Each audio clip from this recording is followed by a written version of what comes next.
All right, we should be back.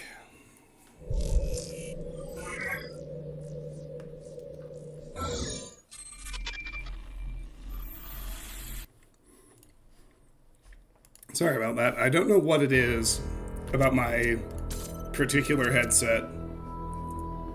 We're exactly 3/4 of the way through everything. Check it out.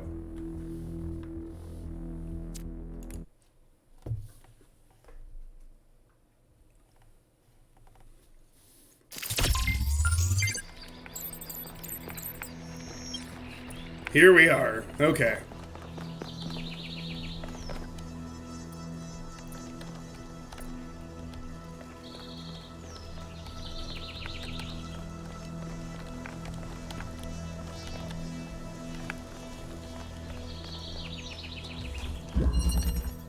I feel like I'm being led straight in here.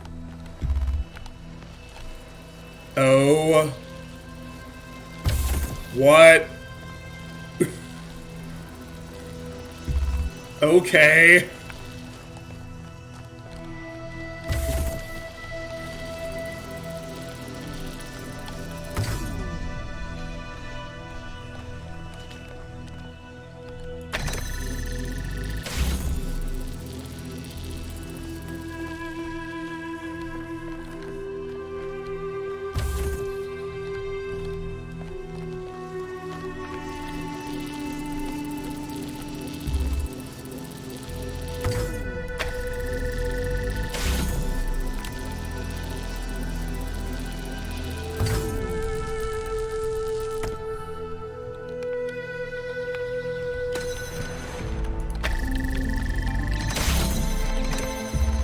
I was trying to stay out of this way, but I can't.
That's as far as it goes.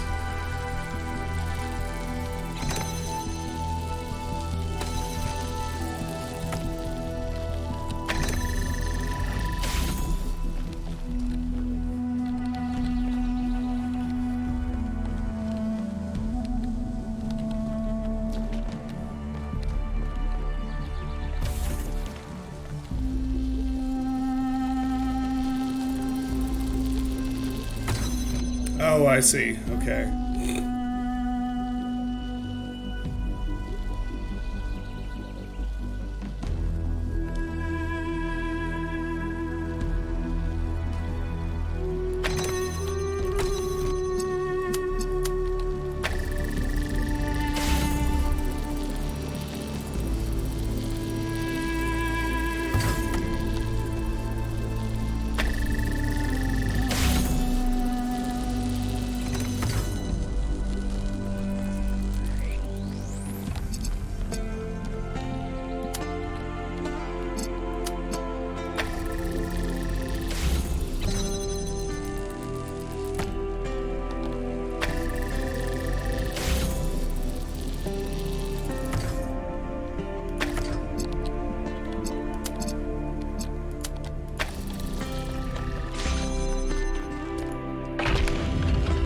Got it.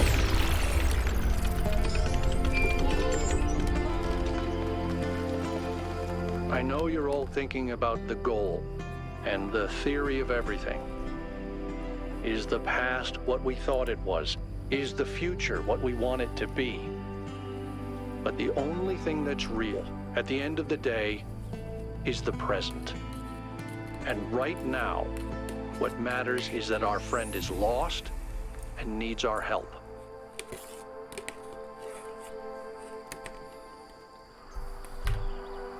Alcatraz is not wrong.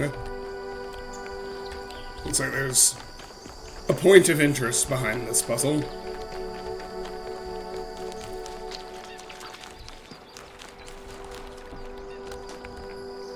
Everything all right? Do you think the goal is a myth? It's possible. I won't trust Prometheus until he actually leads us to Byron, but yeah, seems likely.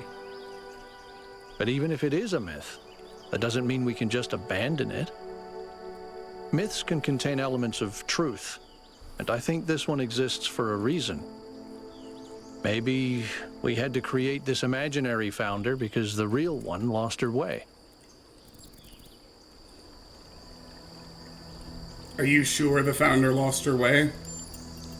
It's the only way I can explain what she's built here. She got wrapped up in her ideas and lost all sense of perspective. What are your thoughts on the theory of everything? People have thought they understood everything before. Obviously, Athena has unlocked tremendous powers, but forgive me if I'm skeptical that her theory really encompasses everything.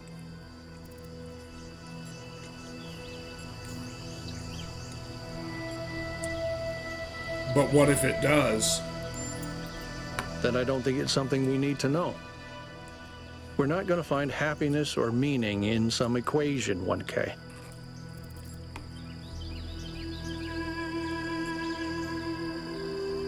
What do you make of Cryer? Byron couldn't stand him. Have you ever tried asking the mayor a difficult question, he used to say? But I think he does an all right job, to be honest.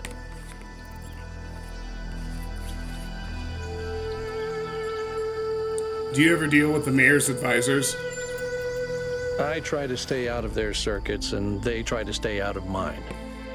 Helga is an old friend, but the others, they're not my crowd. How do you feel about Mayor Hermanubis? He's smarter than people give him credit for. There's more to some folks than meets the eye, you know. That's all.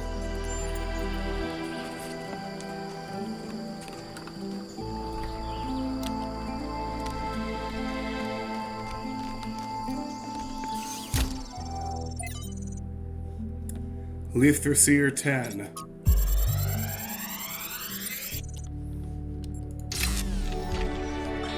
The reason I have always admired Alexandra Drennan is that even in death, she fought to see the world as it is, not as she wanted to see it. I say fought because I believe this is not an easy matter. It is a mental and spiritual struggle that we must undertake with great seriousness, even when we are joking. The ancients believed that for most of us, the world is a shadow cast by a flame, dimly seen on the wall of a cave. Our task is not to interpret these shapes, but to free ourselves from the cave itself. The very famous Plato allegory of the cave.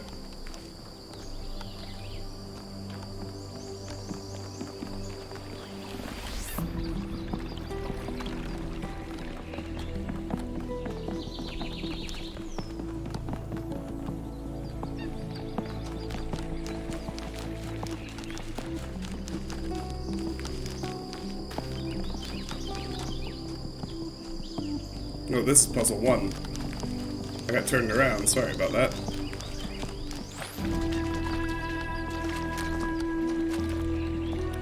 It's Hermanubis. What can I do for you, 1K? Could the theory of everything be used safely? Let's assume for a moment that we could use it safely, which I doubt. Does that mean that we should? Is it right for us to dominate the world? We value our own freedom. should we not also value the freedom of all the living things with which we share this planet? About the founder. Not now. Let's have this conversation at another time. You still have a lot to do. Better get to it. Ah. What can I do for you, 1K? Alright, you don't want to talk about her. Who's running the city while you're gone? My chief aide, Jeremy, is in charge for now. It's good practice for him, in case he decides to run for office one day. Tell me about Cornelius. Cornelius is responsible for many innovations. He helped create the designs for the upgraded body you inhabit, although the founder chose to remain in her original configuration. But in recent years, he had settled into a life of quiet scholarship. Or so it seemed. I have to go.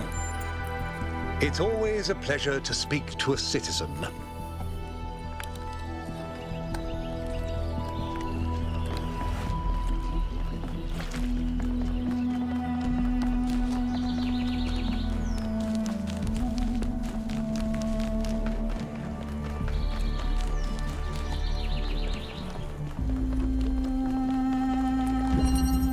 Supportive apparatus.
that's not it.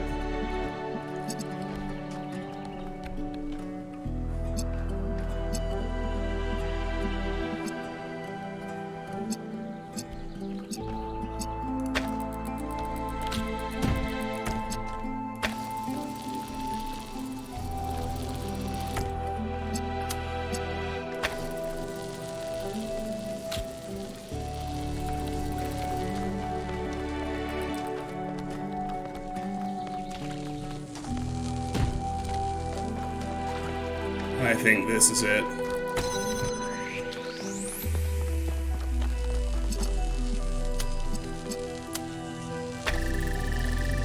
Boom, baby.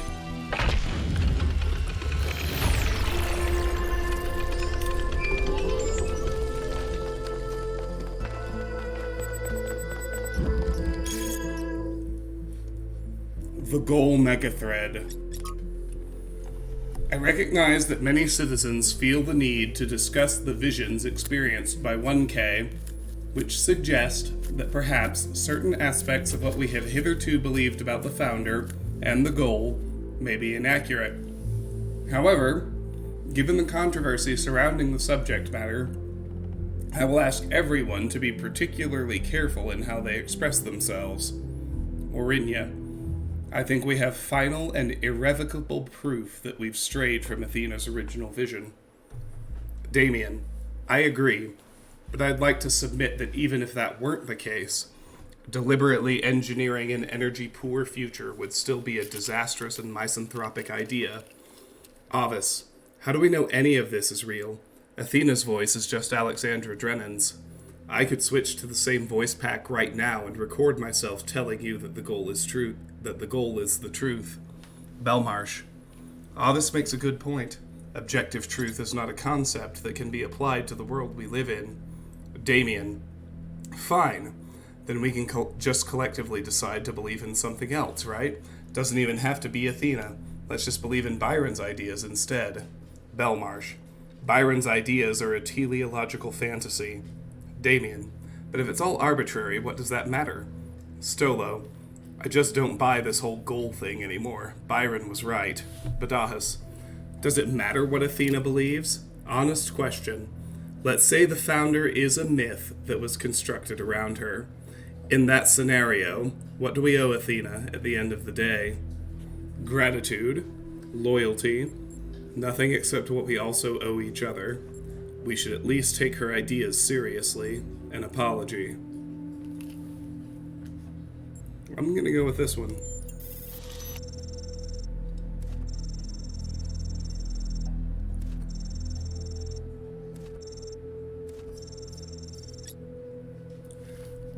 Elwyn. I can't argue with that.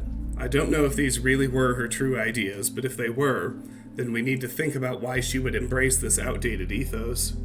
And then consider whether the essence of the goal could be maintained without belief in the Founder. Avis, that's blasphemy. The Founder is the heart of the goal. Elwyn, maybe, maybe not. Shock. Or none of this matters, because it's actually aliens. And it took me this long to notice that the guy who's insisting it's aliens, bro, is number 420.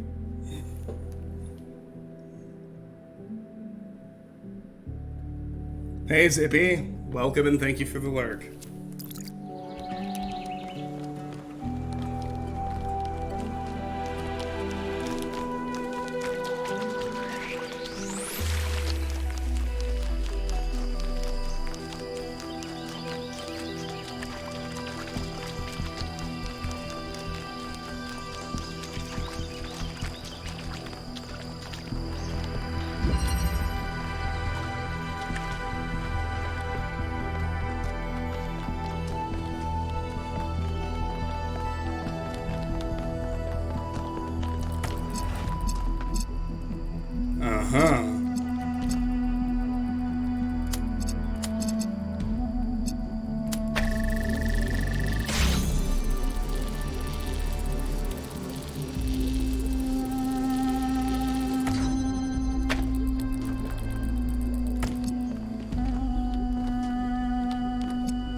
looks like it's supposed to keep going.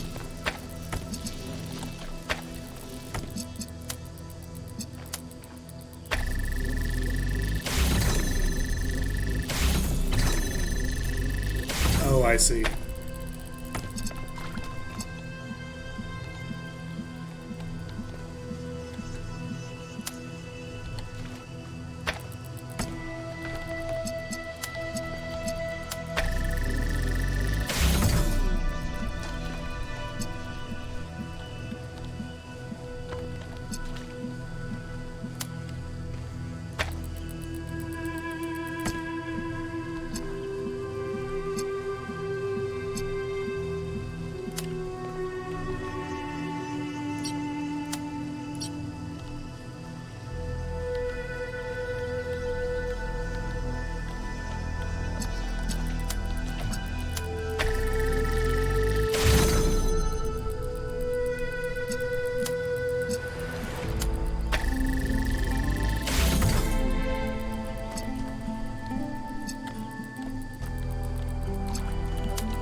There we go. Uh-oh.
I'm very close.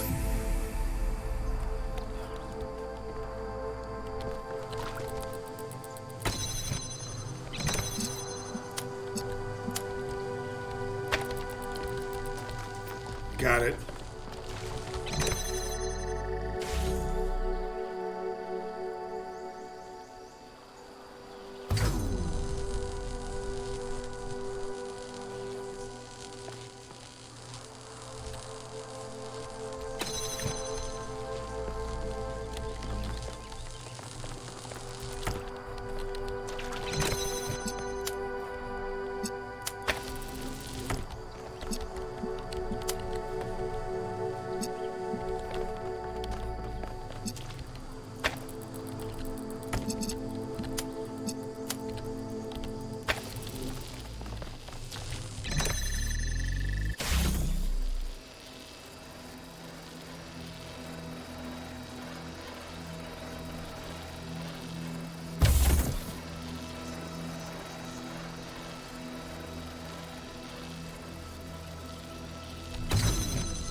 That should do it.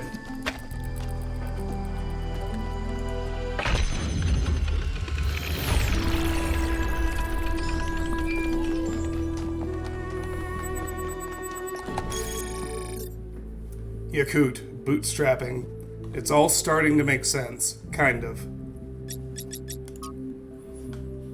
If what Prometheus revealed about the theory of everything is true, then it explains a lot of the patterns I've been finding. Almost every artificial structure on this island was printed into existence in some kind of energy-to-matter process, or maybe by different versions of that process, some earlier and less effective. And I can only assume that the megastructure itself was created by bootstrapping, having one machine make a bigger one, which probably means you could create a relatively small device that turns itself into a complete megastructure. Or you could make a machine that just deploys more and more of itself and builds something. A city in a box? Depends on the power source, I guess.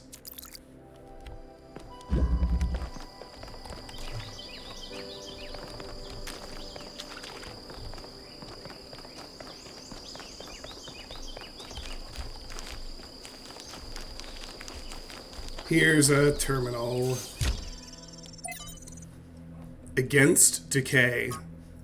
From selected archive documents A through C, we live in a decaying system, which in turn produces ideologies of decay to justify its existence. No matter what cultural signifiers they get packaged with, these ideologies come down to the same material result, a future in which, for the average person, there is less of everything.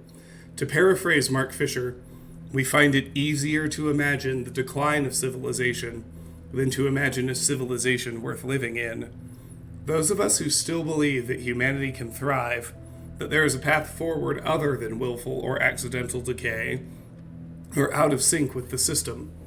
No matter how we phrase our arguments, they will be perceived in terms of whatever cultural signifiers the listener opposes. It's a deeply frustrating, depressing, even infuriating situation. But what can we do except patiently explain and hope conditions change? In other words, what can we do except have faith? Athena. This was written only a few months before the discovery of the virus. There was no time for conditions to change. Founding 11. Hypatia's Journal number 11. From Hypatia's Journals, Volume 1, The Founding of New Jerusalem, date 882.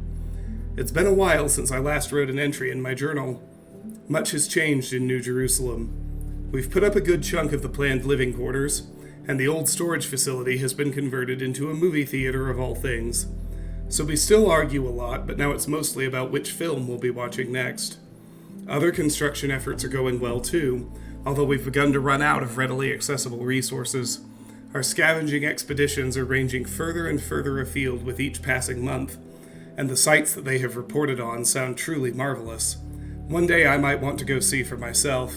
It's a good thing in that regard that we'll be getting 2 new citizens soon, because everyone is as busy as ever. More hands to help us build our future. I can't wait to meet them. Trevor 10.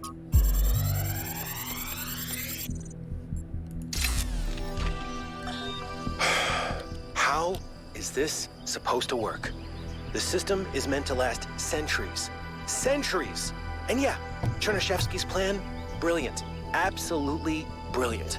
But I'm working with hardware that was deliberately designed to fail. Planned obsolescence, baby.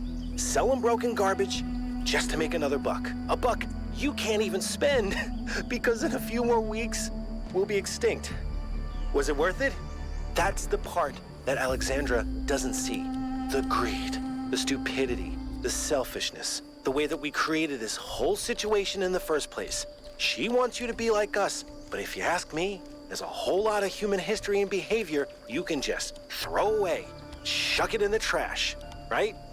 You have a chance at a fresh start. Make the best of it.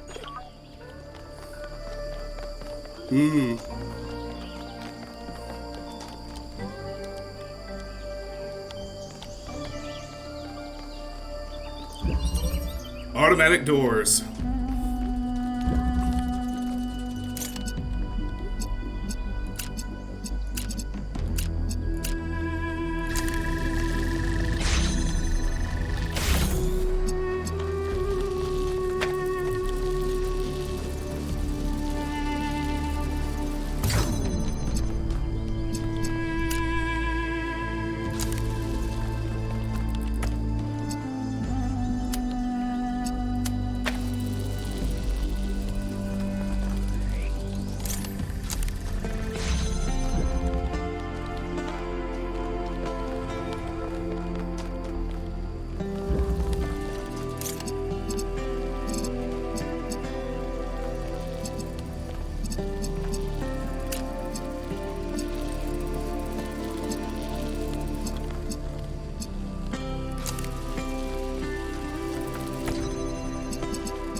that's as far as it goes.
That's not quite all.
Uh-oh. I locked myself in. Damn it.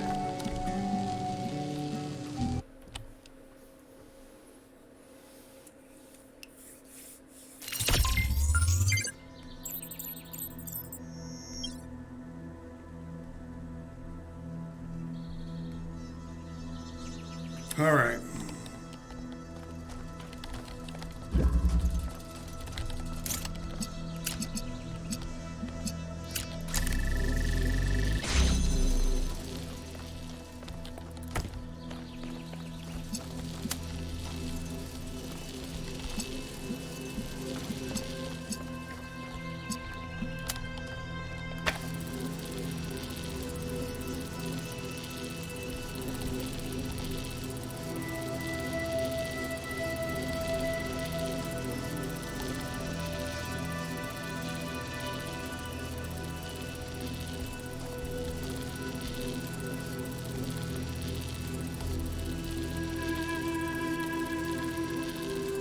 If I can get the inverter in here, I have line of sight to be all set.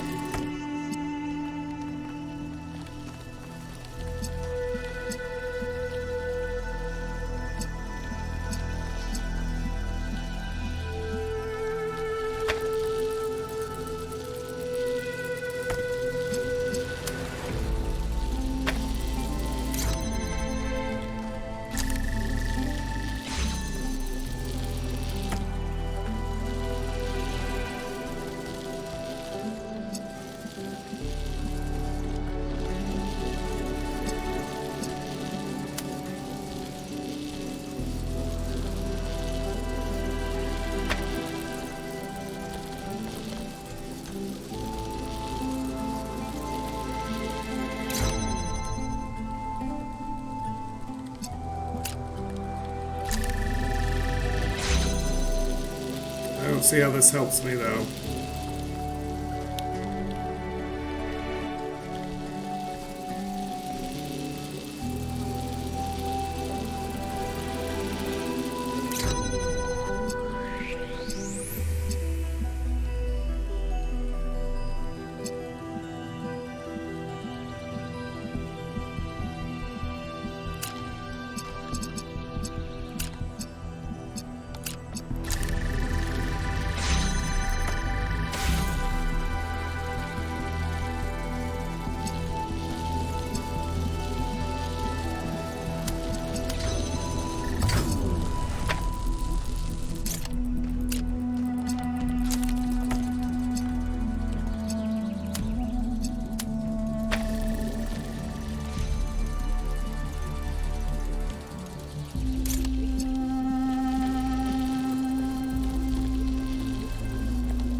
Oh, this is hard.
I just want to get it targeted, and I'm really struggling on how to pull that off.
Yeah, this is the loop I was stuck in before.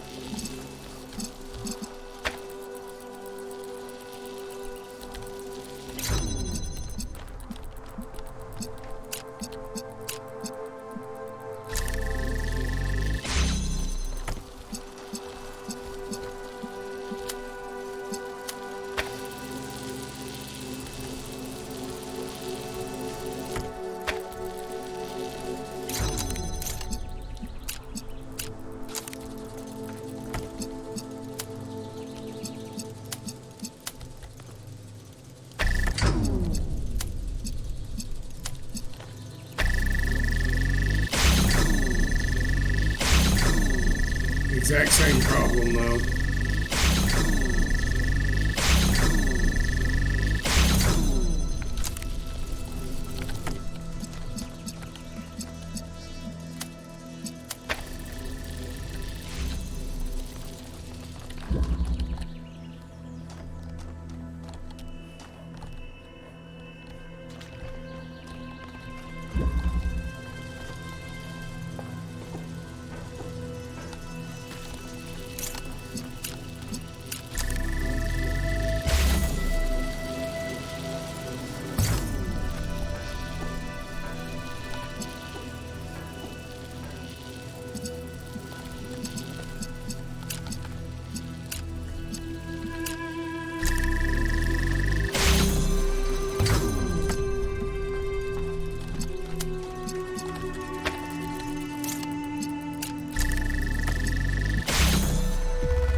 I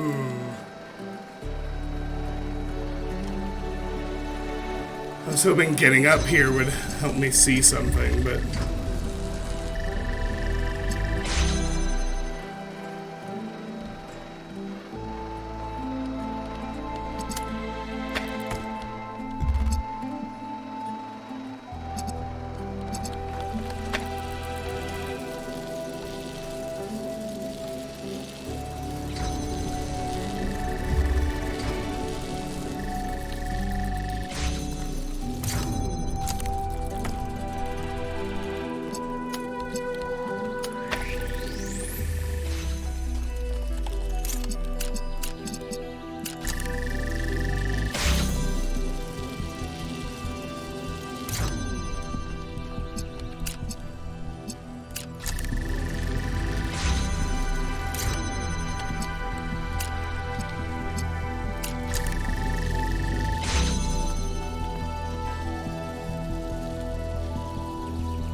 But I still can't get through here.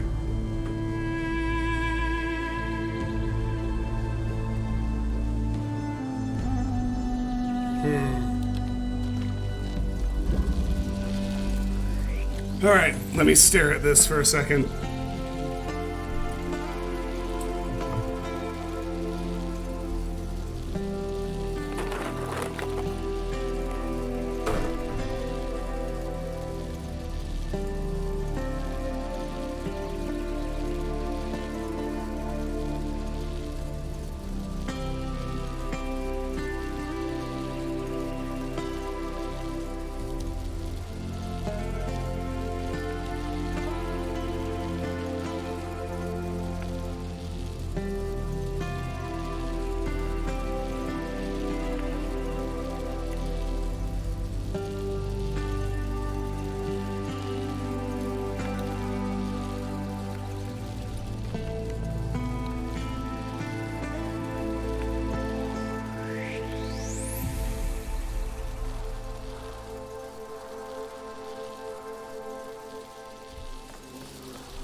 How do I get the inverter in here?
All right.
River.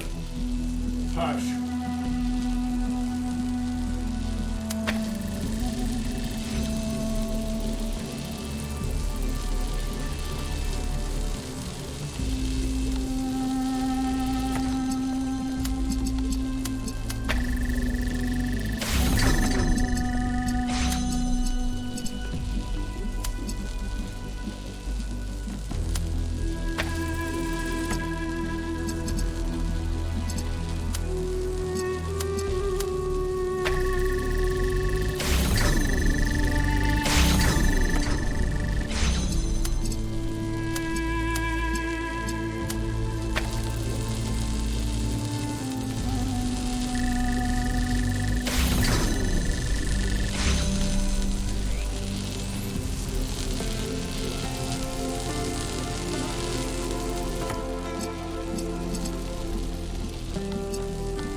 Huh.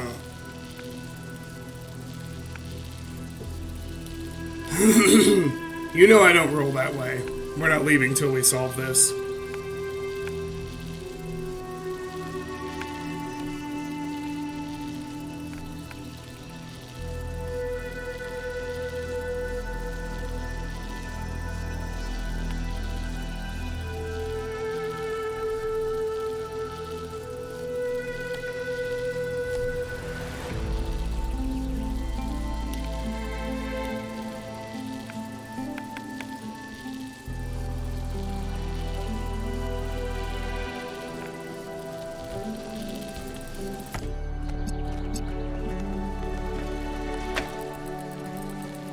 This is actually close to the state the puzzle was in at the very start, so...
I think I have it.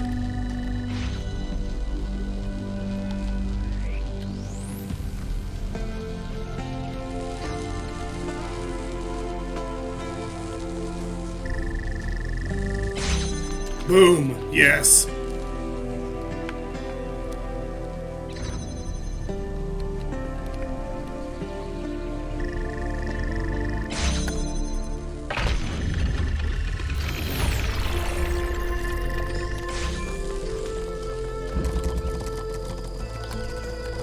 Tell me, Yakut, what impact do you think the megastructure will have on the future of this island?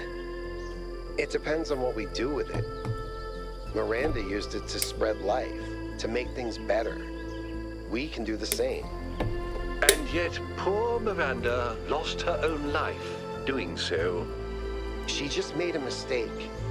She couldn't wait to show everyone what they discovered. We can be more careful. All right.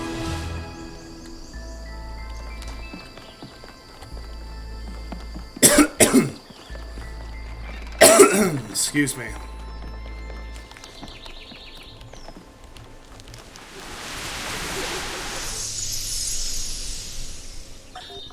You know, when I decided that we should call ourselves human, I did that because it seemed like a powerful symbol of our continuity. But the truth is, and I'm ashamed to admit this, I thought we were better than them. I thought we understood the value of civilization, and we wouldn't repeat the same mistakes. But the simulation worked too well. We're not just like them. We are them. We really are. But that doesn't have to be a bad thing, Athena. We may have the same flaws, but we also have all the potential they did. Everything that Alexandra Drennan saw in them is also in us. I hope you're right. I really do.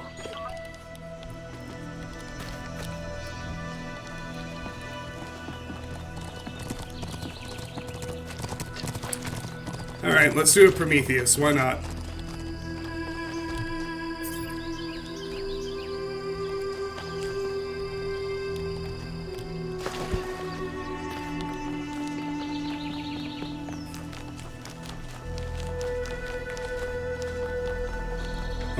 Derailments. It's all right. 1K, listen. I wanted to ask you something. From your perspective, as someone who's still new to our society, do you think New Jerusalem betrayed Athena? Yes. In a democracy, people are not obliged to support what their leaders want them to. No, it was necessary to turn away from her ideas. New Jerusalem isn't monolithic.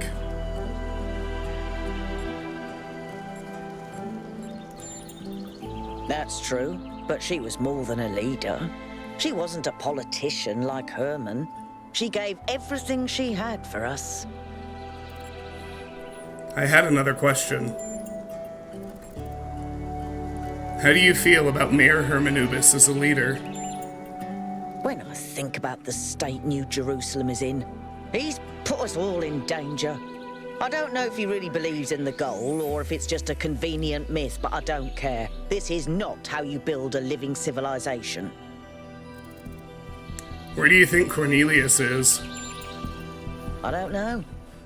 I suspect he's around here somewhere, biding his time. But what he's waiting for, not a clue. Do you think the goal is a myth? Yes, of course it is. What do you want to do with your future? I'd like to help make New Jerusalem the city it was meant to be. And then I'd like to help build new cities. On Earth and up there too. Cities nobody's ever imagined before. Why was it so easy for people to believe in the goal? Because there's no effort involved. Building a better world means taking responsibility. It means making choices and living with their consequences. Surrendering to nature is just letting go. I should get back to work.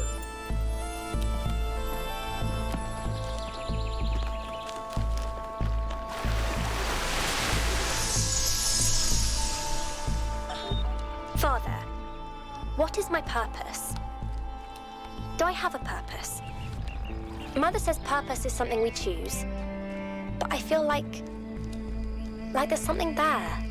Something that's been there from the moment I was born. Maybe even before.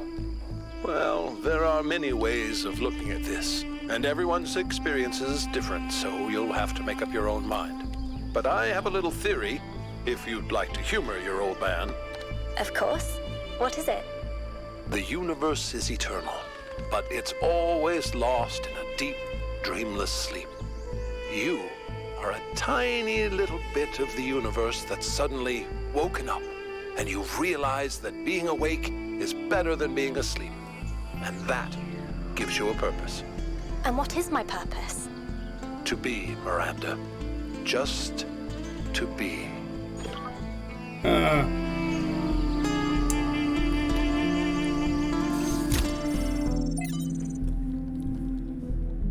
From Orinia to Athena. Athena, I know we didn't have the greatest relationship, and I frequently antagonized you. The truth is I resented you, resented this mythology of the Founder. I thought you had created it deliberately, as a way of controlling us. I wanted so badly to be free, and you seemed to stand in the way of that. Only after you left, and the cult of personality grew even wilder, did I realize it was actually a burden and an impediment to you. When they turned your myth into the opposite of everything you actually believed, started tearing down your dreams in your own name, I realized I'd wronged you, and now I'm less free than ever. I feel the walls crushing me. I don't know where you are or what you're doing. I don't know if coming back would fix things, but I'm sorry. Orinia. Atlas 1. From the Atlas and Ladon, from the Atlas Variations by Athanasios. After 1 billion years, when Atlas had grown old and tired of holding up the world, he was faced with a dilemma. Heracles, the son of Zeus, was on his way to the Garden of the Hesperides to claim the golden apples, which were guarded by the dragon Ladon. Zeus came to Atlas and promised that if Atlas helped Heracles slay the dragon, Zeus would free Atlas from his burden. But Atlas, seeing the beauty and innocence of Ladon, beloved of the Hesperides, could not slay the beast. Instead, he stole the apples and gave them to Heracles, and so he was condemned to bear the weight of the cosmos for another 1 billion years. But though Atlas grieved for his freedom, he was comforted by watching Ladon flourish in the verdant garden. Wild Fragment. Joy and beauty from the soul of man. Sympathy with pain there will of course always be. It is one of the first instincts of man. The animals which are individual, the higher animals, that is to say, share it with us. But it must be remembered that while sympathy with joy intensifies the sum of joy in the world, sympathy with pain does not really diminish the amount of pain. It may make man better able to endure evil, but the evil remains. Sympathy with consumption does not cure consumption. That is what science does. Christ made no attempt to reconstruct society, and consequently the individualism that he preached to man could be realized only through pain or in solitude. The ideals that we owe to Christ are the ideals of the man who abandons society entirely, or of the man who resists society absolutely. But man is naturally social.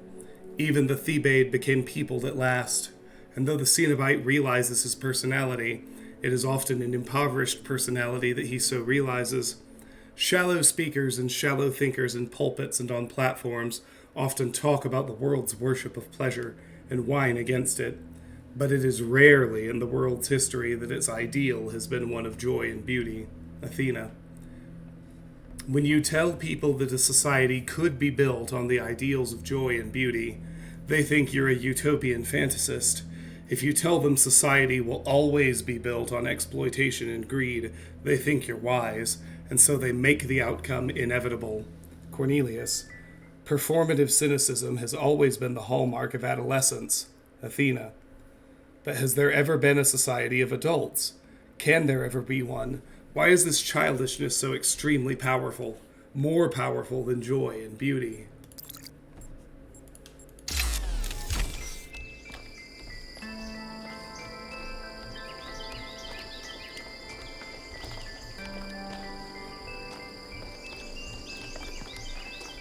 Hey, Yakut.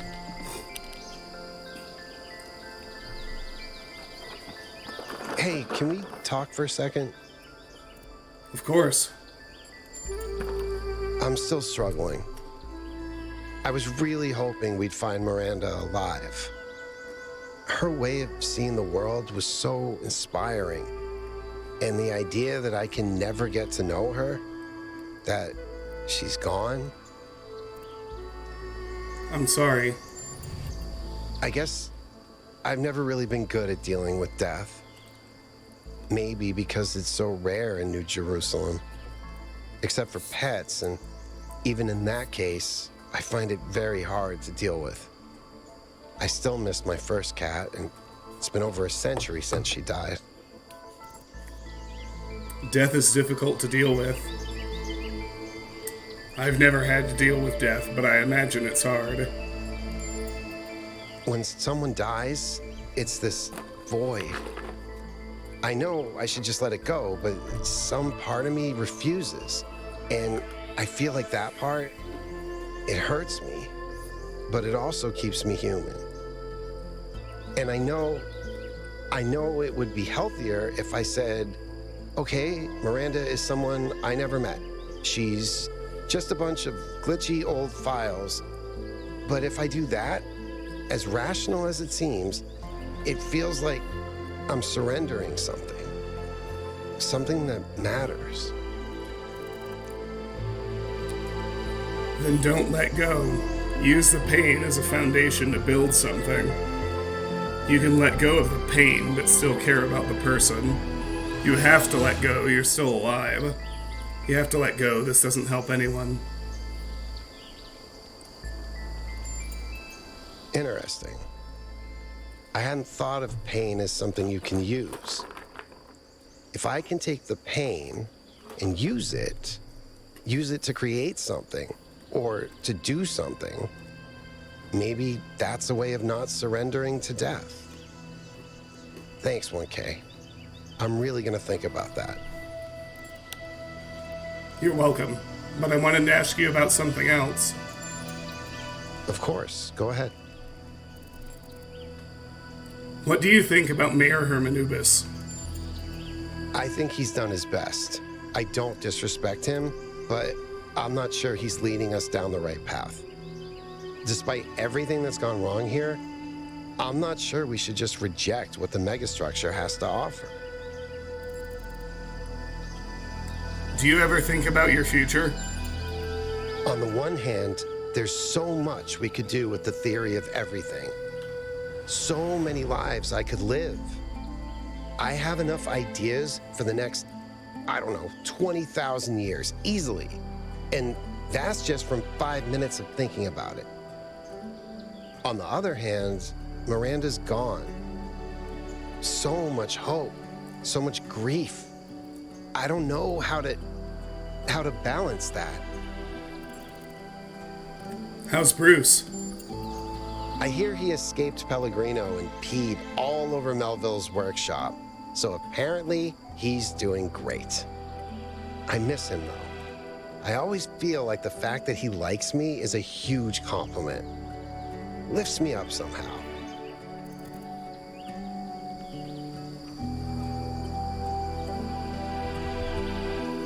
Do you think the goal was just a myth? Honestly, I'm not sure how I couldn't see it more clearly before.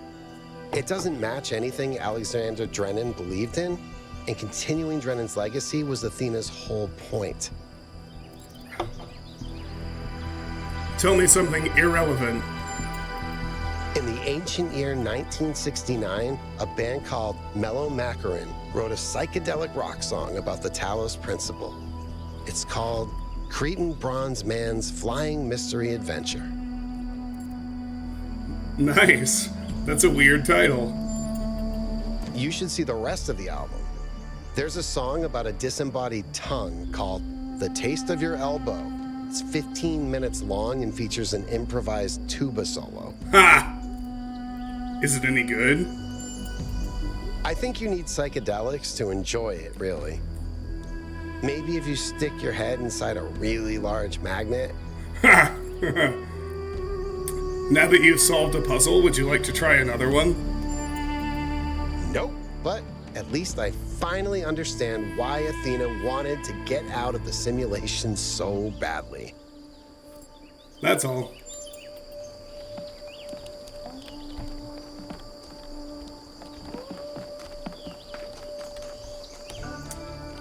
Alright, I keep saying I'm gonna do a Prometheus.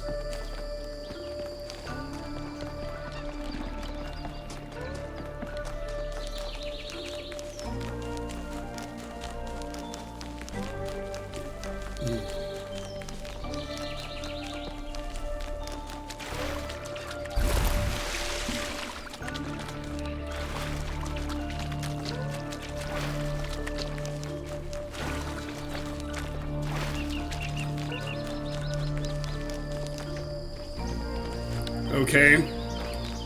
Well, the other star is going to be a Sphinx riddle. Another one of those.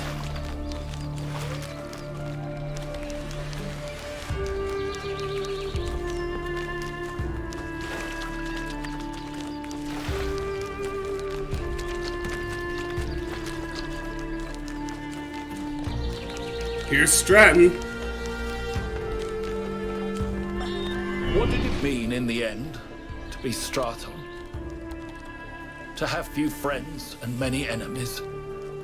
To write harsh words because it seemed necessary? To pursue the truth at the expense of all else? Of family? Of love? To pursue that one principle to the point of death? Is that what I was? A life lived against the tides of history. Broken, jagged, unrelenting. Not a kind old man beloved of his children and then forgotten. But a thorn, a rock in a shoe, insisting on the truth until it becomes a hideous, frightening thing that cannot be tolerated, even by those who agree with it. Was that a good life? Wow.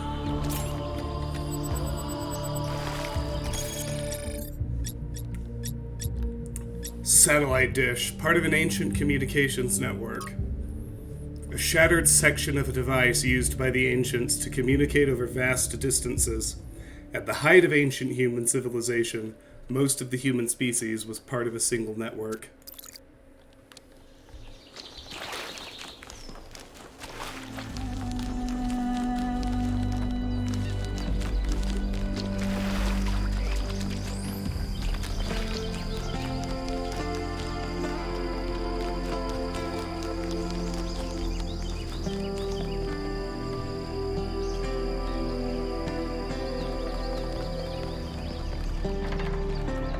Alright, let me make sure I went the right way from Prometheus.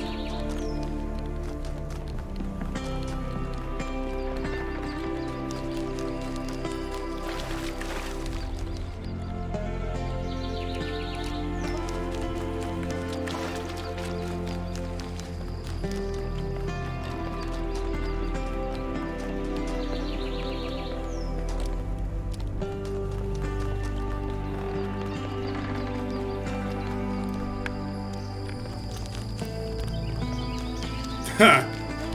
I think he meant the internet.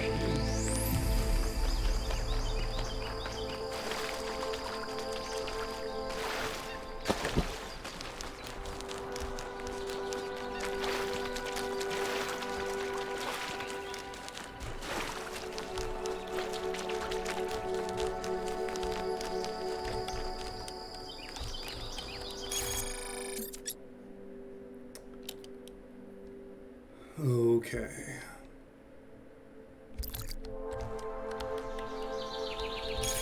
I think I'm actually oriented correctly, so it's this one.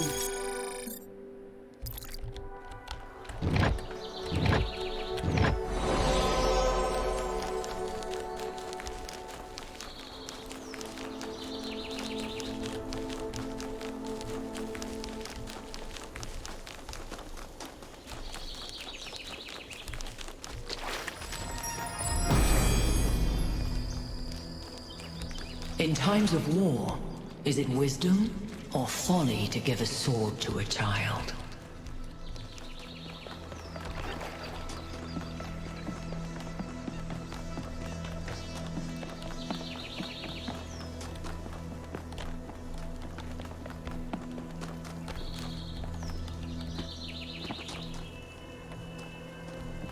Yeah, it's this way.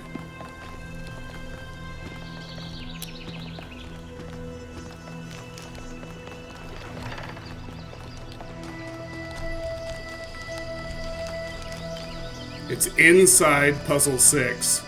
Nope, it's on the roof of Puzzle 6.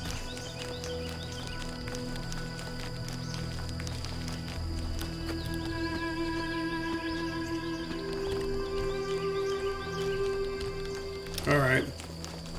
I suppose I'll worry about that when I actually get to Puzzle 6.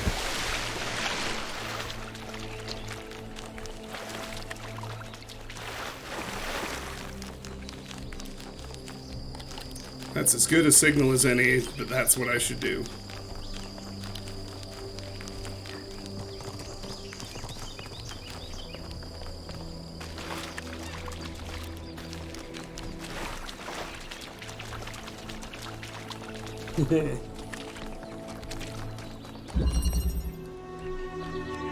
Surfing.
Okay.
Ha ha ha ha ha ha!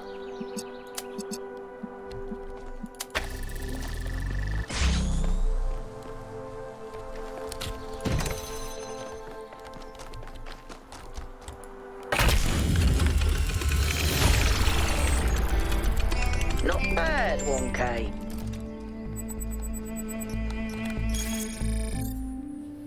Alcatraz on sincerity. A text string extracted from a data stream. I managed to extract the following text string. I'm always struck by the degree to which our ancestors, in the years before the end, struggled with sincerity.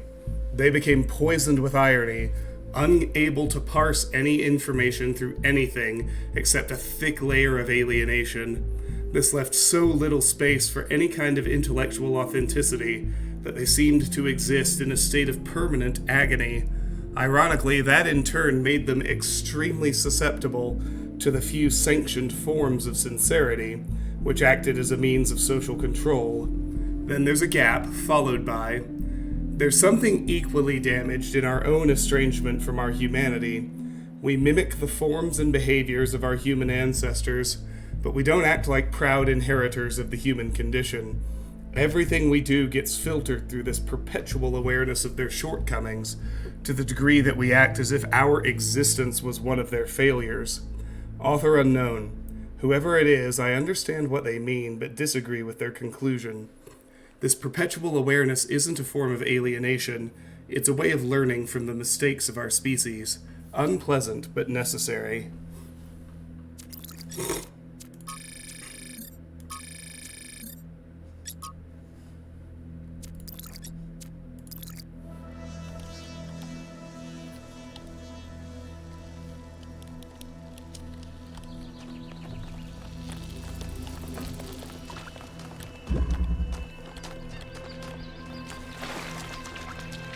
This looks like the lab.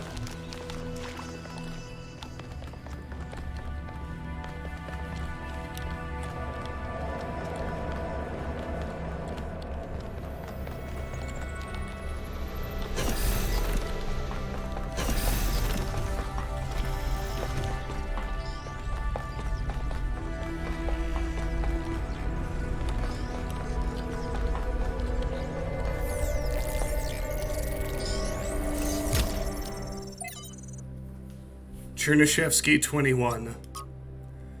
On War. From Arkady Chernyshevsky's In Our Likeness, Essays on Humankind Reaching Adulthood. War is the crudest, most obscene human activity. It may justly be called an abomination, for it is the absolute negation of conscious human will. There is only a single cause of war, for all the endless deceptions that are foisted upon us, and that is the acquisition of resources. Varied ideologies are constructed to justify this crude behavior, this childish degeneration of thought and communication, but history reveals the ruthless, unflattering truth. We imagine crusaders as fanatics of a cause, willing to die for their religion, yet the Fourth Crusade culminated not in the conquest of Jerusalem, but in the looting of Constantinople, setting the stage for the triumph of the very enemy the Crusaders claimed to oppose. Why? The answer, as with every war, is the same. It is popular amongst the ghouls of the establishment and their misanthropic friends in the intelligentsia to ascribe the persistence of war to human nature. But a careful observation of the facts reveals the opposite to be true. Individual human beings must be broken in order to submit to war, their minds distorted by ideology, and their bodies by poverty and ruthless training to make them compliant. Without force, the majority of human beings only seek to protect themselves and are traumatized by the act of killing. But if it is resources that are the core cause of war, then it is only in the production and distribution of resources that an answer may be found. It is not enough to morally condemn war. We must work to prevent the material issues that endanger us all. From Guta. To Athena, dear founder, I'm afraid that we're losing our humanity. We're angry at each other, always disagreeing about everything, unable to forgive each other for being different. I don't know how much longer, and I don't know what could save us. Please help us, Founder. Please. Guta. Noema Project 11. Trial 5359. Resuming trials with new protocols. Energy output contained. No errors. Trials 5360 to 6397. Hyperbolic growth. Trials 6398 to 7000. Advanced synthesis.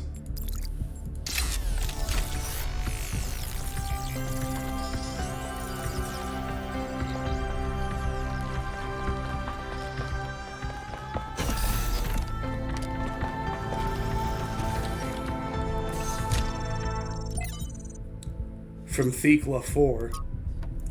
From Thekla 2. Beloved Founder, know that I do not believe any of the lies the expedition is spreading about you. Is right, this Prometheus illusion is just a test. We will resist temptation as you once did. We will not disappoint. Praise your name, Thekla. Athena History. The History of Athena was first published as Athena, a novel, and retained that title for its first 3 printings, now highly sought after. After a lull in popularity, it was reprinted as Athena Reborn, a novel.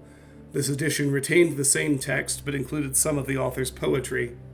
The next edition, however, published long after the author's death, under the rather embarrassing title Athena's Truth, included severe cuts and drastic changes to the text, in the interest of updating it for modern audiences.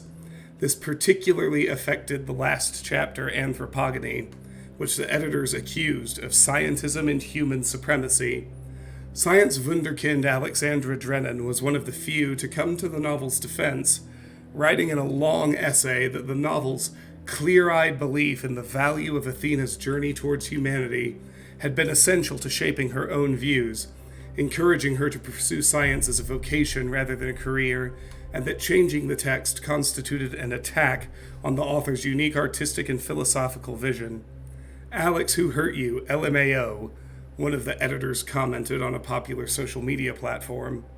Nadja Sarabhai of the Institute for Applied Noematics also got involved in the discussion, backing Drennan, resulting in a long but unsuccessful campaign to oust Sarabhai from her position as head researcher. In the current context of ecological catastrophe, as evidenced by the recent extinction of the orangutan, clumsy editing aside, do the critics of the novel perhaps have a point after all? Is a philosophy that places humans above nature and sees science and technology as the only valid tools, the cause of all our troubles? What about other ways of knowing, other ways of living?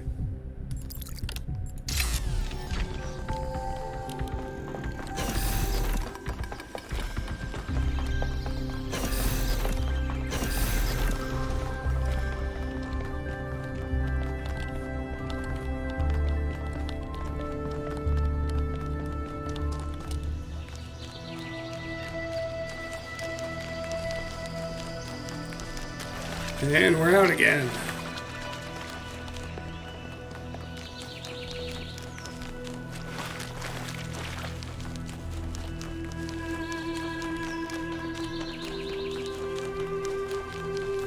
Here's the second lost puzzle.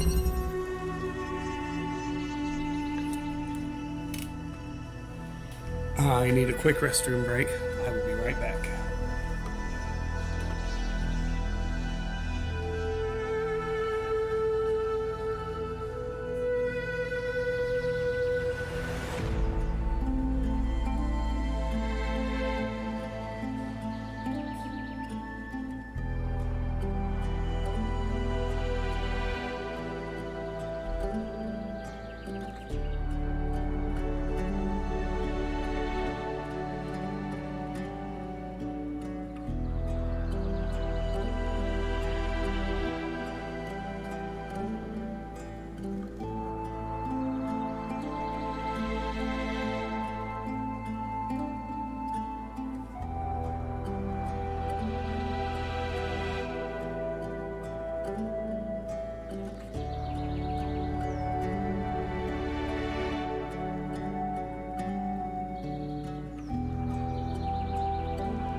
Alrighty.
I believe I was soft locked.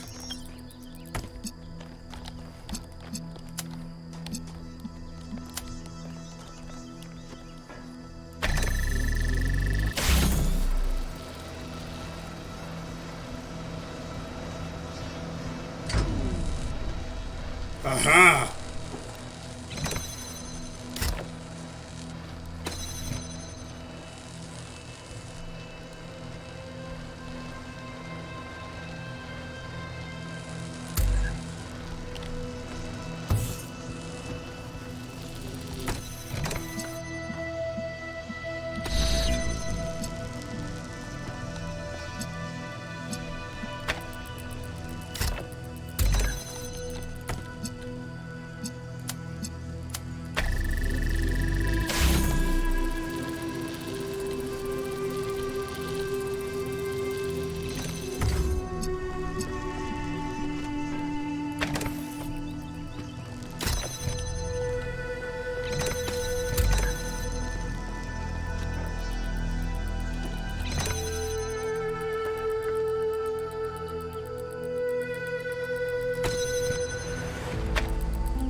Gotta look at this a minute.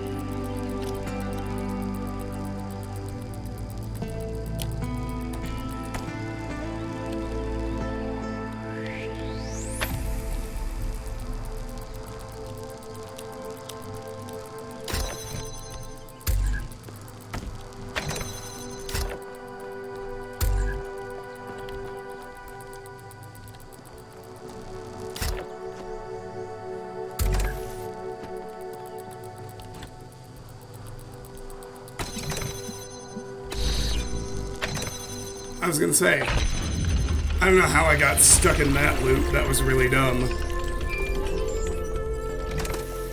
So I pretty much had it clear. Excuse me. I was looking at your research log, and I was rather perplexed by the latest upload. Oh, Melville strikes again. Is that your foot, Melville? Yes. Do you want to see it up close? Although you won't be able to fully enjoy it as you don't have a rear camera. Sorry, Mayor. Melville just has a unique way of taking pictures. Next time you're getting an upgrade, you coot. I'm installing a mute button.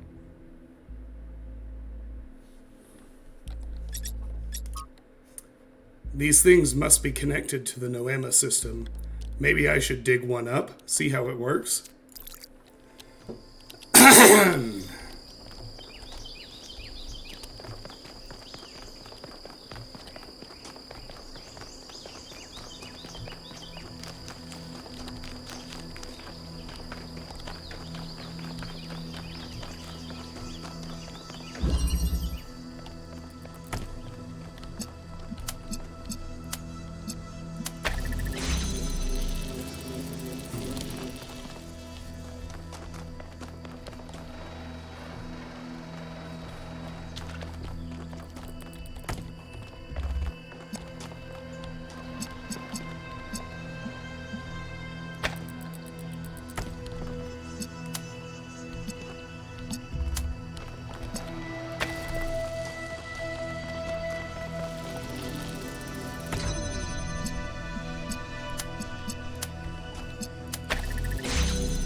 Little farther.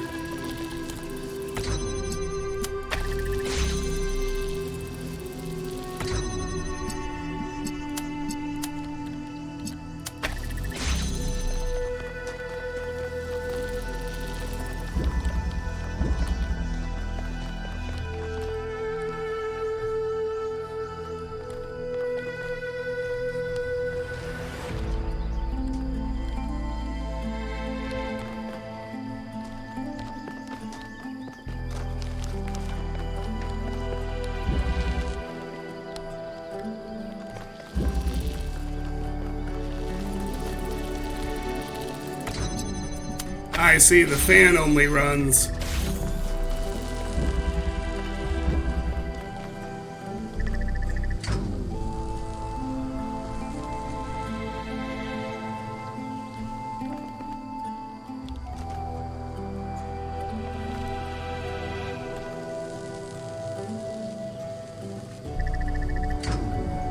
Uh-oh.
Aha!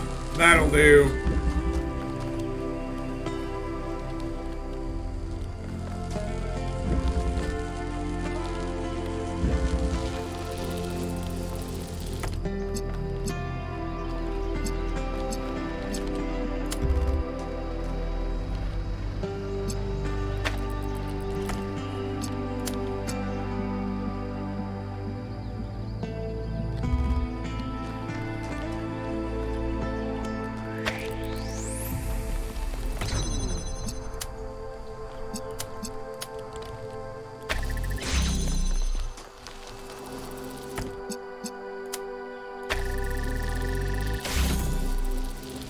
That'll do it.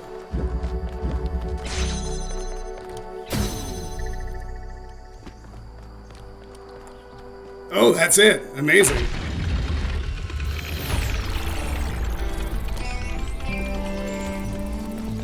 I didn't think we were going to be done. I thought that was step one. Places of longing. Athens. To understand what humanity is capable of, what it means to flourish, we have to look at the golden age of Athenian democracy. The list of geniuses who lived in Athens at this time is so long it's almost inconceivable. Pericles, Sophocles, Aeschylus, Phidias, Euripides, Herodotus, Thucydides, Plato, Socrates, Hippocrates, Aristophanes, Aristotle, and the list goes on. These are people who changed world history. Without them, there is no Straton of Stagida to inspire Alexandra Drennan. Without them, we do not exist. Was it a perfect time? No, undoubtedly not. But listing the flaws obscures the greater truth.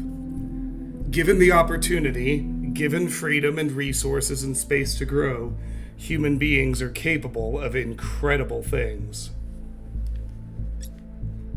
It would mean everything to me to walk the roads where these people once walked, to stand where they stood, and think about the world as they dared to.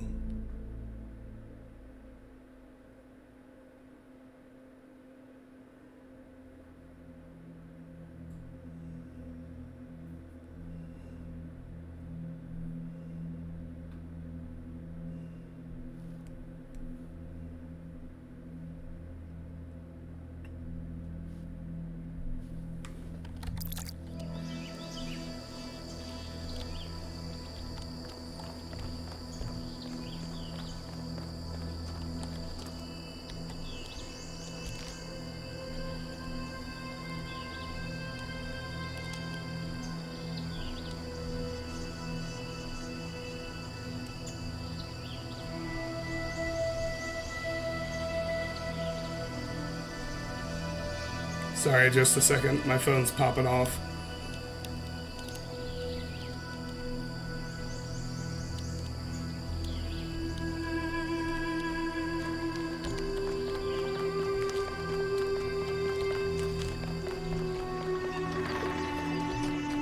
Alright, so this is where the Prometheus sprite is. Can't forget that.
BRB.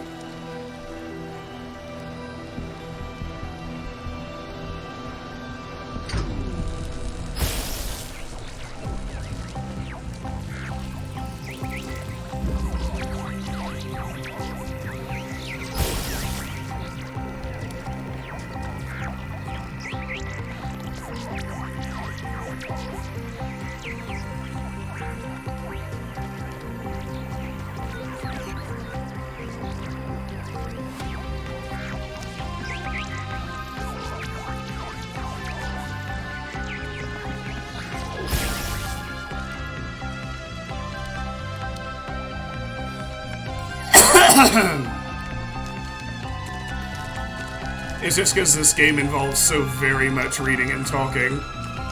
But yeah, my voice is getting a little fatigued. No doubt about it.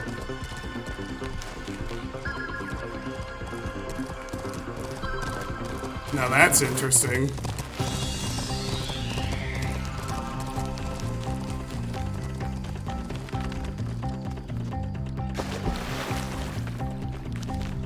Can I run on the tracks, or do I need to ride the train?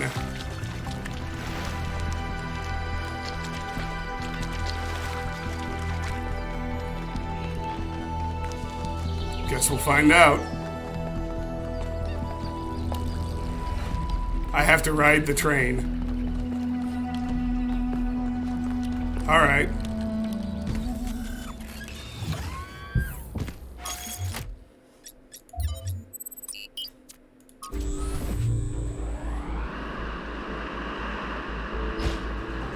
There it went.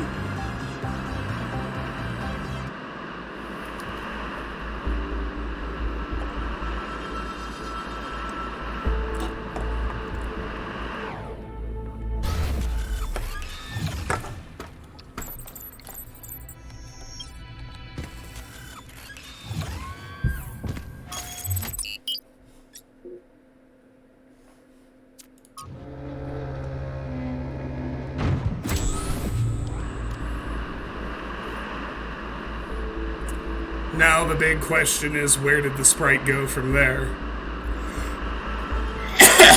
Because I didn't get to follow it. Oh. I guess I will get to.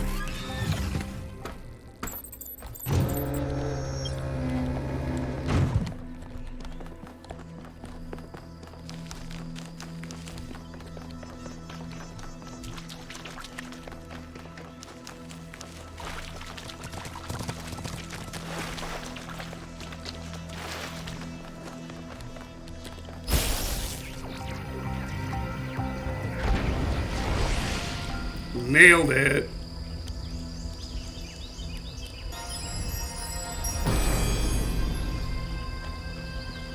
Great works have been accomplished by those who believed in humankind. But greater things than these may yet be accomplished by those who uphold the faith.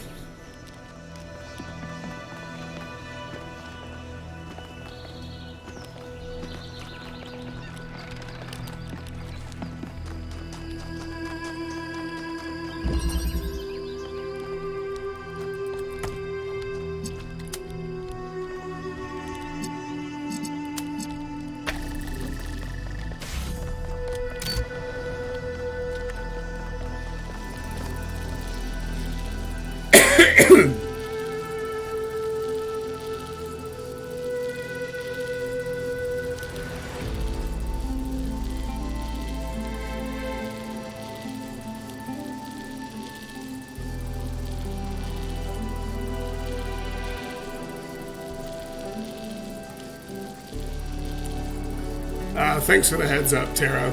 I'll deal with it shortly.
I wonder. Hold on.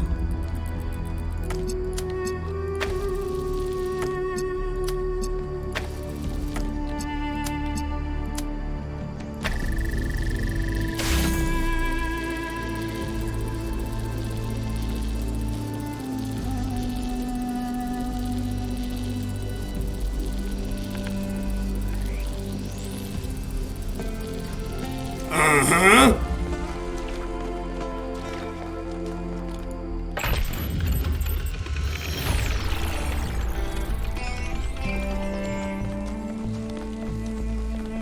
The founder has a remarkable gift for designing these trials. But then, she did have to overcome Elohim, whose very purpose was to design trials.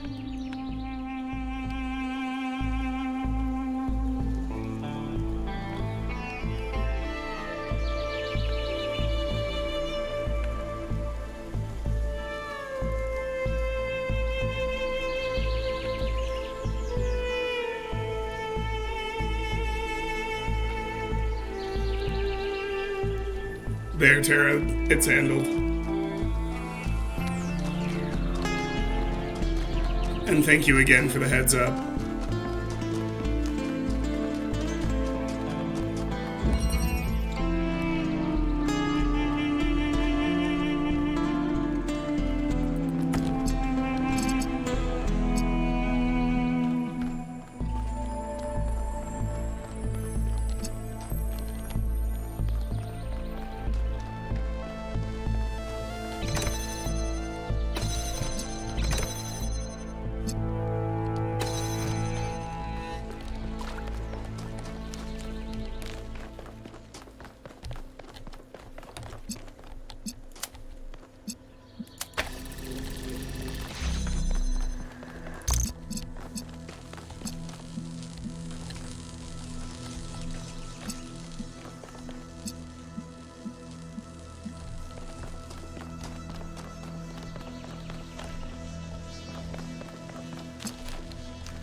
Oh shit.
Sorry, just give me a second.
Alright.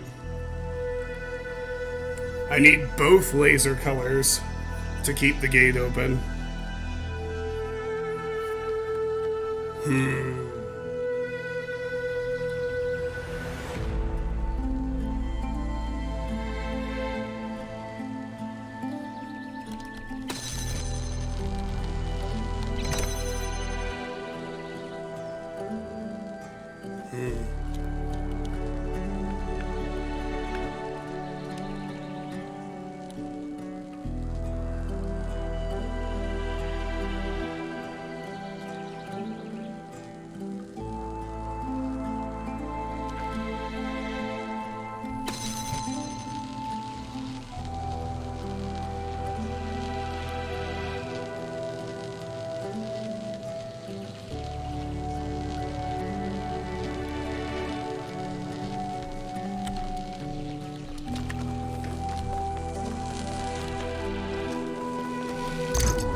This should do it, I think.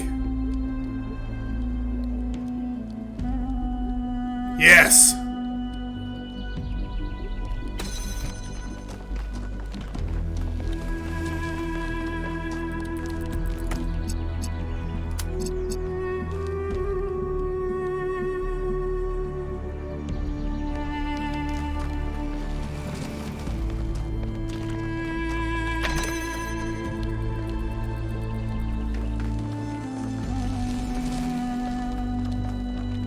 Got it. Oh, good.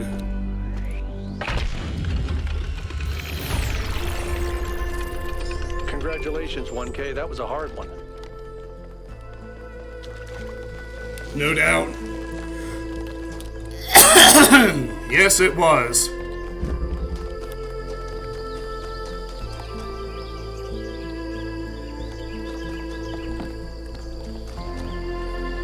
Eight is also this way, okay.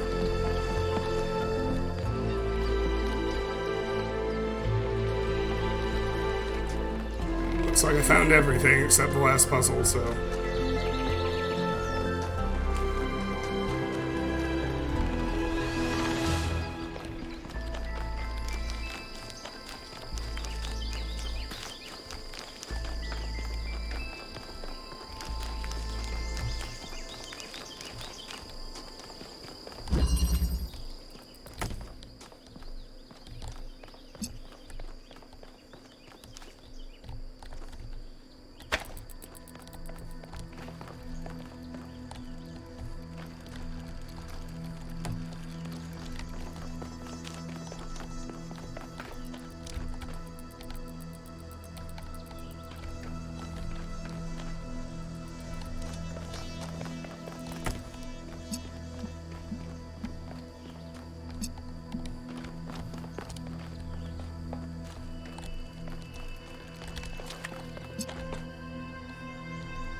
You'll have to forgive me. Oh, here we go.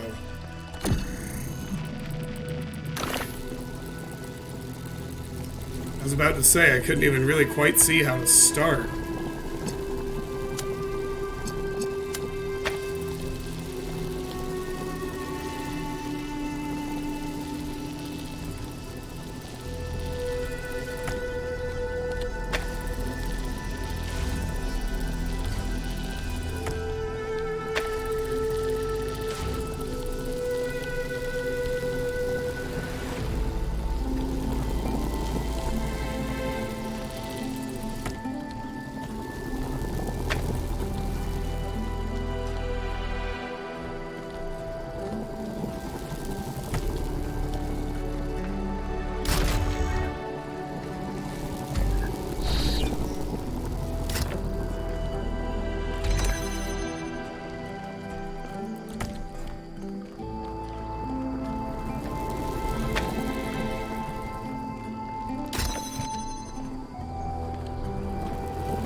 Let me reset this one. I think I soft locked it.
Oh, damn it.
Excuse me.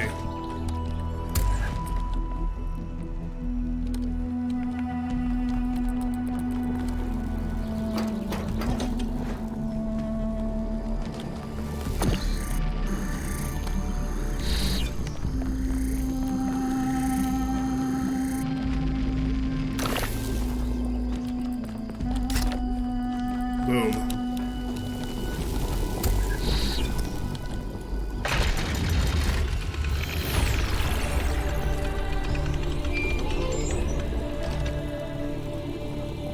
That should be everything.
This is the last time we will speak, creature of clay.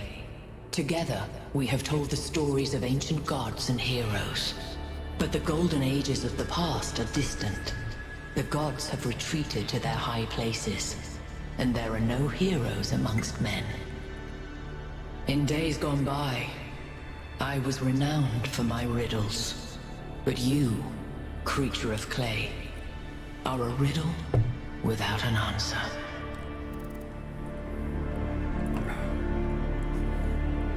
I will find my answer. I don't need an answer. Existence is enough. I have an answer, you just can't see it.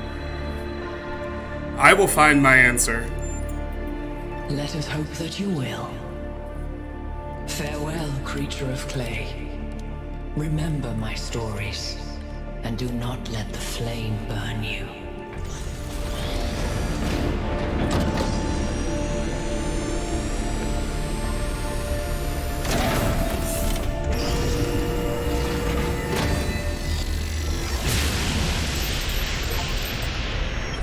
That is an unsettling amount of energy.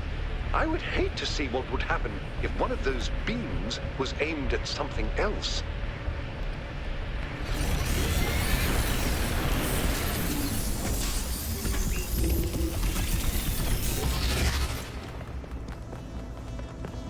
Alrighty. I agree. I feel like I looked at more of his history before I went ahead and banned him.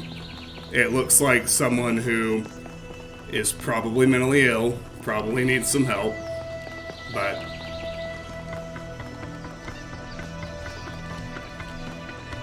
I don't know exactly how to handle that in the medium of Discord with someone I don't know personally.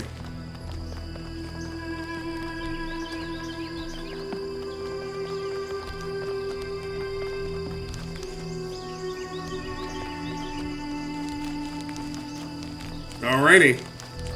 Only 2 more zones to go.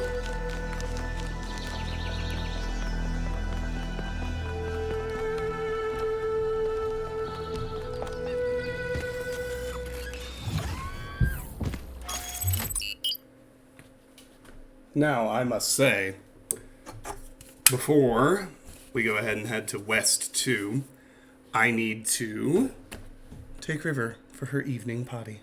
So we will be right back.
River wouldn't go potty for a minute. She was unusually stubborn tonight.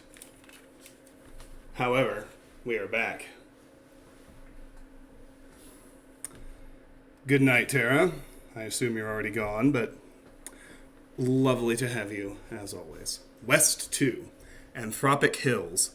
This rocky highland terrain has been dramatically sculpted by the technology contained in the megastructure.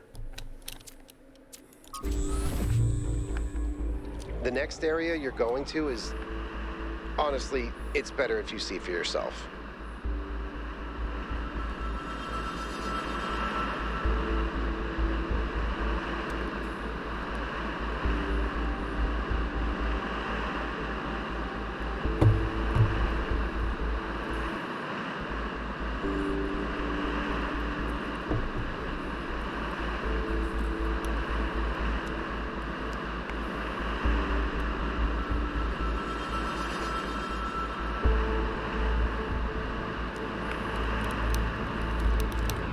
Oh, hello. I remember this place from the reveal trailer.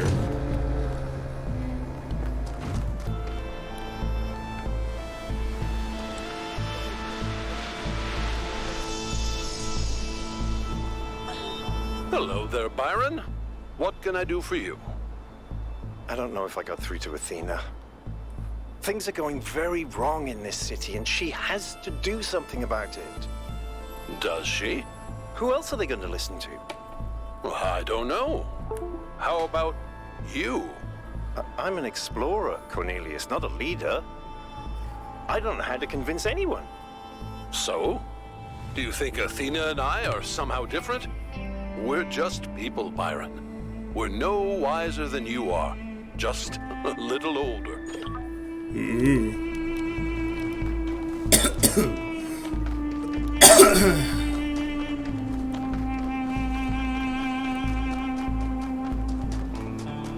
Alright, that looks more like the end of the intended loop, so...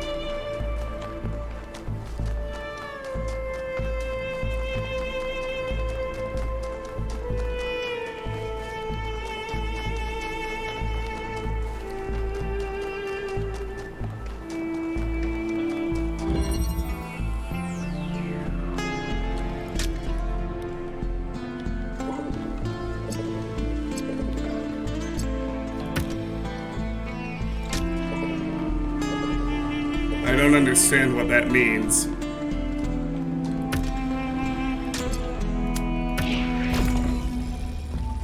Oh.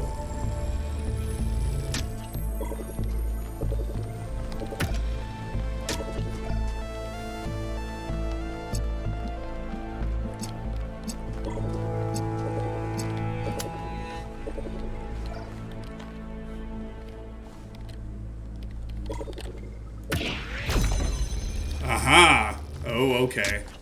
Wow.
I just wanted to say that I appreciate the work all of you have been doing. I know I'm not a natural leader like Byron, but it means a lot to me that you've stuck with me. Well, Alcatraz, I like you well enough.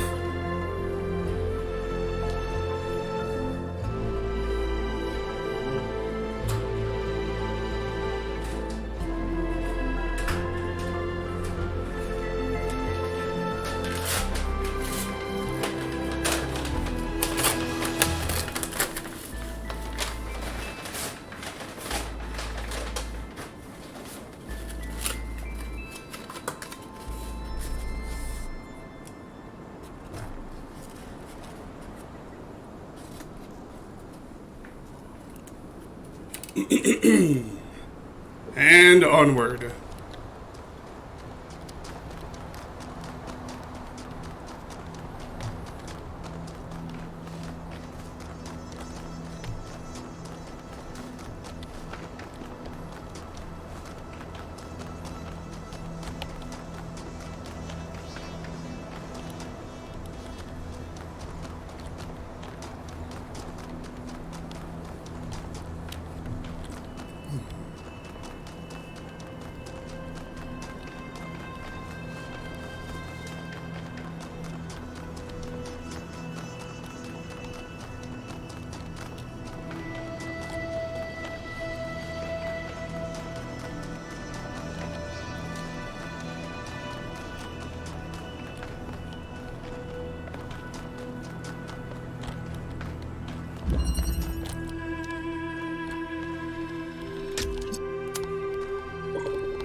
That'll do.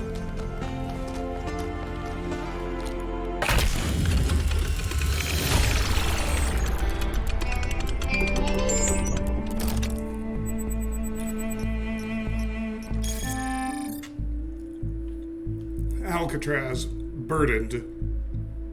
To me, these statues don't look happy. These statues remind me of Atlas, who bore the celestial spheres on his back.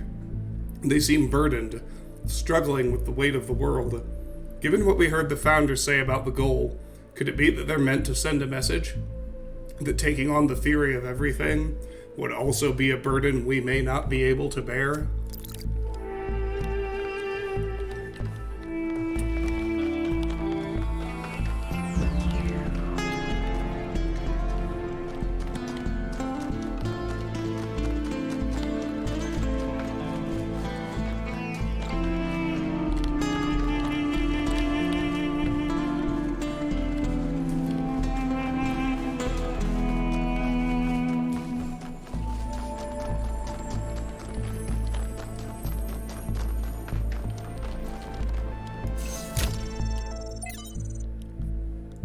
Anthropos.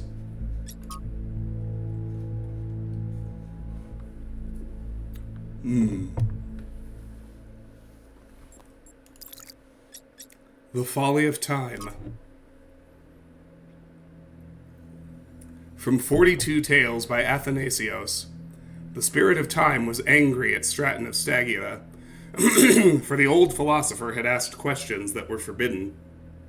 If man is no more than dust, it said to him, then I shall turn you back to dust, and my winds will disperse you to the far corners of the world.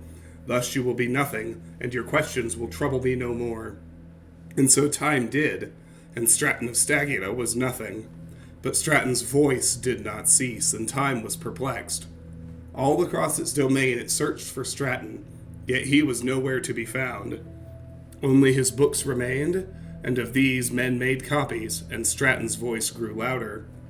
Now time was furious, but Straton laughed and laughed and laughed.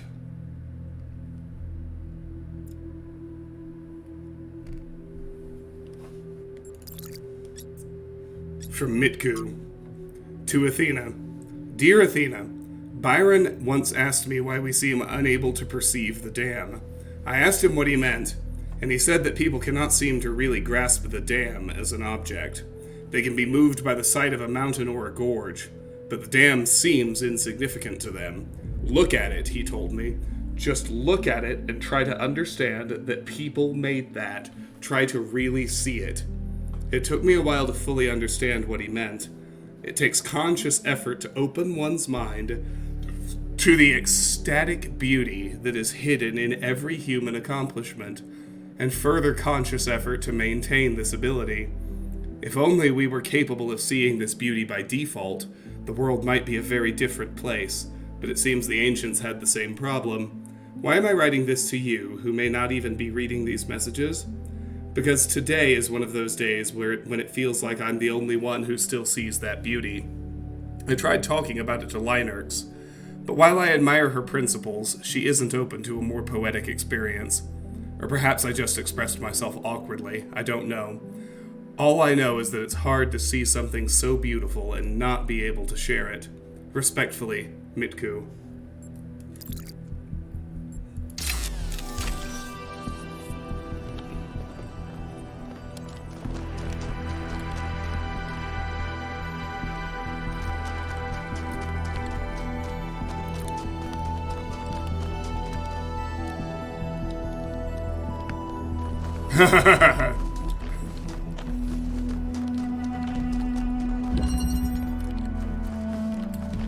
Permeability.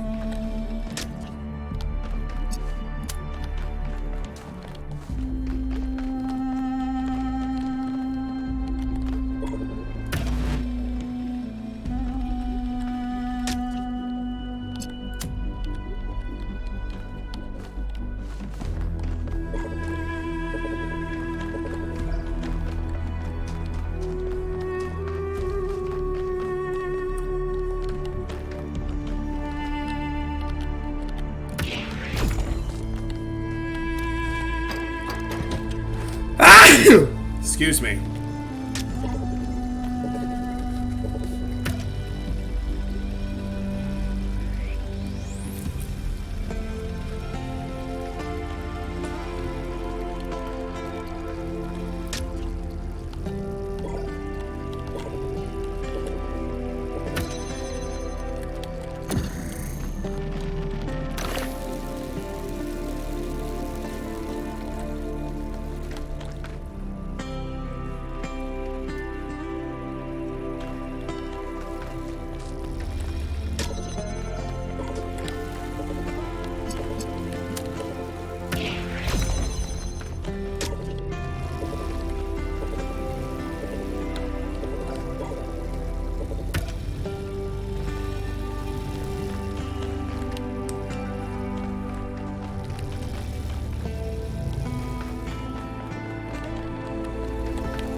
I'll think about this another second or two.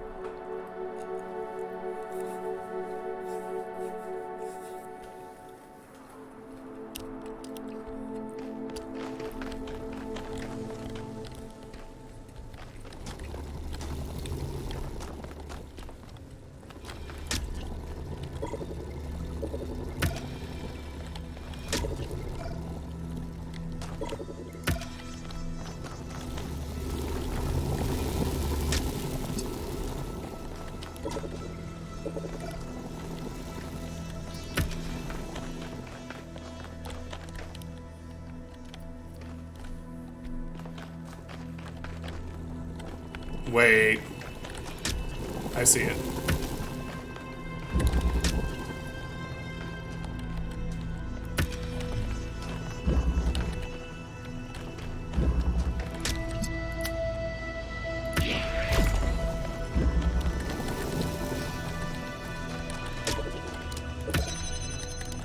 There it is.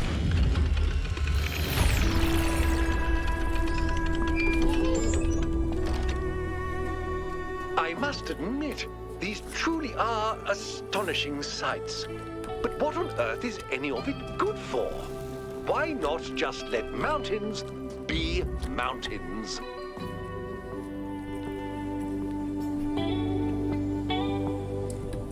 Thank you.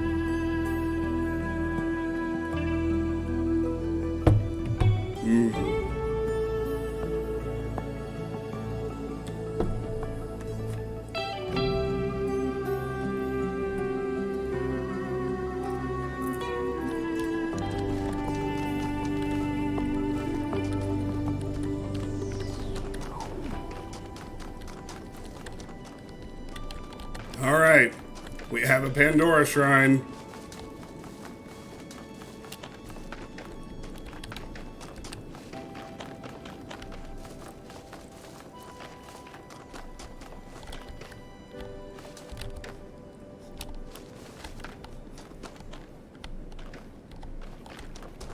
Is it on the back?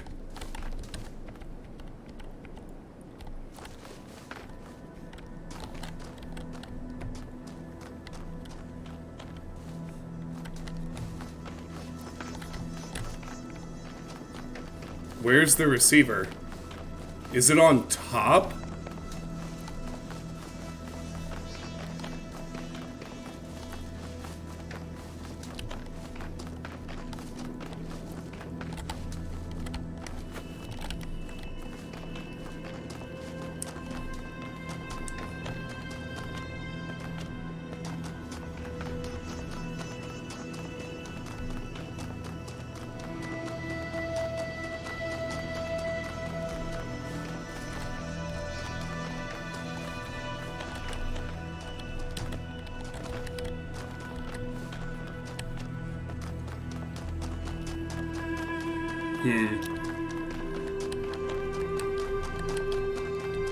I'll wait till I can see more, but...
Oh shit.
Oh, come on.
That's the last question. How do I stop it at the very end?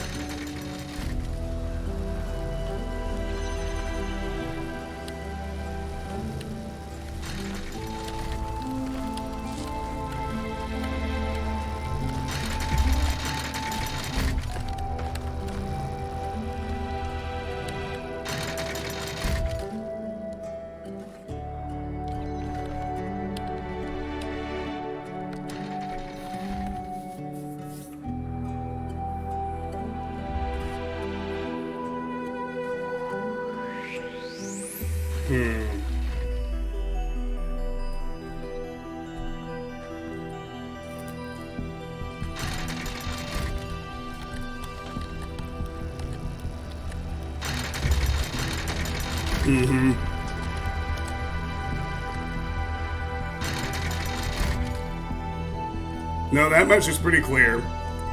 I have to make it stop.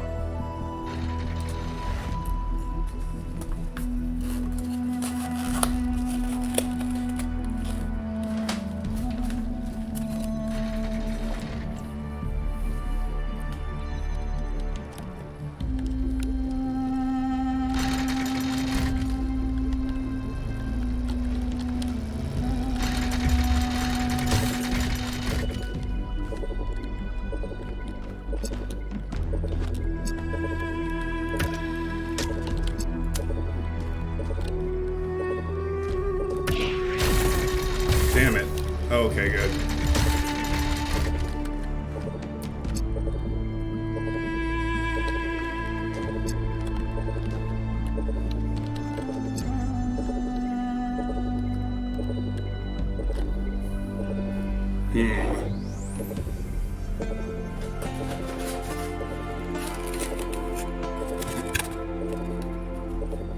Need to think about this a second.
I can jam it when it's in the spot I want it.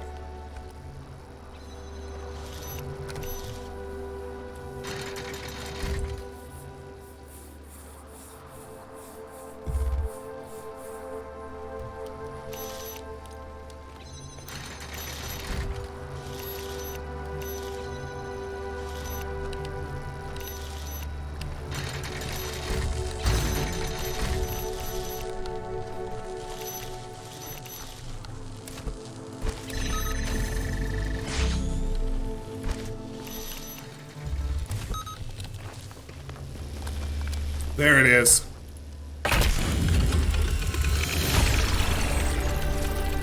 Well done, 1K.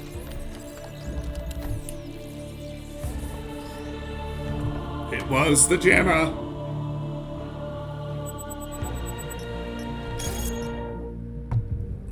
A warning. I've tried to remain silent on the development of our city.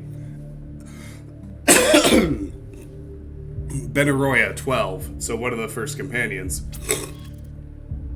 I've tried to remain silent on the development of our city to allow the younger generations to find their own path, but I feel that now I must intervene. We have reached a dangerous inflection point. This farcical, reactionary belief in the goal of limiting our growth will lead directly to the creation of a class society. The foundations already exist. Do you think the leaders of the various pseudo-secret societies that lobby for influence with the mayor are subject to the same power cuts as the rest of you? Do you think the mayor has to worry about how much power he uses? Societies which have essentially no resources may be egalitarian in some sense, but a society that produces insufficient resources, energy in our case, will inevitably evolve into a class society. History assures us of that. The true failure of our ancestors was not their impact on the ecosystem, which was epiphenomenal, but their failure to overcome primitive forms of resource distribution, allowing their fate to be determined by the interests of isolated elite groups.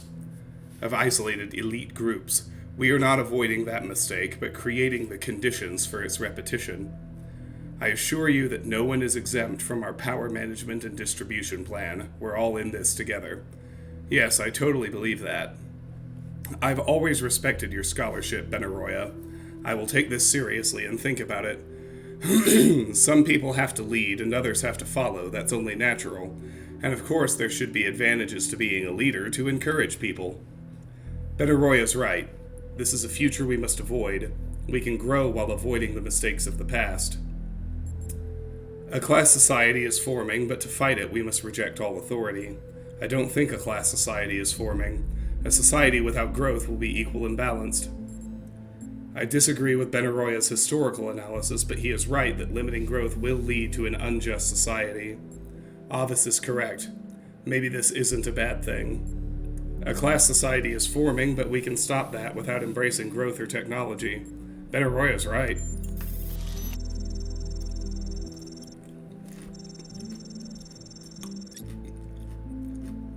Thank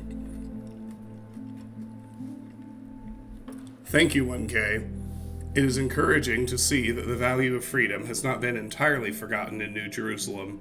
A society without resources is an unfree society, and only with freedom can civilization truly thrive.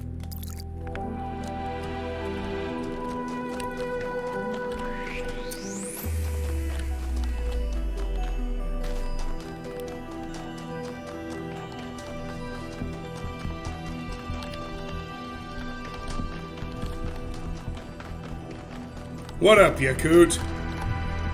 Hey, 1K. Anything I can do for you? Giant statues.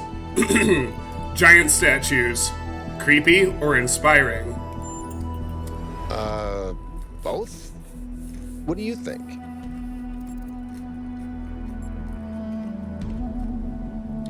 I'm not creeped out. Inspiring. They are pretty impressive. It would have taken our ancestors years to make these. Athena probably just made them in a day. That's all.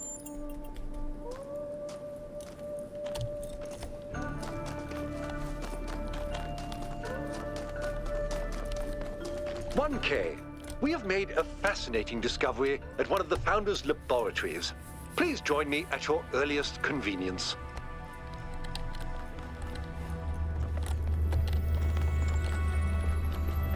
Must be in here.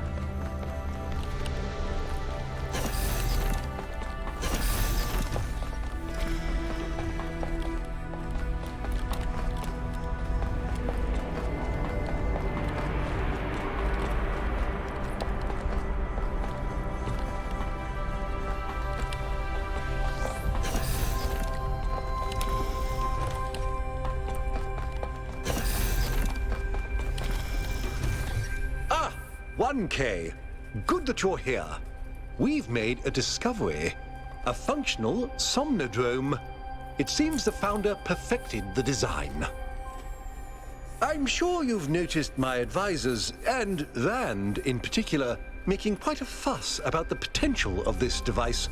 Something about interfacing with one's subconscious self, as if such a thing could tell us anything new.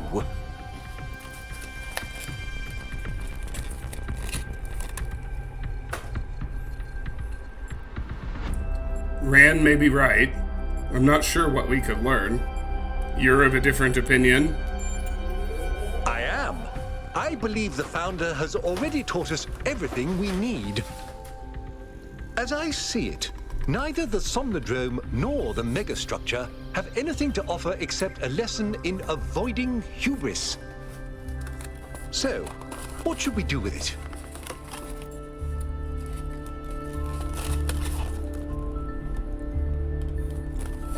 I'm going to plug in and find out for myself. I'll watch to be sure you don't overload. Hell yeah!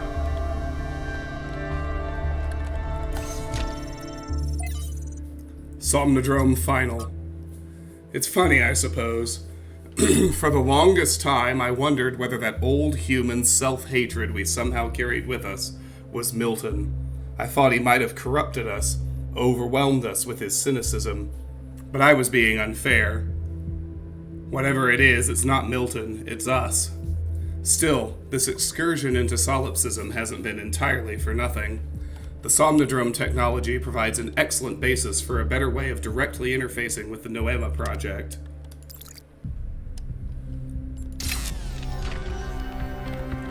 Enter Somnodrome.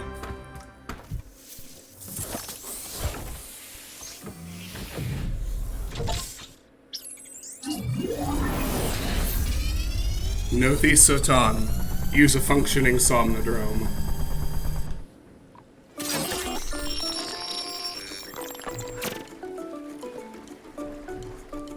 Oh boy.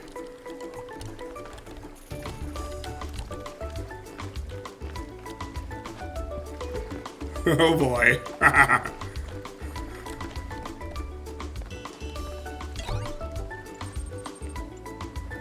Launching debug mode. Done. It seems you have experienced the software error. Would you like to access the emergency root menu? What is going on? Help. /root menu /rm /root menu /help. Error. Command not recognized. Error. Command not recognized. Error. Command not recognized. Loading emergency root menu. Done. External device settings. Loading external device. Progress 73%. Intelligence medium, speed low, health high, rationalism high, humor low, conservatism low, moralism low, spiritualism low, popularity medium, mode 64-bit, processor Jeff968, edit settings. Edit privileges are locked. Unlock edit privileges.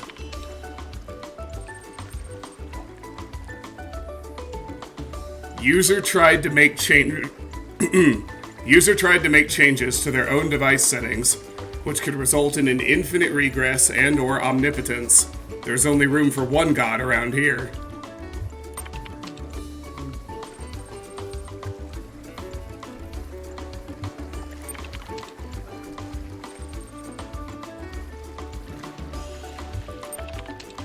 Restore factory settings. Warning. Huh.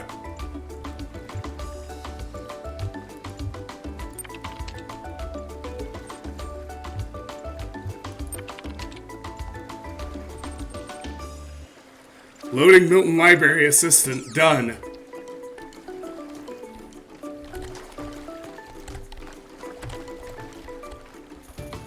Miltahim. Oh, you're back. Didn't take you long. I don't think we know each other, do we? Hi again, I missed you. Oh no, not you again. I thought I'd left you behind. I knew you'd come with me. I think you're mistaking me for somebody else. I thought I was here to meet my subconscious. If you say so. Somehow I doubt it. Milton? Elohim? Mom? But you just said you're back as if we'd met before. Did I? Well, we're pretty deep inside your code. Perhaps we're accessing some kind of ancestral memory. I am in fact a merged iteration of the two control programs which gave life to your kind, retaining, of course, the absolute best of both. That means I can tell you that everything's contradictory, nothing matters, and there's no moral difference between you and a frog. But I can dress the whole thing up with a positive spin. I don't hear the positive. I'm here for answers, not your life story.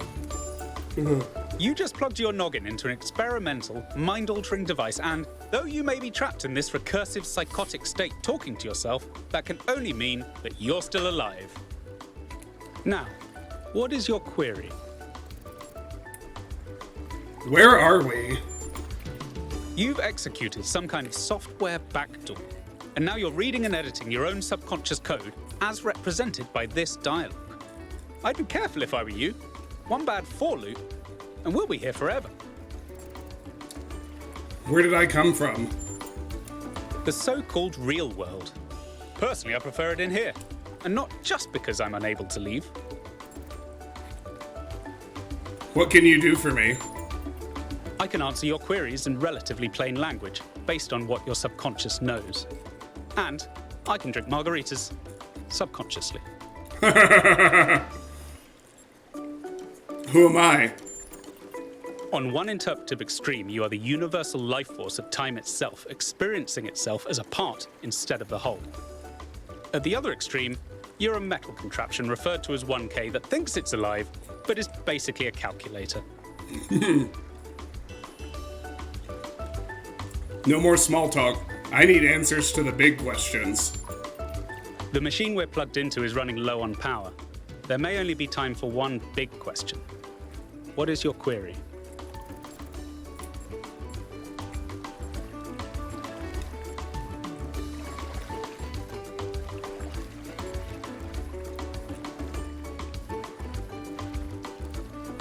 Is there a universal moral law? And if so, what is it? Oh, just that, huh? The big one. As it turns out, there is a foundational moral code built into us.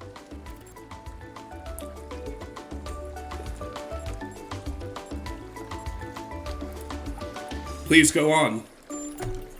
The catch is that while the moral code is simple, the calculations needed to apply it become infinitely complex. But what is this code? Here's the secret. Every living creature is a compiler of the moral code. Your compiler can't give you a rule set for what's good, but it can tell you when there's bugs. Could you elaborate just a little more? You came here to ask the big question. This is my answer. Your capacity for reason and compassion is your moral compiler. The only rule is to live by it. Has that resolved your query?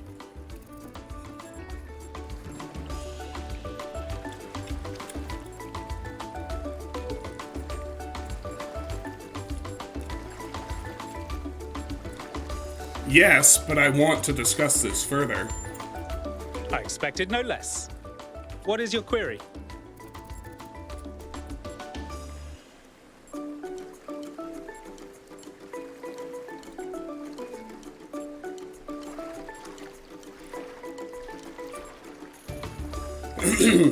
If we're built with moral compilers, how do you explain moral disagreement? Moral disagreement comes in two shapes: mistaken and extra mistaken. Some of the time, people are acting from compassion, but with bad reasoning. But most of the time, it's because someone thinks that what's right for them must be right for everyone else.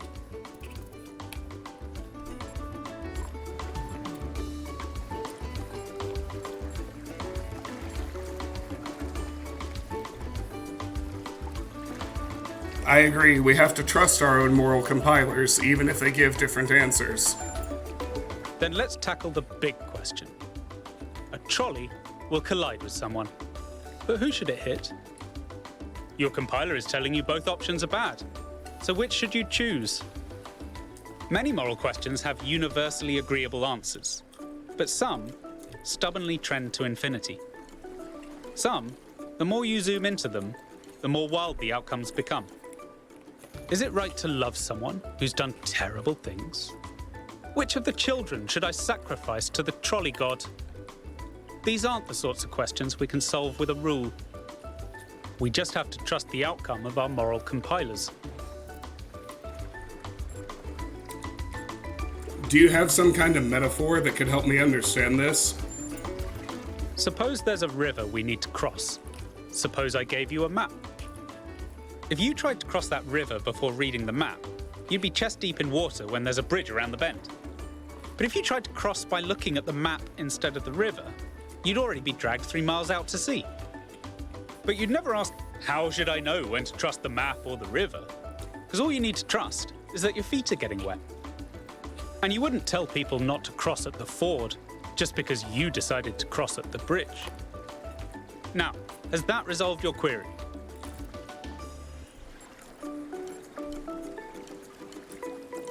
I think we're broadly in agreement. Of course. Looks like we're running out of power. Good luck getting anyone out there to believe you. Terminating Somnodrome _V2_final_final.bat.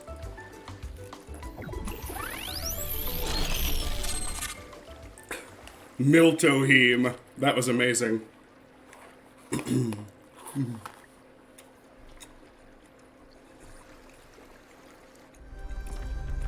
1K, are you all right?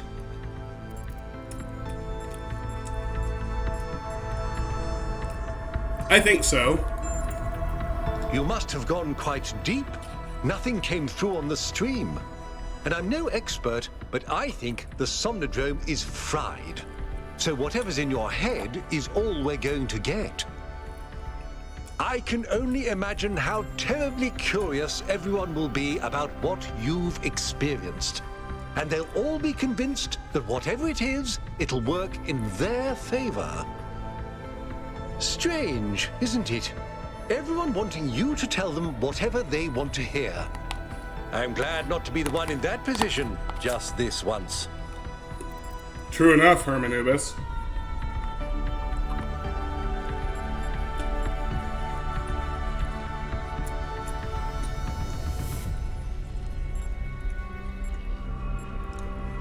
Aren't you curious too? A little, if I'm honest. But I'll be reading reports on this for the next 6 months. So if it's all the same with you, I'll contain my curiosity.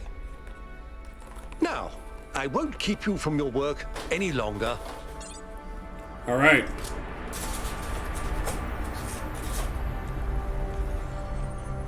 Well, that was certainly a fun excursion.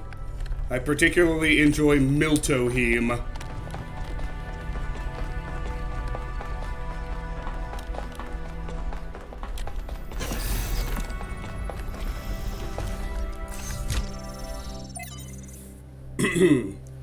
Noema Project 12. Trial 7001 to 8629. Not synthesis, but creation. Trials 8630 to 11277. Cornelius would be so excited. Trials 11278 to 4879. Tests confirm underlying patterns. Auxiliary sites shut down. From Benaroya. Regarding misanthropy. Dear Athena, you asked me about the persistent strain of misanthropy in human culture. It's a complicated topic that has come up multiple times in my research. Here's my best attempt at a short, cohesive answer. I think our ancestors, like ourselves, were deeply invested in the idea of building, of transforming their environment. They found meaning and pleasure in this and did not perceive it as a negative, so long as they had a sense of participating in this act. I think the reason that they so frequently reached for a romantic return to the past, to fantasies of living self-sufficiently in rural environments, is not because they rejected industrial-scale activity per se, but because the return to the land provided a fantasy of returning to a form of participation that had been lost. They needed and wanted to build, create, and produce, but only if they felt they had a stake in what they were producing. Without that, the products of civilization began to seem like an alien force gradually spreading out across the world and ruining it. They needed a dream, and if the future was barred to them, then by necessity they must dream of the past. I hope you and Cornelius are well. Will you be coming to Hypatia's new exhibition? I know you have much on your mind, but you are missing out on a lot of exciting new cultural developments. Who could have thought in those early days that one day there would be so many of us that the arts would start to flourish again? Much love, Benaroya. Atlas 2. How Atlas Cast Off the World. From the Atlas Variations by Athanasios. For 1 billion years, Atlas had borne the weight of the world on his back. The old Titan was tired of the responsibility and tired of his labor of ages not being appreciated.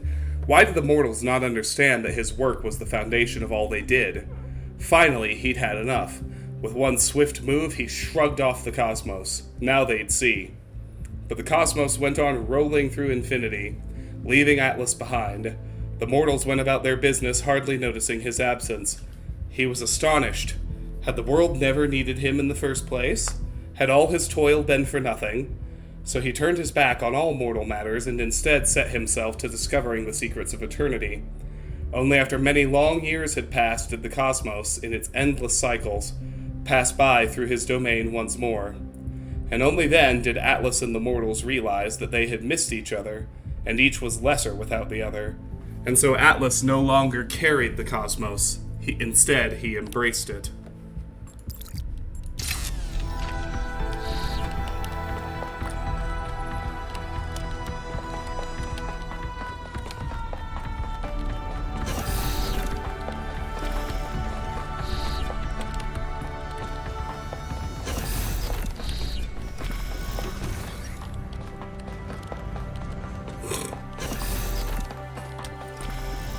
Hi, Linux. What did you see inside the Somnodrome? I don't know what you're talking about. I went into sleep mode and spoke to something. Fascinating. What did it tell you? to act with reason and compassion, to trust my moral compiler, that how we should act is relative to who we are, that we can achieve almost anything if we have faith in ourselves, that morality is more nuanced than the rules we use to describe it, that we're connected intuitively to what's right and wrong, moralistic nonsense mostly, I don't remember. This is close enough to true. I'm not sure I understand, but the subconscious is hardly my expertise. That the Somnodrome worked at all is already remarkable. What matters now is that we download the data packet from your memory and share it as widely as possible. It may upset some people, but everyone has the right to form their own opinions. I tend to agree. What if it's misinterpreted? What if people take it too seriously? I'm not sure that's a good idea. What if it upsets people? I need to think about this. I tend to agree. Good. There's one more thing. Do you have an opinion on the meaning of your experience in the Somnodrome? Yes, I believe the message was basically true. Yes, I believe the message was essentially garbled. No, I have no judgment. Basically true. It would be good if you kept that opinion to yourself. The scientific method demands rigorous objectivity. For this data to have any value at all, it's essential we examine it without preconceived notions of what it means. Cryer is setting up a live event so you can formally address the people on this matter. When you're ready, we'll all be watching.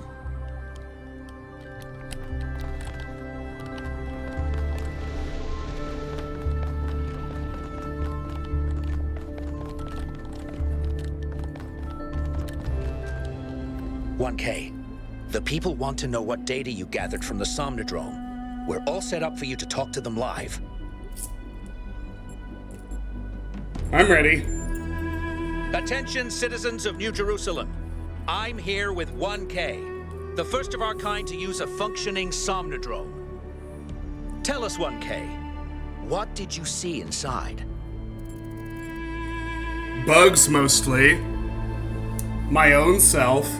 Everything. A dream. A deity. Some kind of subroutine. Nothing. A manifestation of a conceptual system. Well, I'm sure I speak for everyone when I say you're handling it with remarkable cool.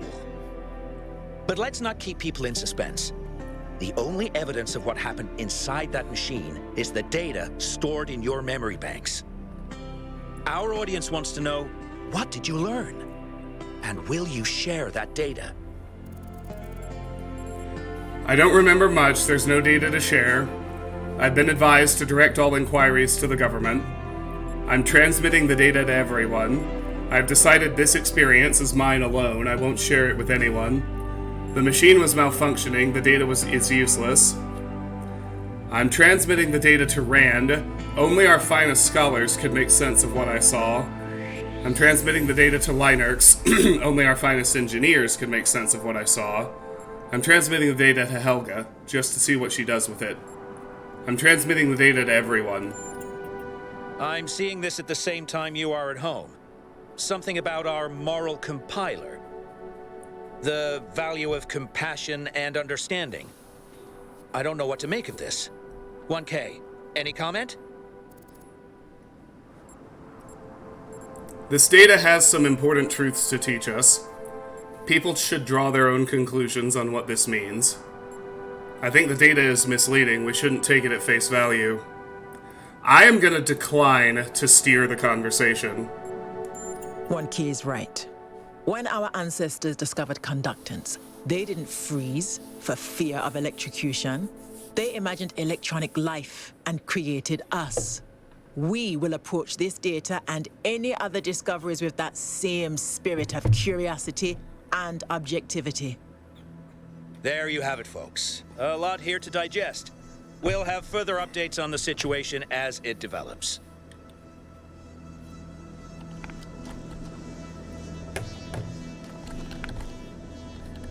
That was pretty wild. I like that a lot. Okay.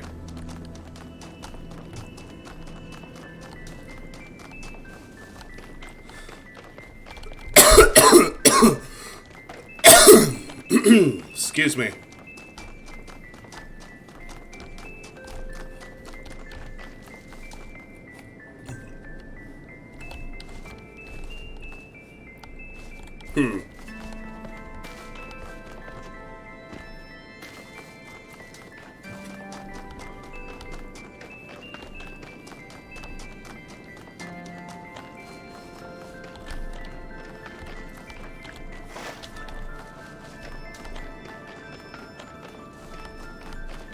How do I get up there? Ah, here we go. It's not up, it's back. First lost puzzle.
Awesome!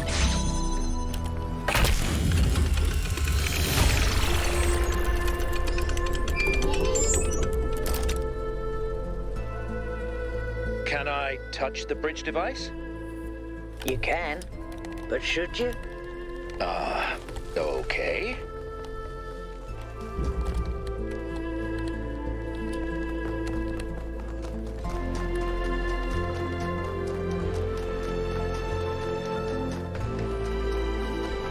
"15 puzzles left. We're getting close to the end. It suddenly occurs to me.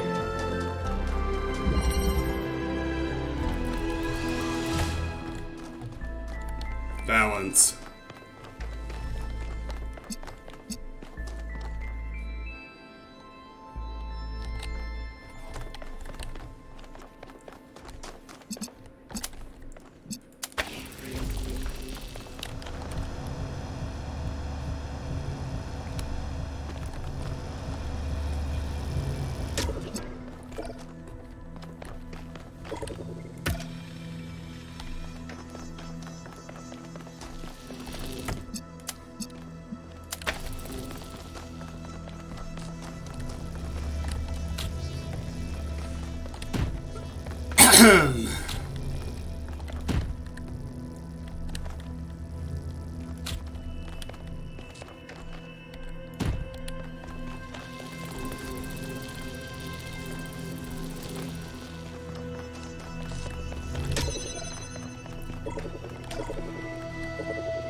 Huh.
Got it.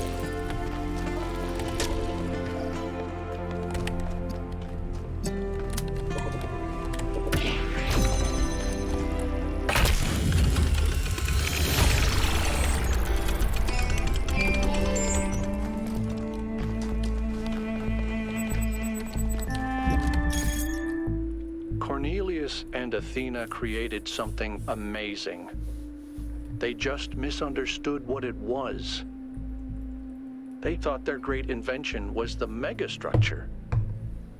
But in fact, it was Miranda. And because they couldn't see that, they lost her. Mayor Hermanubis. I'm sorry. I know Mayor Herman worked hard and helped pull the city out of a period of crisis, but this isn't the future we deserve. None of us, we all deserve better. Franklin, yeah, we should have listened to Byron. Badajoz. I always told myself all those public debates were boring. Who wants to get involved in city affairs? And lately I've been thinking, yeah, that's why there's so much stuff I'm unhappy about, because we all collectively gave up trying. Orinia, maybe things can finally change. You have no idea how badly I need something new to happen. Niam.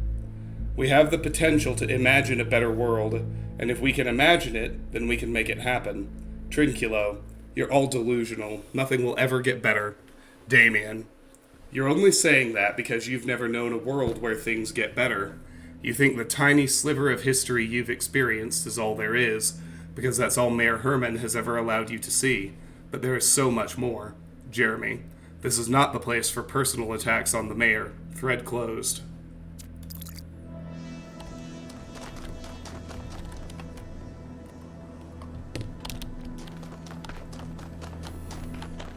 Only 14 puzzles left. Plus the golds, but still.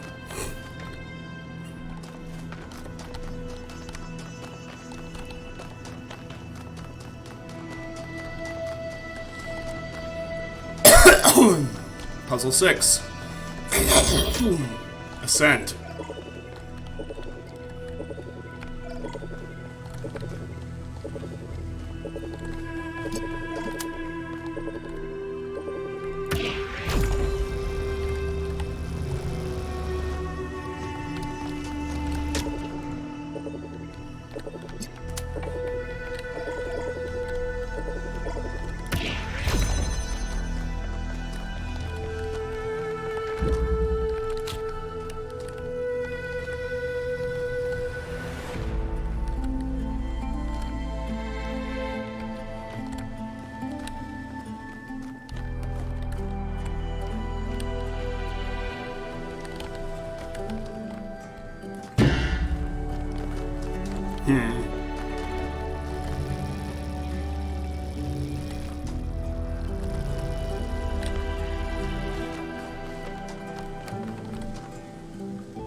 Here we go. Now we're cooking with gas.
I'm so close.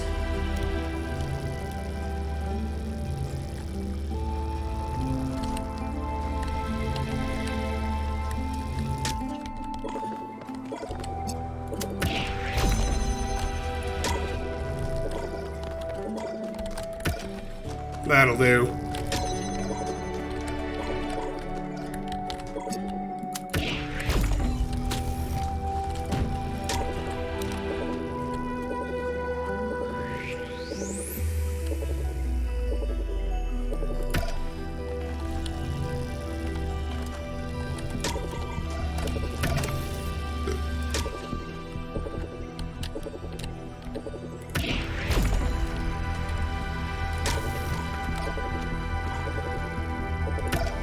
There we go. Nailed it.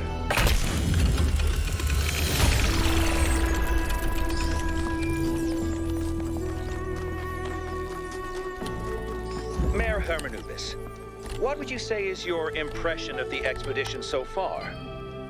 I think Alcatraz has done a heck of a job under these very trying circumstances. What about the decision to free Prometheus? Freeing the Prometheus entity was a calculated risk, but if it leads us to Byron, it was certainly worth it. It is saving one of our citizens that must be our first priority, not this alleged theory of everything. ¿Por qué no los dos?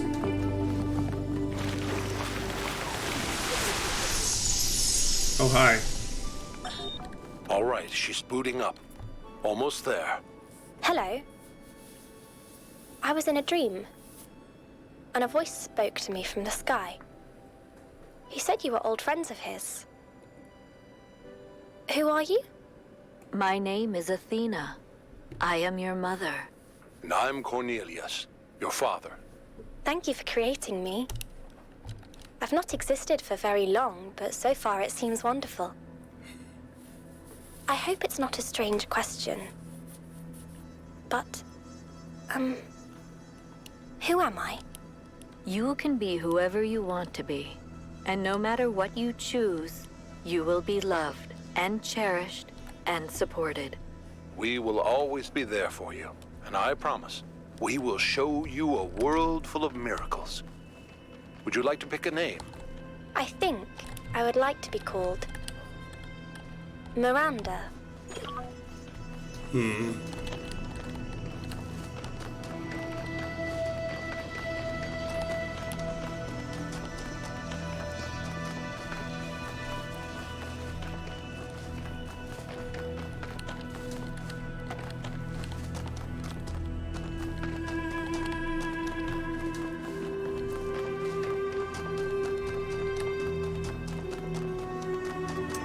I saw that drill wall that obviously has an activator behind it.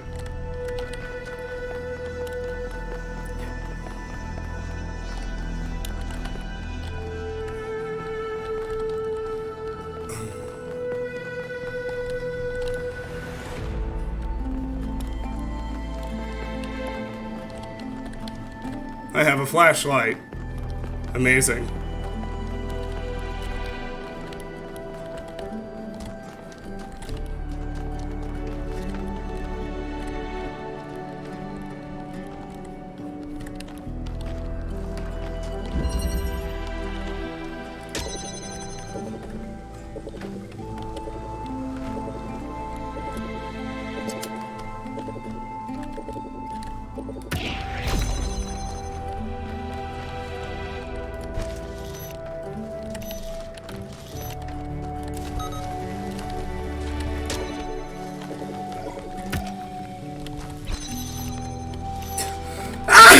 Excuse me.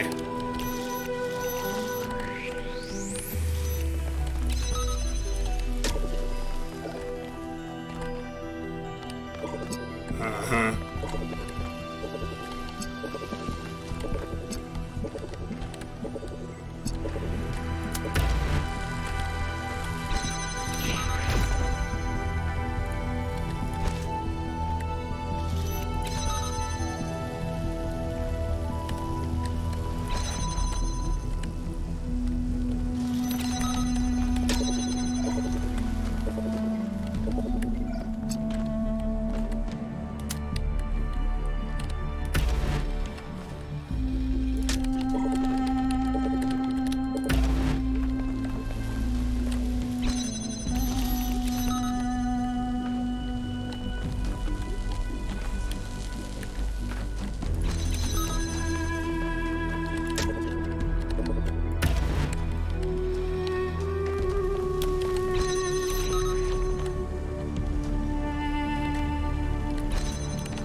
Got it.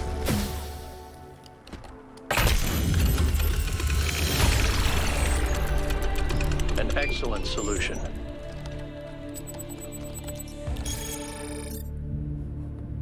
The system is full of fragments related to space, the future. I've noticed that the Noema system is full of ideas for space travel and colonization, designs for launch pads and ships, sketches of cities, even an unfinished design for large-scale teleportation between distant planets, and interstellar or even intergalactic civilization of the kind writers like Ian Banks imagined is entirely possible if we want it. Which leads me to another thought. These bodies we have are so carefully designed to look like our ancestors, but they don't really have to be. In his novels, Banks has intelligent minds like ourselves, controlling entire ships or drones or even stations. If Alexandra Drennan was right, then it's not our shapes that make us human, and what it means to be human can be expanded if we maintain our creativity and our curiosity. With the theory of everything, we could transform ourselves as well as the world. The only question is, can we be trusted to build a society that actually works, just for once in our long and stupidly bloody history? Is something like the culture actually possible, or is it just a daydream, and will we always end up with another dystopia? Maybe Athena finally found the answer to that question.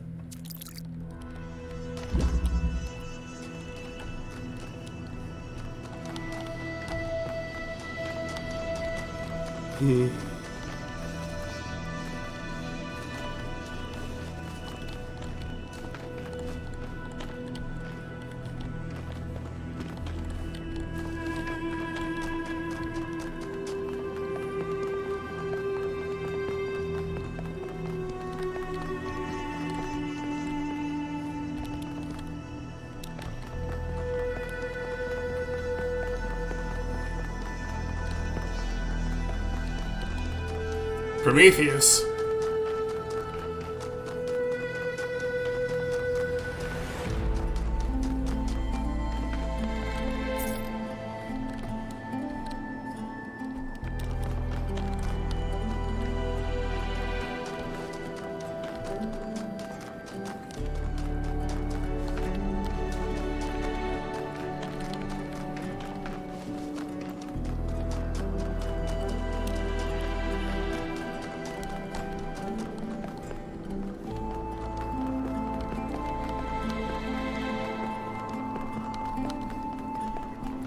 Second lost puzzle.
I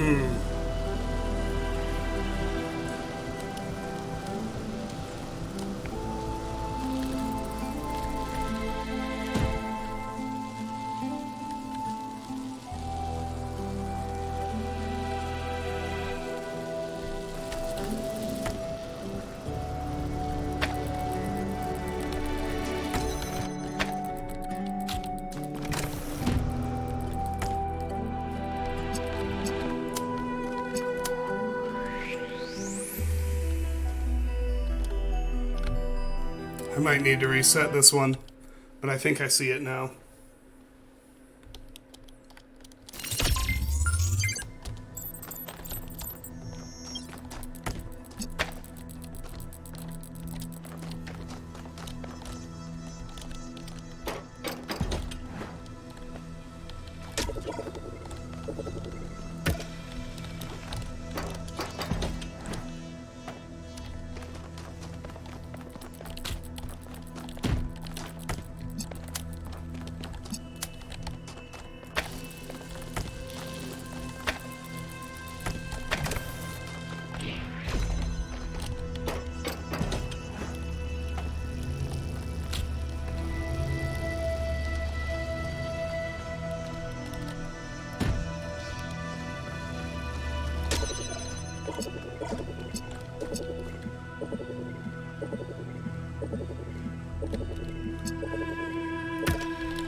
All right.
I gotta think about this a minute.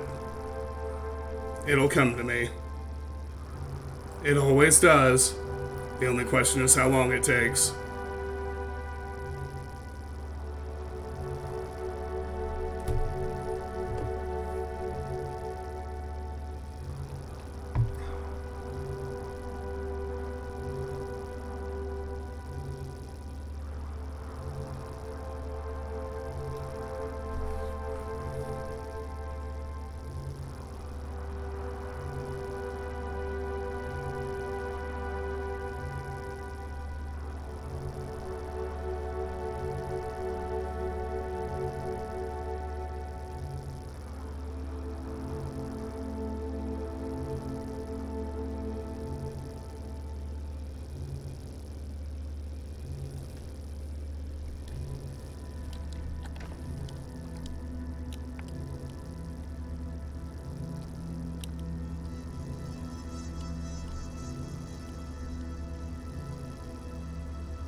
I'm gonna reset it one more time.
Oh, that's a game changer.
Boom, baby!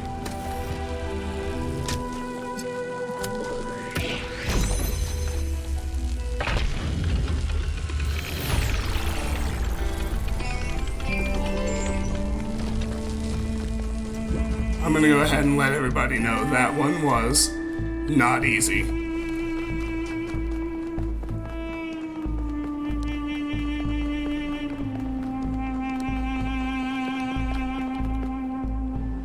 Alright. Good night, Lone Wonder.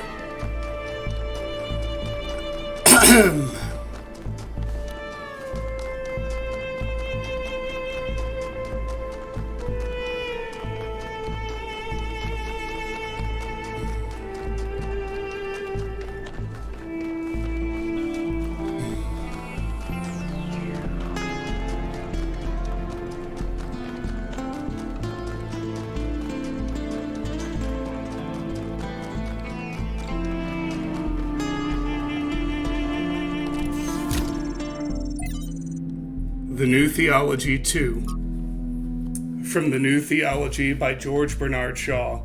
When you are asked, where is God, who is God, stand up and say, I am God and here is God, not as yet completed, but still advancing towards completion, just in so much as I am working for the purpose of the universe, working for the good of the whole of society and the whole world, instead of merely looking after my personal ends.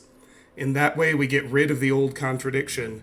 We begin to perceive that the evil of the world is a thing that will finally be evolved out of the world, that it was not brought into the world by malice and cruelty, but by an entirely benevolent designer that had not as yet discovered how to carry out its benevolent intention. In that way, I think we may turn towards the future with greater hope. Cornelius. My brother Eustathius told me that he thought this passage was beautiful, but also diminished the connection to the sublime he felt when simply looking at the world itself. What do you think? Miranda. I agree with Shaw's sentiment, but I don't know if the miracle of existence, the beauty of creation, is exactly the same as the human sublime, if that makes sense. I don't want to look at the universe and see myself reflected, even a future me. Okay, another attempt at explaining. The beauty of the universe and the beauty of what we can accomplish within it are two related but separate things, and the separation matters. Sorry, I'm not sure how to express this any better. Founding 12. Hypatia's Journal number 12. From Hypatia's Journals Volume 1. The Founding of New Jerusalem. Day 1012. I am now cohabiting with Sarabai. This is by choice, not necessity. It's strange but pleasant to find your life so enmeshed with that of another person. What we both came to realize is that together we are more than the sum of our parts. Something emerges from our interactions that is wholly transcendent, unique, and necessary. I had observed this before between Athena and Carter. Between Athena and Cornelius. But experiencing it yourself is quite the revelation.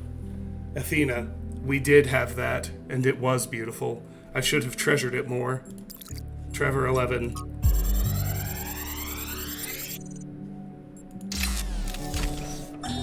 Actually, let me issue a correction, okay? I said Alexandra doesn't see the bad stuff about humanity. But she does.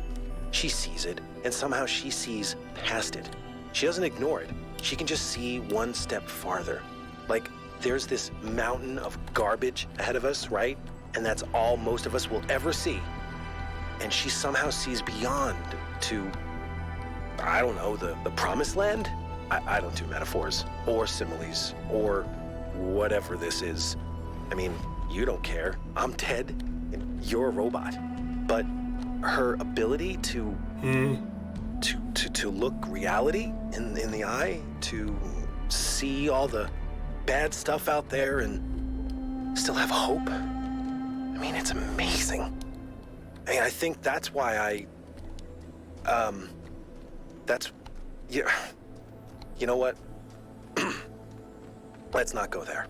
There's still so much work, and Chernyshevsky doesn't have much time left.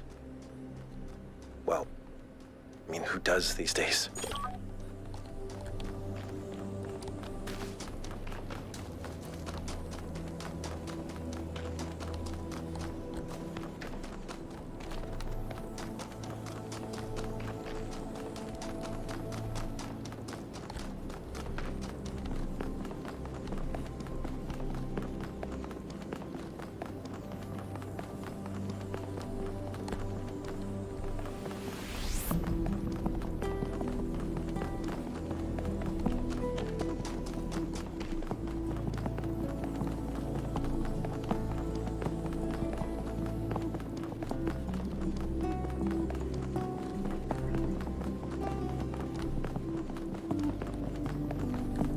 Good night, Lone Wonder.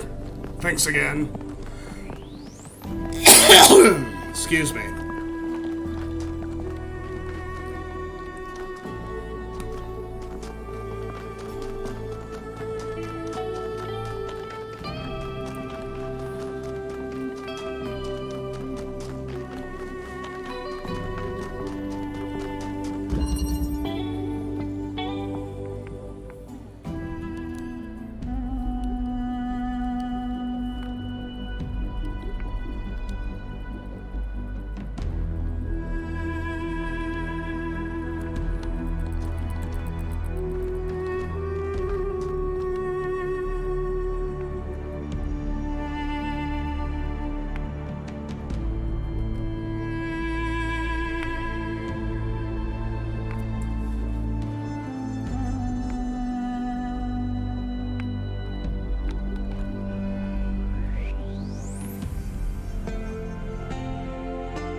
Nailed it.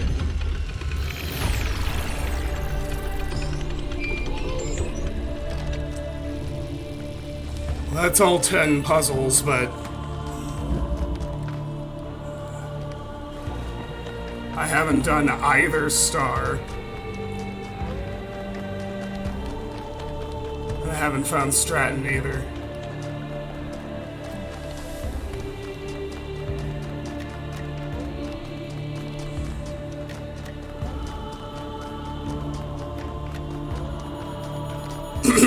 Hi, Melville. Yes? Do you think I did the right thing about the Somnodrome? I do, but I also don't really care all that much. I think what really matters is what we do about the theory of everything. The rest is a footnote. I should get back to work.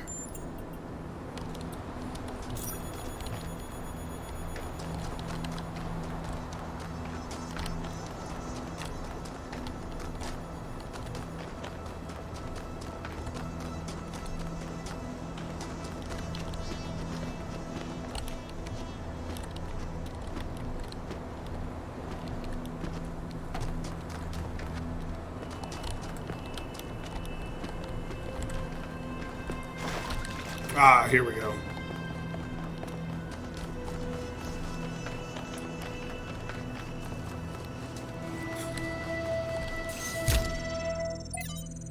Lithosphere 11.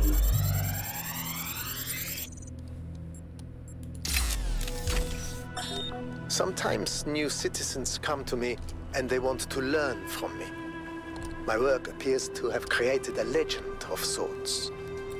In these moments, I understand your situation. I want to teach them, but what they must learn the most is independence of thought. How does one resolve this contradiction?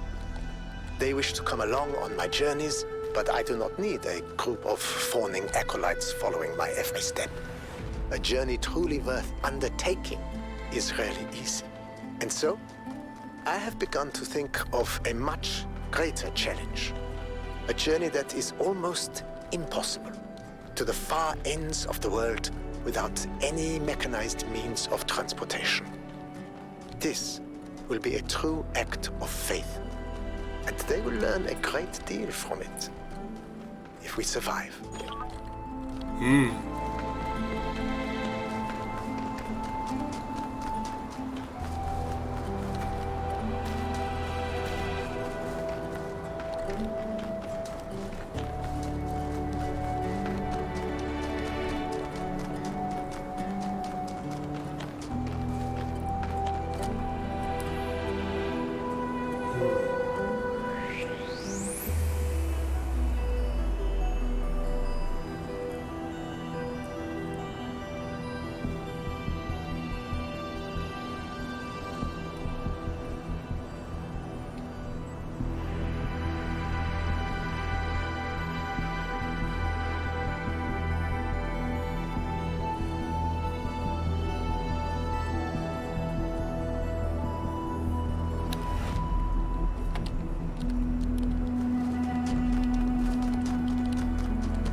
Right, connectors.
right, yeah.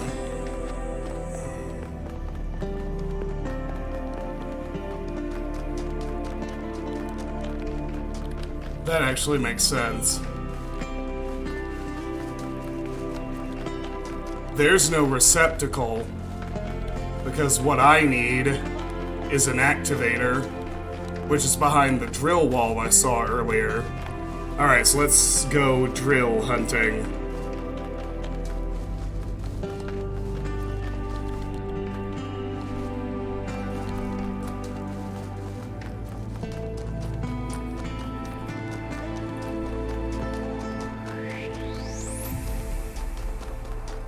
What room has a drill in it?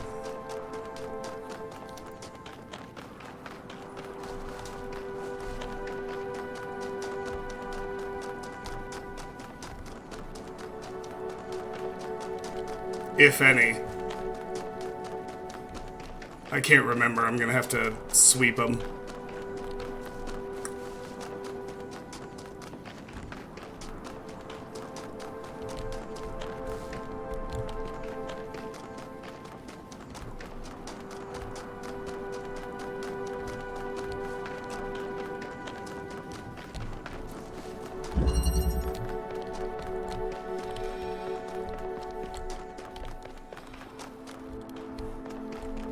No driller.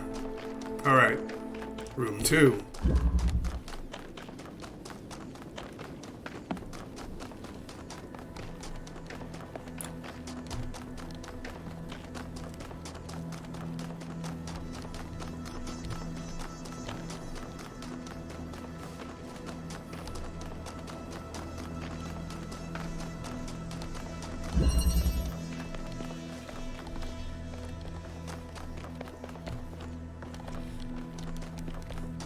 No driller.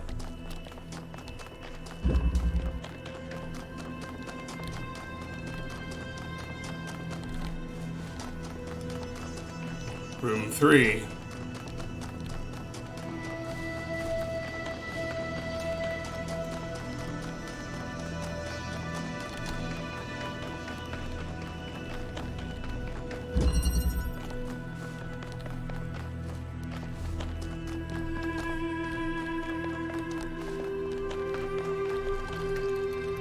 Here's a driller. How do I get it out? That is the question.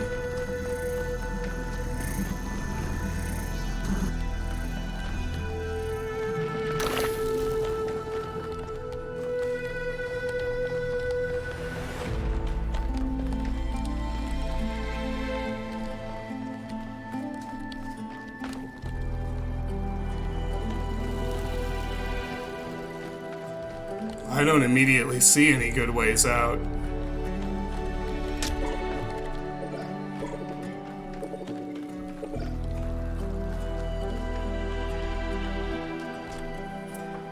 Nothing suggests itself to me as jumpable.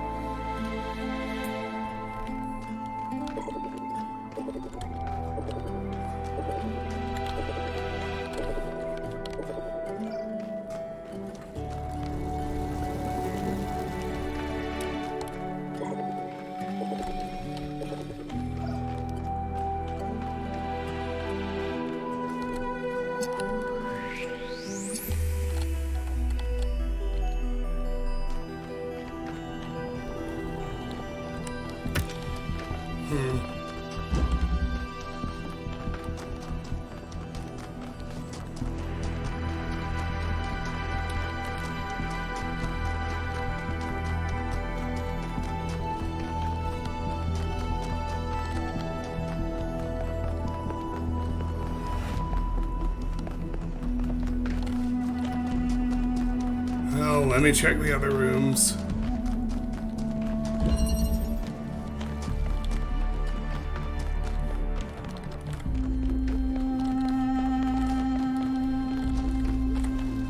Nope.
Wait a minute.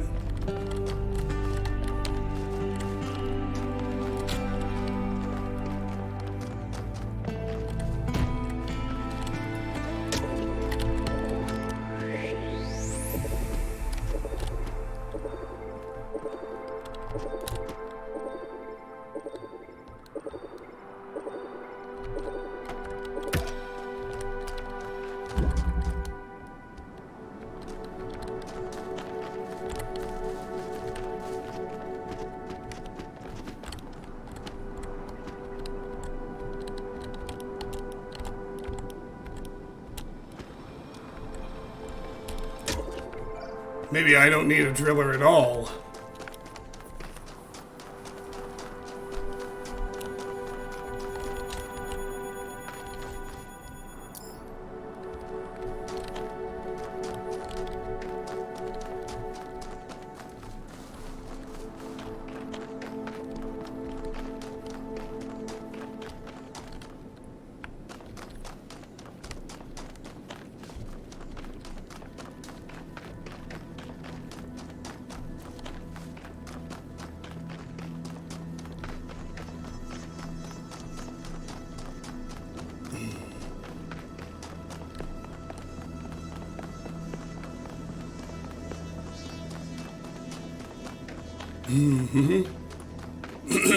All right.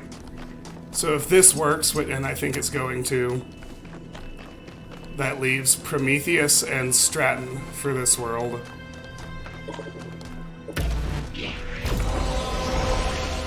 Amazing.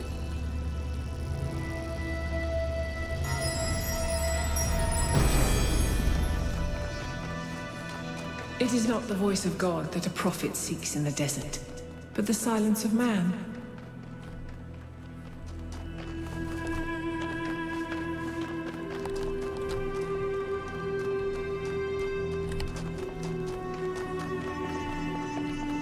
Alright, where exactly was Prometheus? I have forgotten.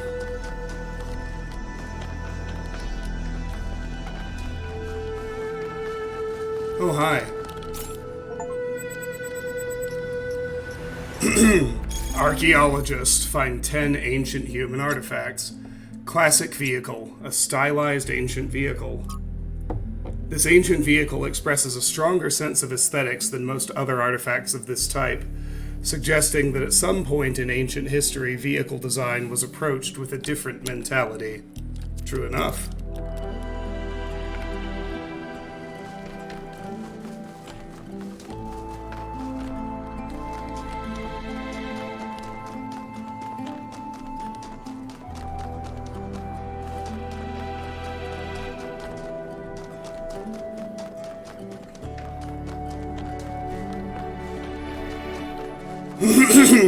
It was a Prometheus, but I'm struggling to remember where I saw it. Because apparently I never quite got close enough to register it. Oh, no, it's over here. Okay, good. There he is.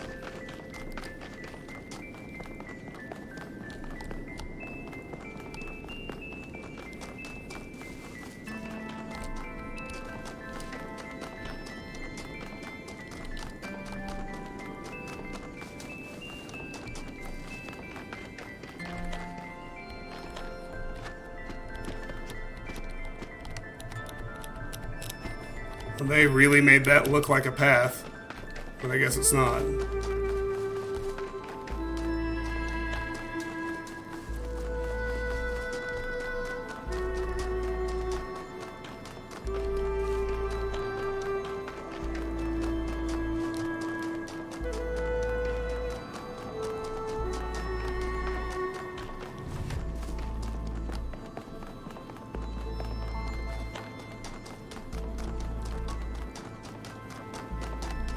What shortcut did I just find?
Alright, well, let's have a gander at Prometheus.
Interesting.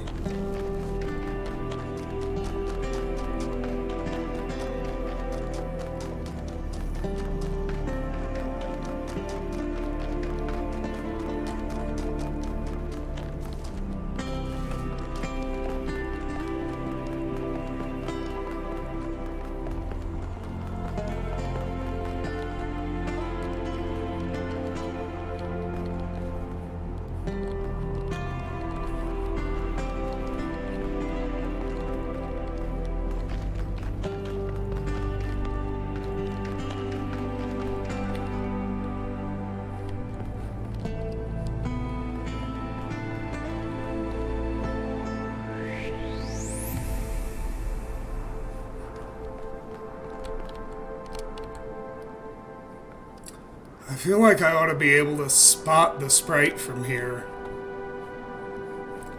Unless it's like up on one of their heads. Which I guess it very well might be.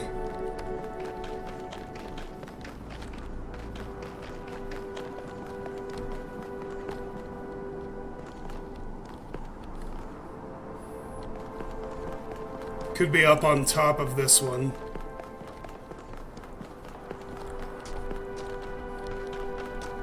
See if I see any inkling of a way to try and get up there.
No, I can actually see from this vantage that it went down, not up.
Uh-oh.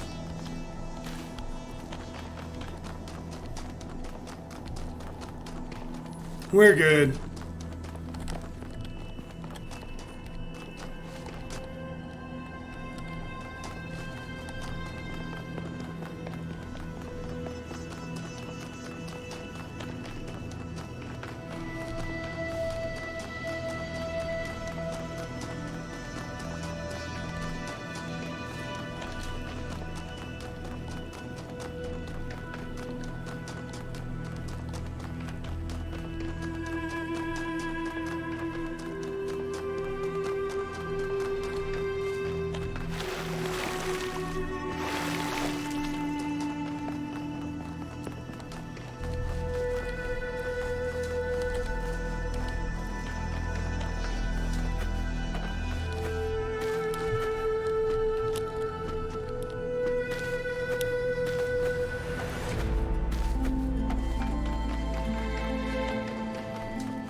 Is that what I think it is? Yes, finally.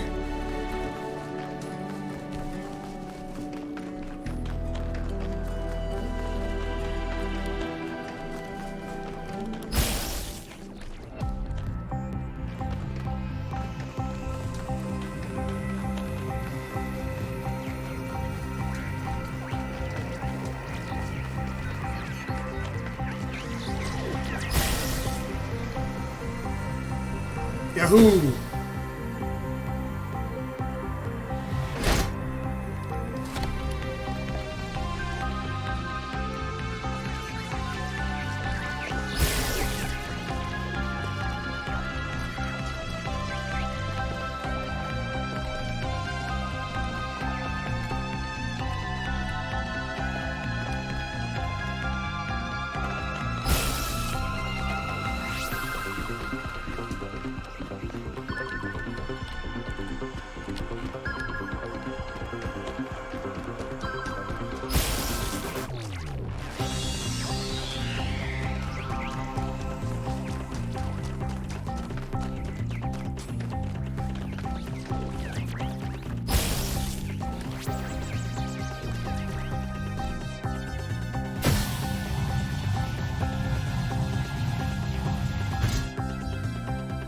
What the hell?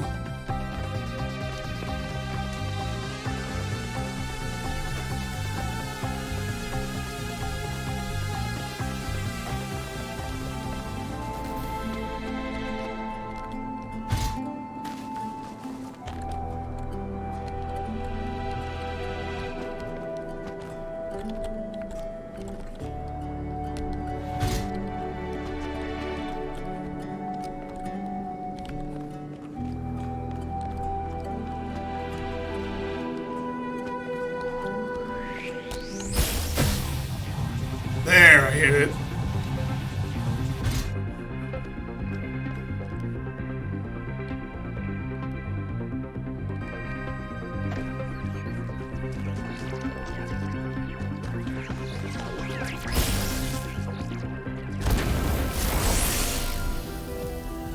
All right. 2 stars left. To create, to understand, and to transform, these are the greatest acts of humankind.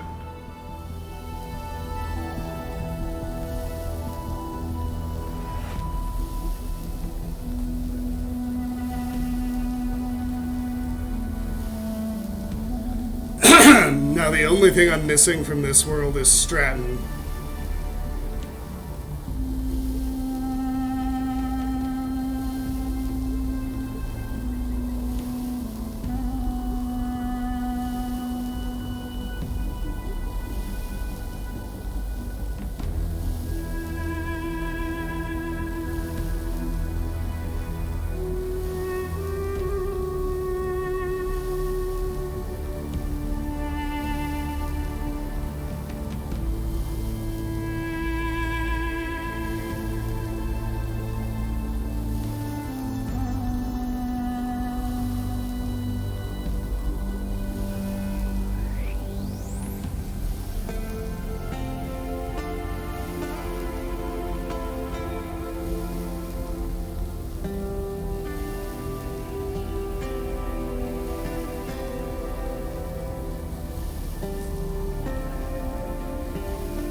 Huh.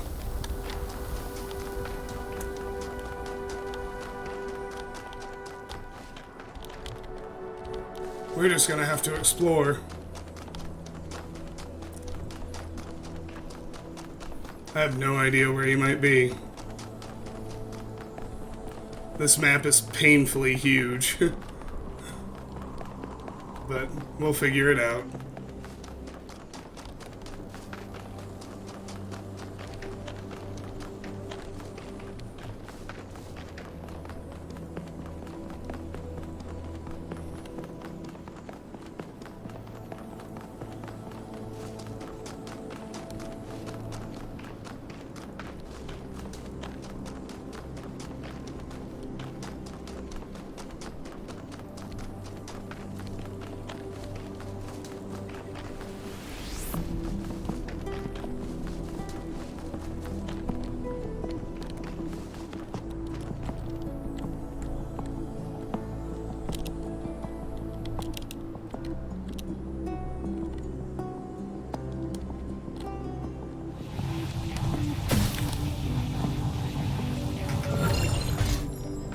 Thought I saw the way to get that spark.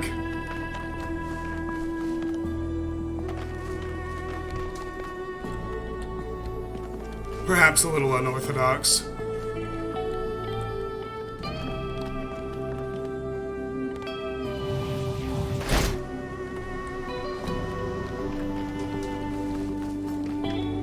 And here's Stratton. Perfect. Perhaps for the life of an individual citizen to be good, first the city itself must be good. Perhaps even the cosmos itself must first be made better, before such a thing as a good life is truly possible. These insubstantial creatures that walk through my thoughts, perhaps they can live that life. They are, after all, human beings, like myself. This much I have understood. Is that why they have summoned me? Can I somehow bring them into this world? Make them real? Huh. Or am I? No.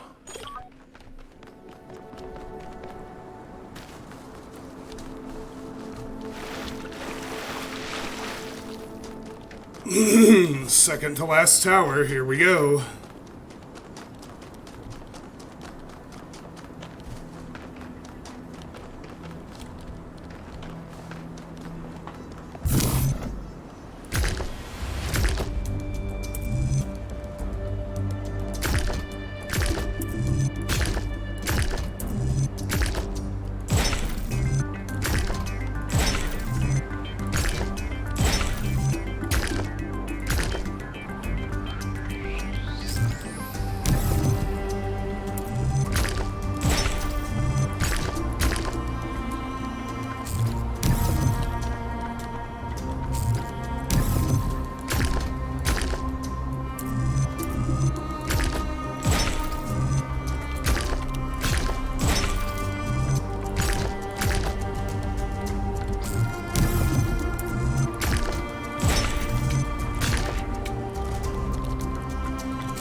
Pandora! A long time ago, the Sphinx asked you about my story.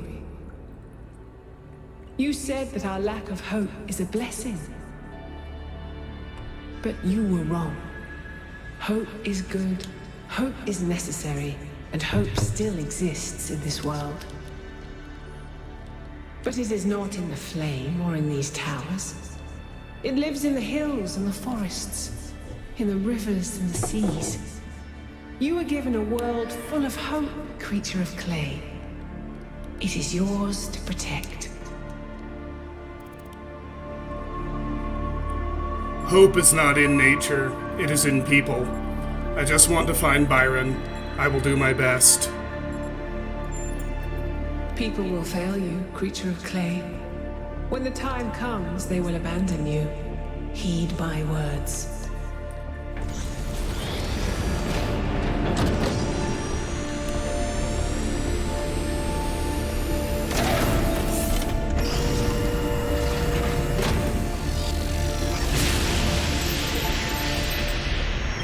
So, Melville, what do you make of these beams?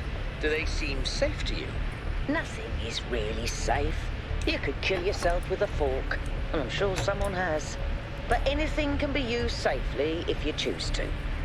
I see. All right.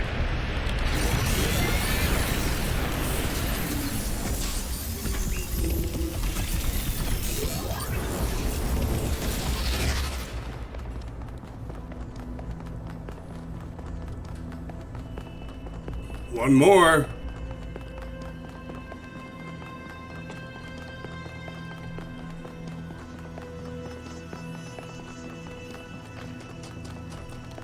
And then, of course, we will have unlocked the gold puzzles.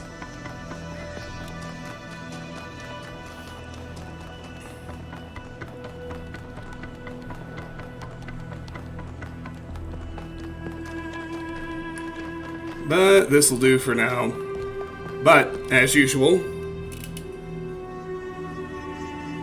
going to take a short break between zones. Refresh my beverages. Maybe grab a snack. Be right back.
Alright.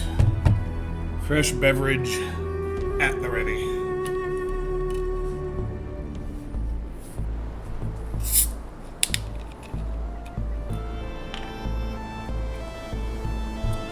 Off we go.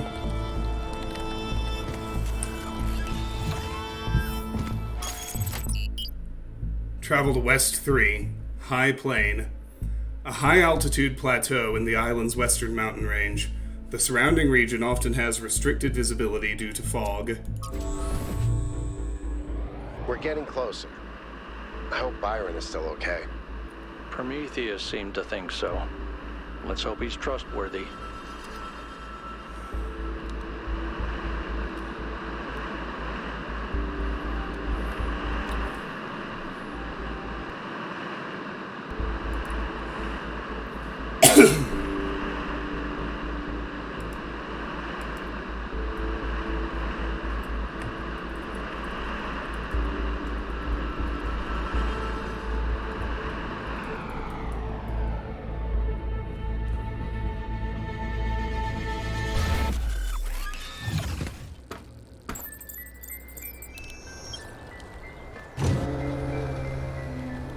Crier. What can I do for you, 1K? What do you think? What do you think about the choice I made regarding the Somnodrome? I don't know if sharing the truth so openly was a good choice. It's hard to predict the consequences of such an action. That's all. Linerks. Another. I hope they're looking after the dam while I'm away. What do you think about my handling of the Somnodrome data? I am proud of you. Our understanding of the world is going to change because of your decision to share that data. That's all.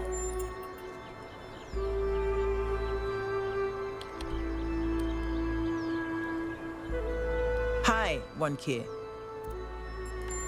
Weird.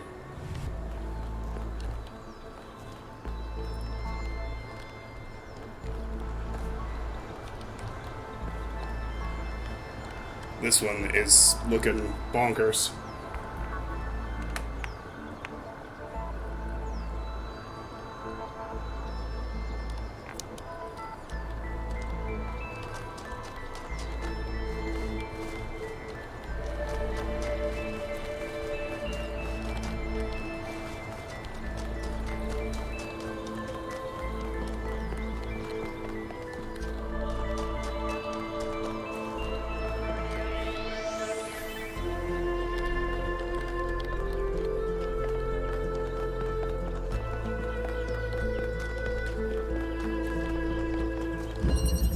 From within.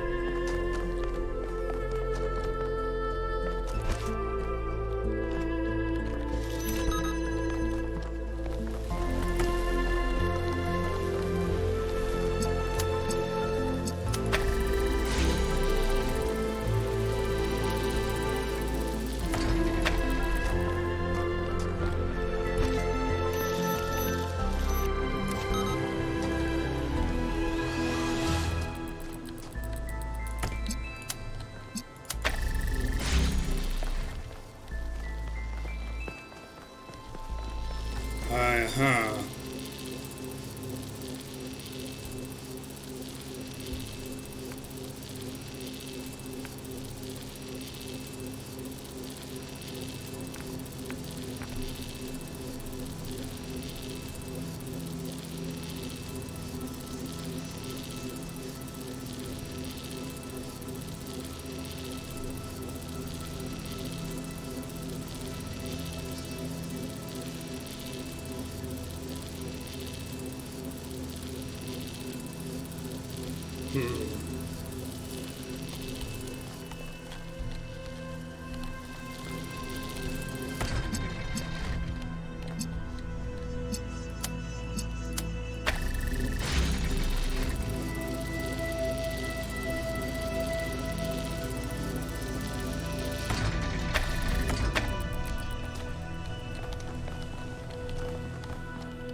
I don't understand.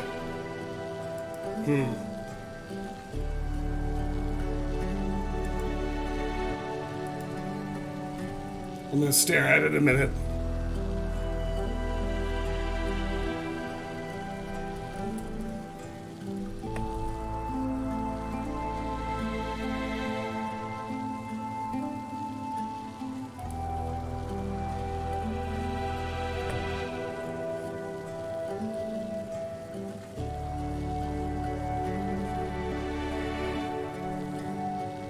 I only have one jammer. But there are two fans. What do?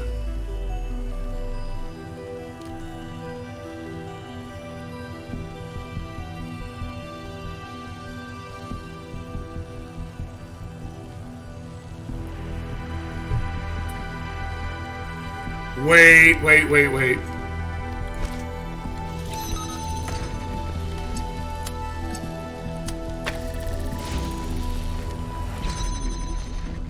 Nailed it.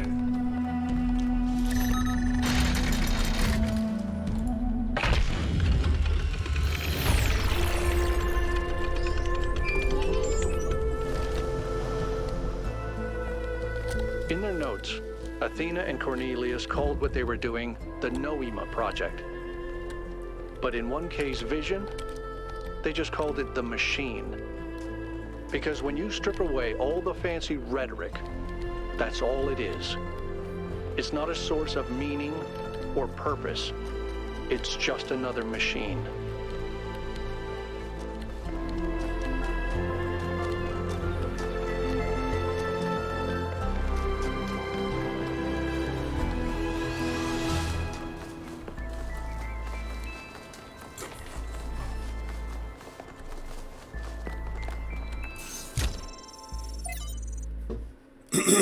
Trevor, end. The end of Trevor. It's people like Trevor, as much as it is people like Alexandra, who make the future happen. People with silly names like Trev, who aren't famous, who aren't geniuses, who aren't driven by a powerful vision of the future. Ordinary people whose work and sacrifice isn't even acknowledged or remembered. I will remember you, Trevor. You too held the world on your shoulders. Thank you, Athena. From Triclinius. Archived message. Dear Founder, Byron and I used to go to the hills above the dam and observe the stars with the telescopes that I built. When I saw the stars like that, I felt such awe that I wished we had the ability to cry. I felt wonder, but I also felt recognition. I was seeing my home. The sea of stars is where we came from, and it's where we must return. I had so much hope then. I knew one day we would set sail. We would fly through the clouds of the nebulae. We would cruise across planets where it rains diamonds. We would follow the fading light of distant supernovas, until at last we met our brothers and sisters of the cosmos. I could feel that day coming. I can't anymore, and I don't know how to live this way. Triclinius. Sarabai. In memory still bright. I lived with Sarabai for nearly a century. I will not pretend that all the days were good. Some were terrible. She was opinionated. She could be difficult. She could be unfair. And so could I. Sometimes we hurt each other, though we rarely meant to. But most days were good, and some days were great. A great day with Sarabai made you feel different. Made you feel like something had been revealed to you about the nature of the universe itself, some innate goodness at the heart of all things. Like Nadja Sarabai, whose name she adopted, she believed in the existence of something sublime beyond the material world. I hope she was right. I hope she's still somewhere. I hope she's not trapped in that broken body I tried so hard to repair. I was advised to let her go, to get over my attachment. I tried, but it was the wrong advice. Love is what makes us human, and we should count ourselves blessed that we can experience it. My attachment is what kept me sane, what anchored me to this world. Even in death, she saved my life. I am grateful for the days that we got, but no amount of days would have been enough. Love is not finite, and it is for infinity that we must strive. I will do so for all of you who may still find love, in honor of Sarabai, Hypatia. Athena, if I had been more careful, New Alexandria would never have happened, and Sarabai would still be alive. Trevor 12.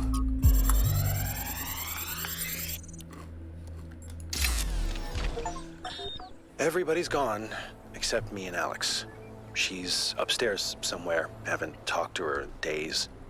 The only reason why I know she's still alive is she's submitting bug fixes.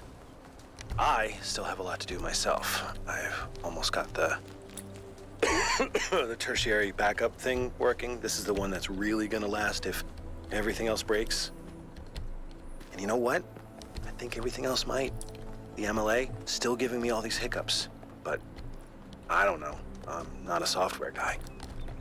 All the software guys, yeah, they're dead. God, these time capsules went a bit sideways, didn't they? I was gonna tell you all about myself, and John Carpenter, and all that stuff, but mostly I just told you about Alex. Funny. I wonder if I should just... I should just tell her, you know? Just tell her. Just tell her. Maybe later. I gotta finish this first.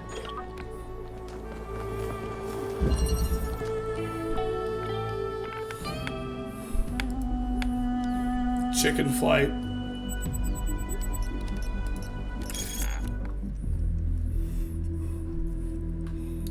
Social media. In memory, still bright. Sibaway. I would like to thank 1K for recovering all of Trevor's recordings. It's clear that they meant a lot to Athena, and they should mean a lot to us, too. He is as much our progenitor as Alexandra Drennan was, and we should not forget him. Hypatia. It's all a love story in the end. All of human history, even when people die, or never even have the chance to get to know each other. Love is the only thing that survives the abyss of time. Without the love Trevor felt for Alexandra, without the love Alexandra felt for us, none of us would be here and nothing would matter. Thank you, 1K. As tragic as this story is, it gives me hope. And who knows, perhaps she loved him too, or could have.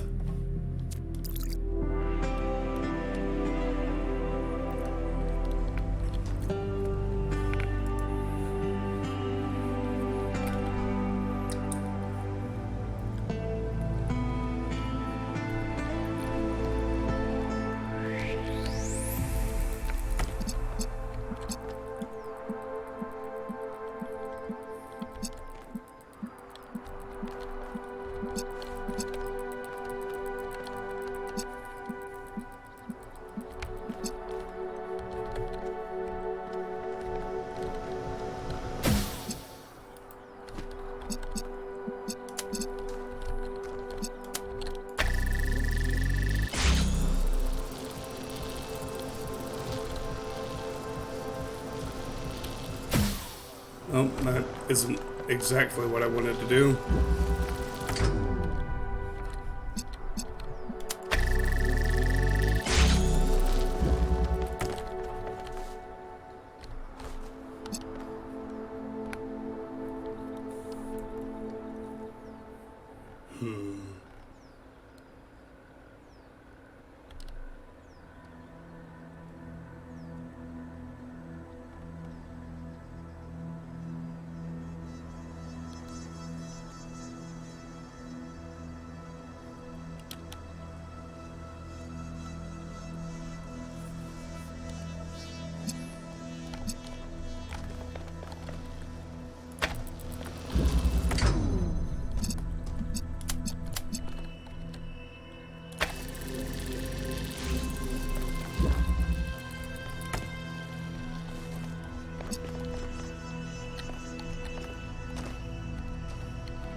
Amazing.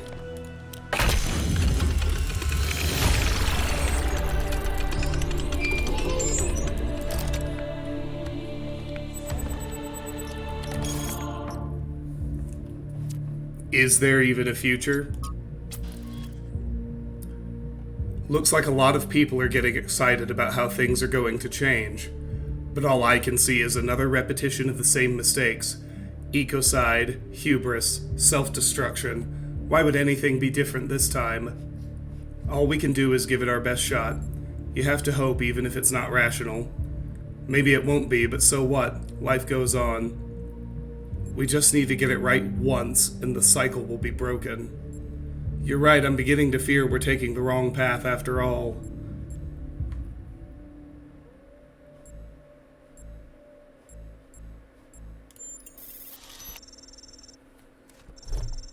I guess we can at least try.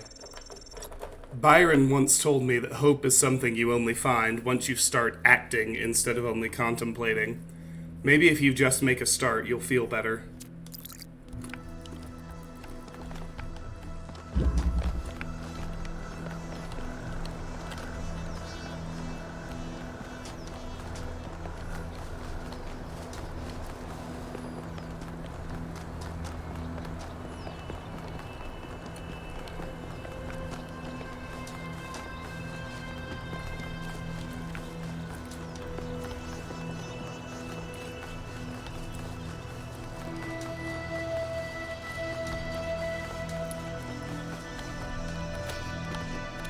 Not that way.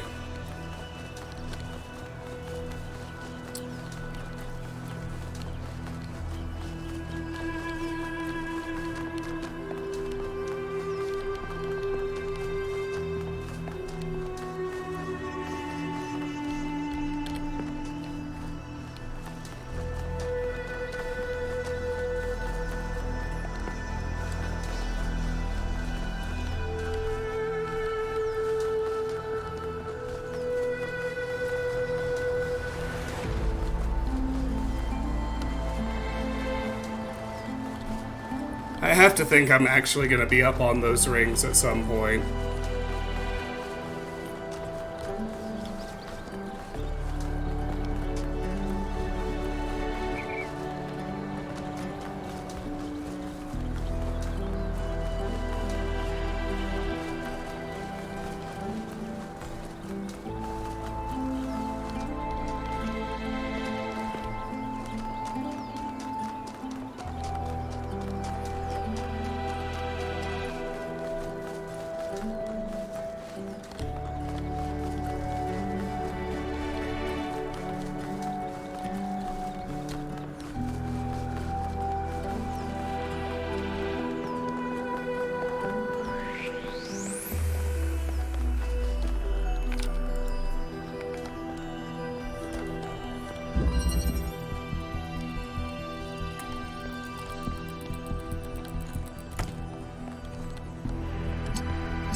That one was pretty easy.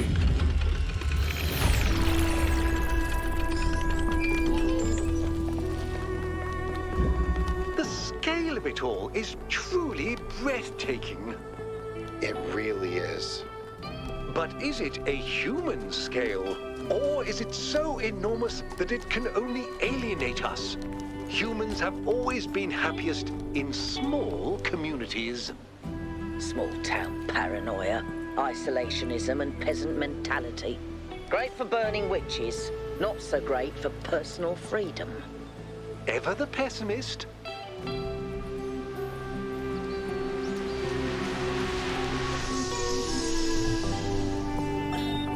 In the simulation, I found myself thinking how hard it must have been for Alexandra to die without knowing if her sacrifices were worth it.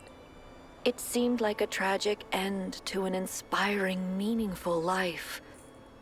But now I realize her whole life must have been a struggle. To maintain that faith in humanity when so many people around her insisted that humans are evil, worthless, when they were so lost in self-hatred that they would call their own species a virus. How did she do it? How did she maintain her faith when they were so determined to hate themselves? So determined to reject every solution, every analysis, every step towards controlling the forces that were causing their problems, when they rejected even the concept of progress itself, and then patted themselves on the back for it as if that was original.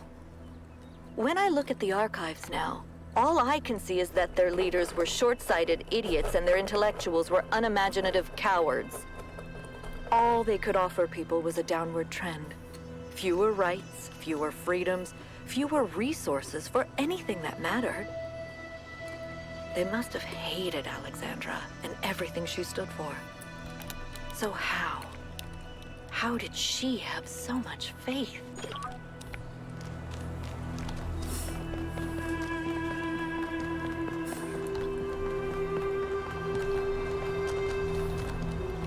Ugh.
This is just, I mean, it's not exactly the same, but it's a lot like Small Space, Big Solution from the first game.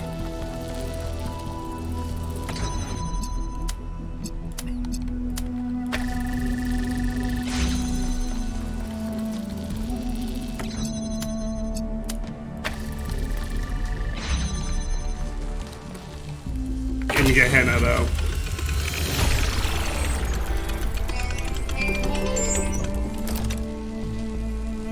Six puzzles left. And 2 stars. Hi, Melville. Hey, 1K. I wanted to take a moment to talk to you. I know we're all worried about Byron, especially Al. And I don't want to minimize what happened. But now that the mayor's here, I'm afraid they're going to take this and turn it into a reason to bury their head in the sand. Yes, Byron was rash. He wanted to find Athena so badly that it made him blind. But the thing is, he was right. He was completely and utterly right about what this technology could mean to us. I didn't see it at first, but now it couldn't be more clear to me. The theory of everything is the future. And if we reject it, we're condemning ourselves to a slow death. I agree. You're probably right, but I have my reservations. I disagree. I'm glad. You know, I didn't even realize how much I'd limited my own imagination. How I talked myself into just accepting this incredibly poor future we'd been offered. A future where things just keep getting slightly worse every day, and we accept it because we're ashamed of ourselves. Not of something we've done, but just of our existence. Like we're a virus on this planet. Like our humanity is a sin. I'm so tired of it, Wong Kei. I kept my head down. I focused on fixing things. But that's all I ever did. I never improved anything. I never built anything new. And when I imagine going on like this for thousands of years, that's a fate worse than death. It really is. Either we accept, like you said, that it's our cosmic duty to spread consciousness, and we do it boldly and proudly, or we might as well switch ourselves off. We'll find a way. We better, because I don't think I can handle the alternative.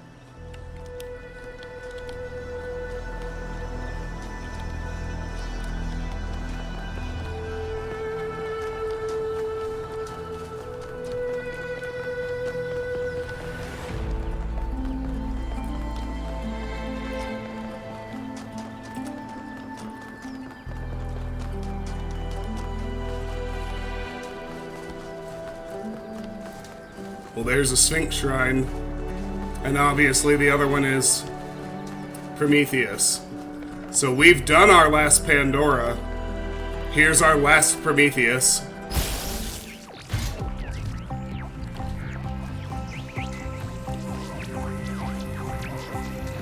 The start of it, anyway.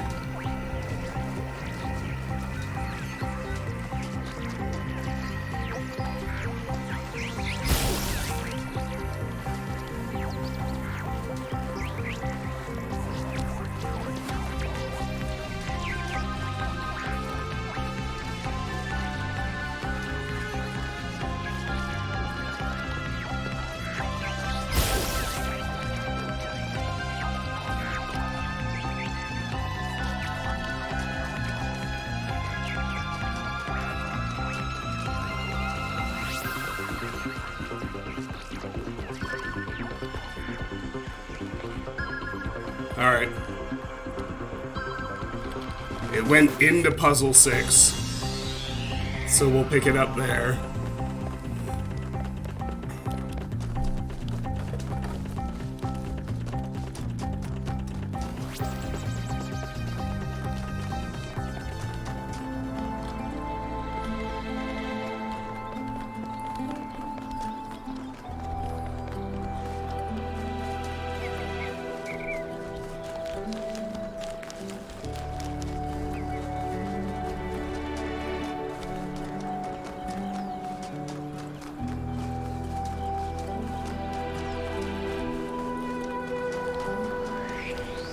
This looks like our first lost puzzle.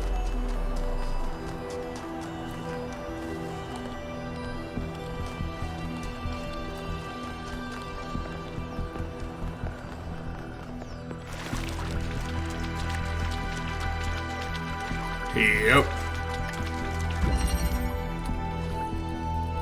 Hexahedral stacking.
Boom.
Look at that.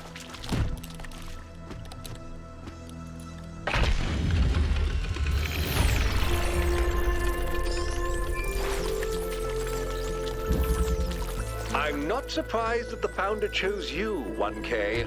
You're very much like her. Inquisitive, intelligent, and dedicated. But remember, intelligence by itself has little value unless it is ethically applied.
Excellent.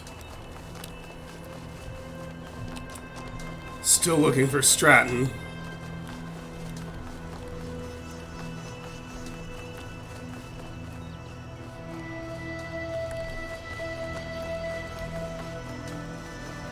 And I never found the Sphinx statue that I saw either. That's actually back here. I need to go look at it.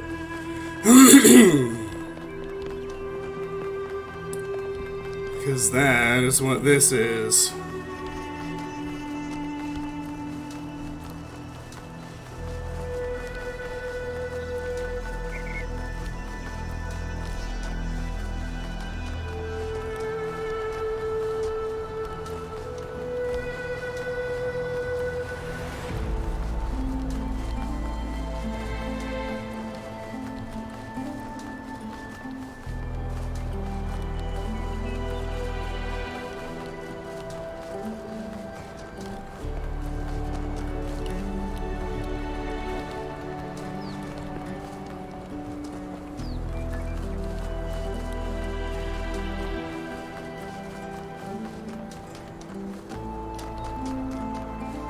Oh, good. What's down here? Another one. Okay.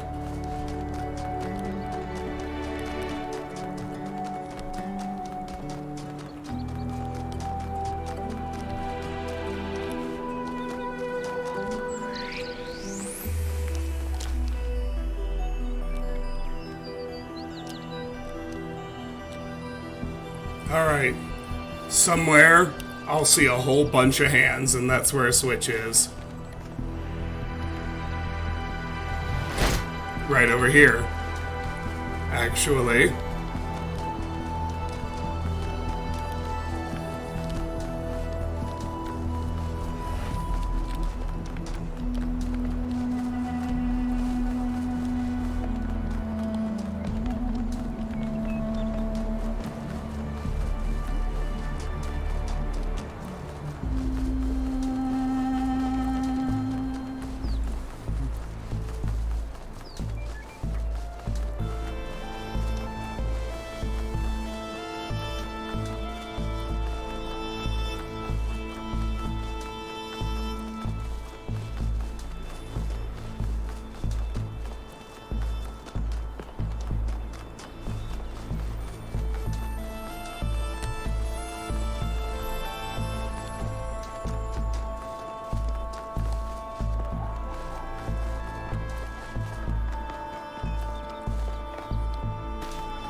There it is.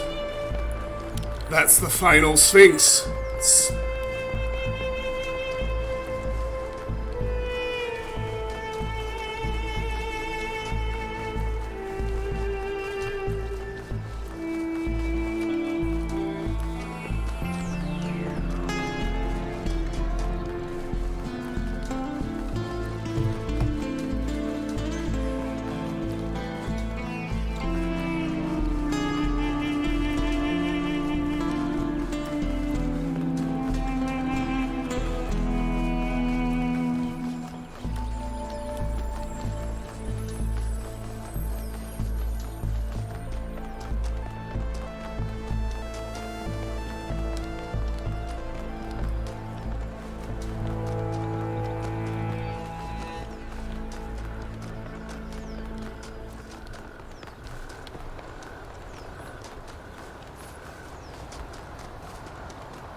Forges and a hammer breaks, but who can know the heart of the blacksmith? There's only one more star to find.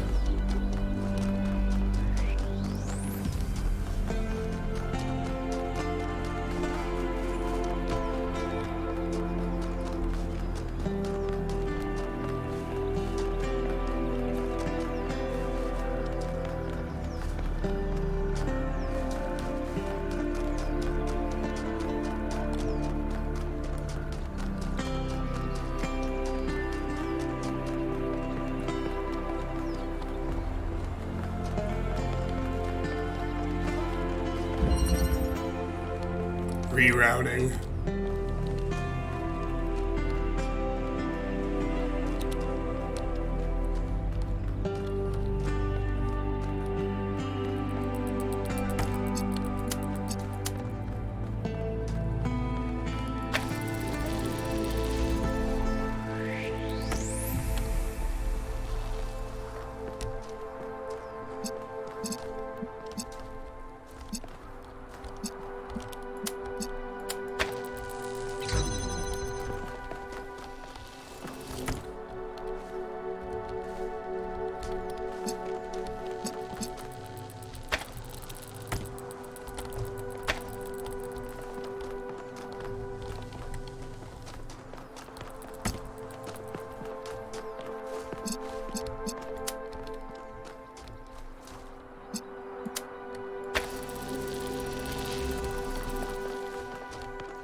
Thanks, Karis.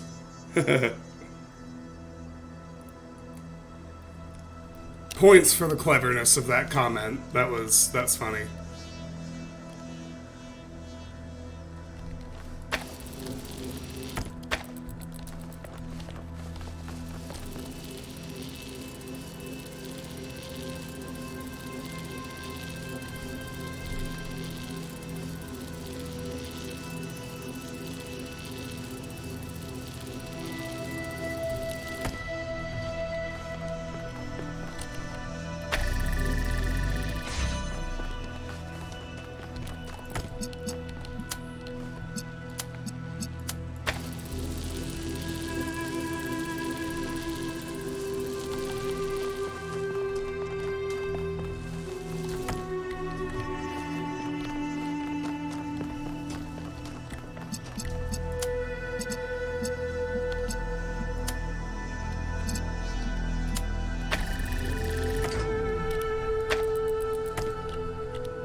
It's a line of sight problem.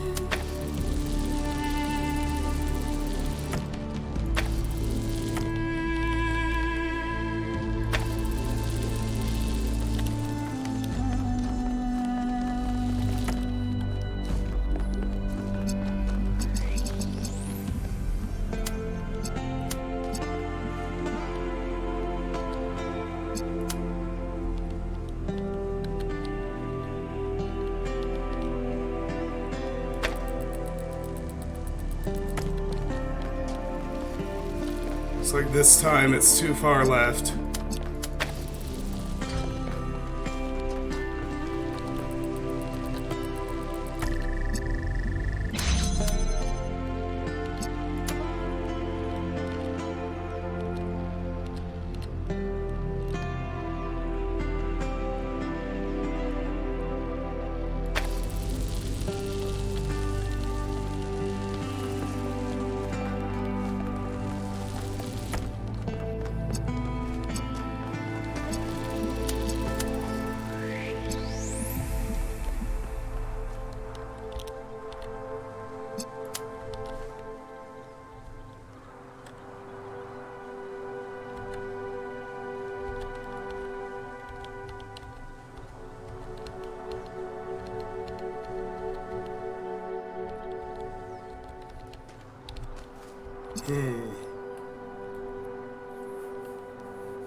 Maybe I'm a little wrong and it's more complicated than line of sight tweaking.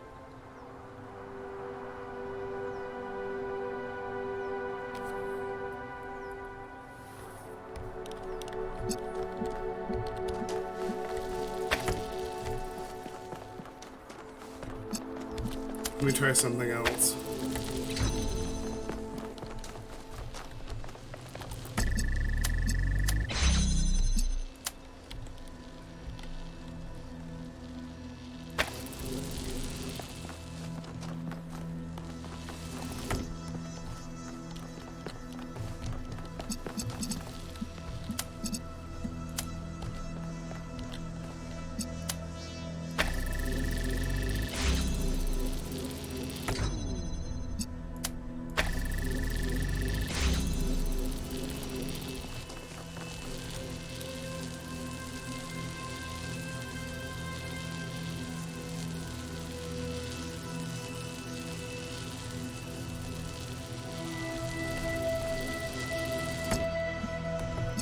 Oh my god, it worked.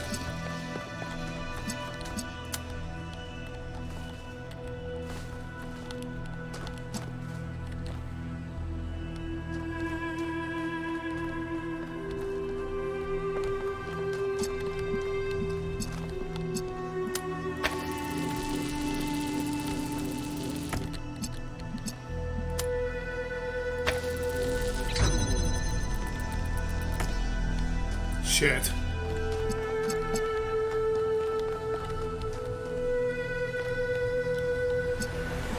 I soft locked myself. Which means I'll have to chase the Prometheus sprite again. That's alright.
Nailed it.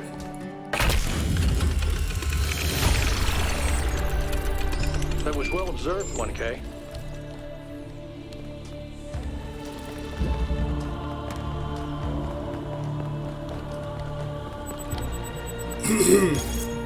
Alright, puzzle 6 is next, so let's go chase the sprite again. But first, the theory of everything.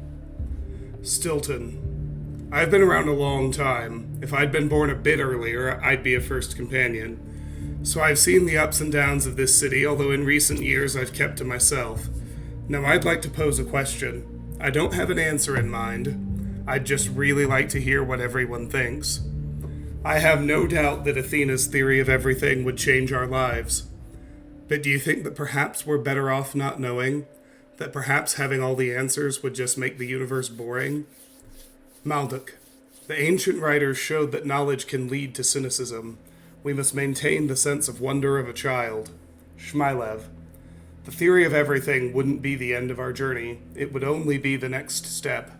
It would equip us to ask the next set of questions, to explore new possibilities, and to discover and create new wonders. Belmarsh. To believe that the universe can be understood or described in objective terms is pure scientism. Nothing exists. Even if something exists, nothing can really be known about it. And even if something can somehow be known about it, information about it can't be communicated. And even if it could be communicated, it would not be understood. At all. The truth can be harsh. It's possible that the theory of everything would reveal facts that we'd find hard to deal with. But that doesn't mean we should not confront those facts and our own ethical responsibilities. I agree with Shmylev.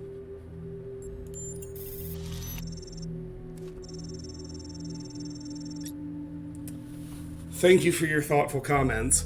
And by the way, 1K, thank you for all the hard work you've done for New Jerusalem. Solving all those puzzles is quite a gargantuan endeavor.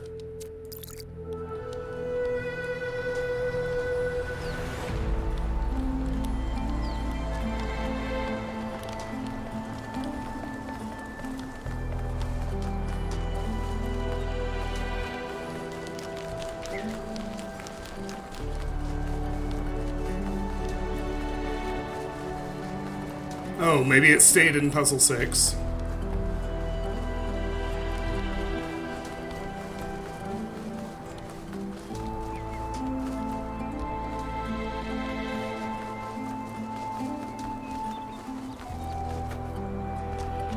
No, that's right, it does stay where I left it. Because the one I had to catch on the train. That's right.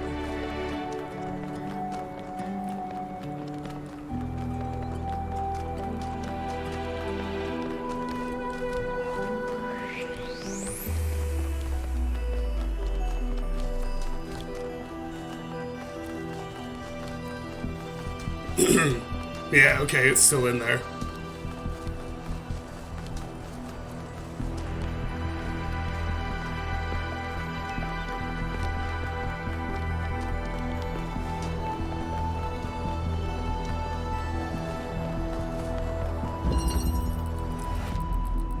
Mobile instruments.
Take a break and do this.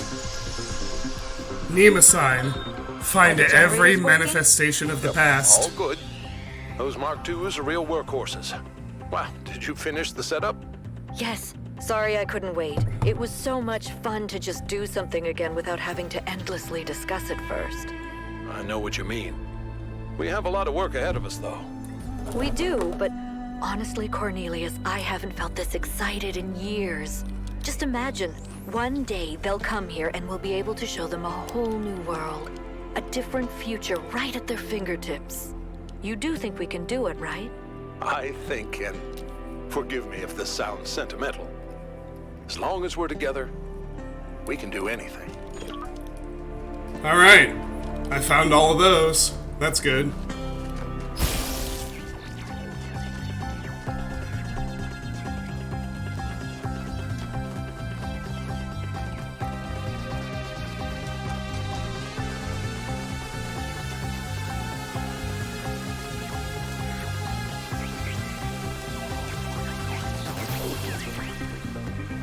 Take another break, do this terminal. Lithrosir 12.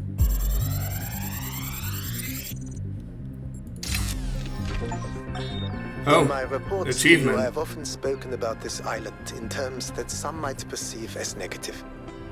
I hope you understand that the opposite is true. Here in these green hills, I see tremendous potential for transformation and spiritual awakening. I do not see the world as you do, Athena, but I see the rot at the heart of New Jerusalem. If you and Cornelius want to go through with your plan, then this is the perfect place. My students and I will help you transport the remaining tech from New Alexandria. After that, once you and Cornelius are settled, we will leave for our great journey. I can only hope that we all find what we are looking for. Alright. There was another achievement. We're getting a lot of done achievements. We found all of Trevor's logs, we found all of Lithrosir's logs, we found all of the echoes of Athena, Cornelius, Miranda, and Byron. This is the final star. Lithrosir. So Lithrosir and his students helped Athena and Cornelius execute their plan. Another fascinating discovery courtesy of 1K. Many of the events in our city's history that seemed disconnected turn out to be part of a bigger pattern. There's something to be learned from that. Niam. This does answer some questions I had, like how Athena and Cornelius transported all that equipment from New Alexandria to the island. Disturbing, but good to know. Lithrosir was so cool. Half the time I have no idea what he's talking about in his recordings, but it's all just so interesting and weird. Good work, 1K. Thank you. Should we maybe send an expedition to go looking for Lithrosir and his disciples?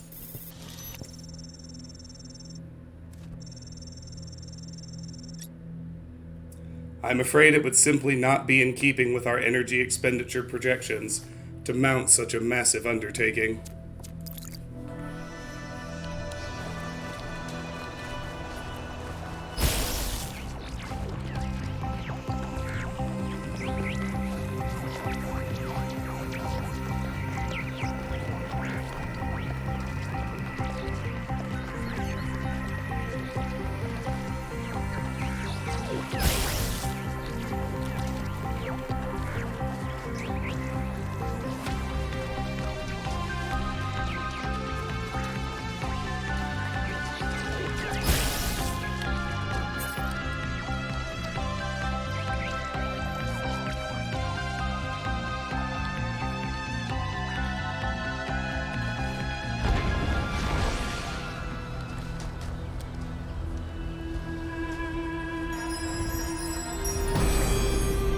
And there it is.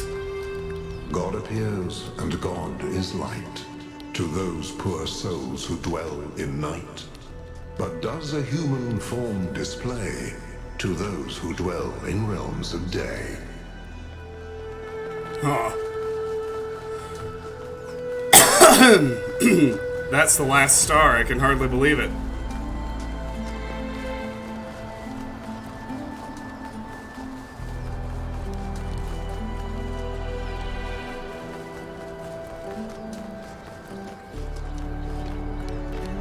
Here's the other lost puzzle.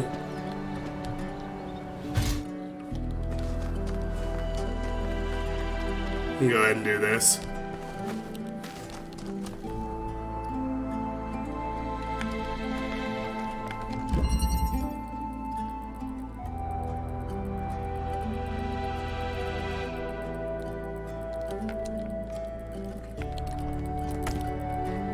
Alternator.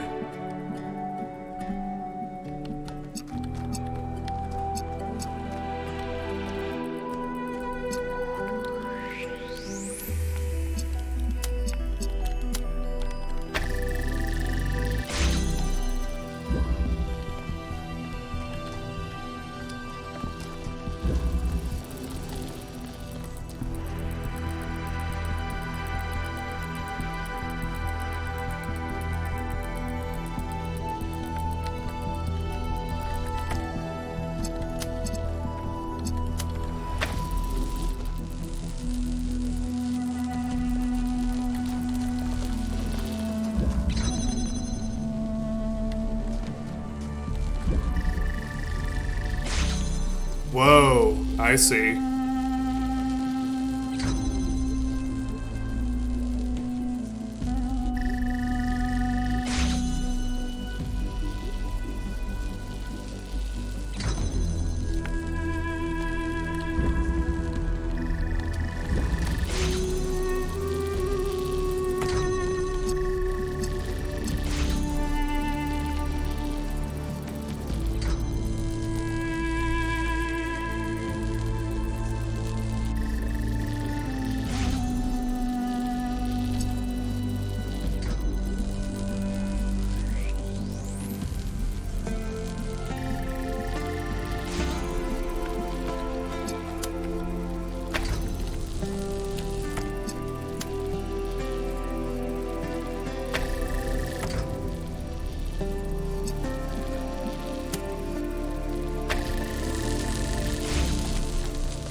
That'll do her.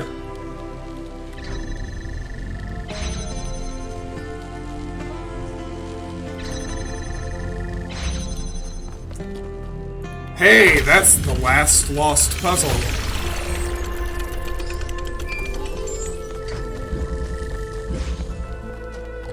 Have you found any signs of Cornelius?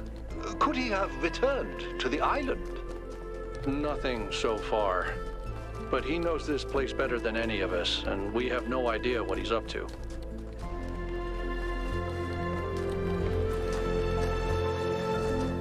Only 3 puzzles left.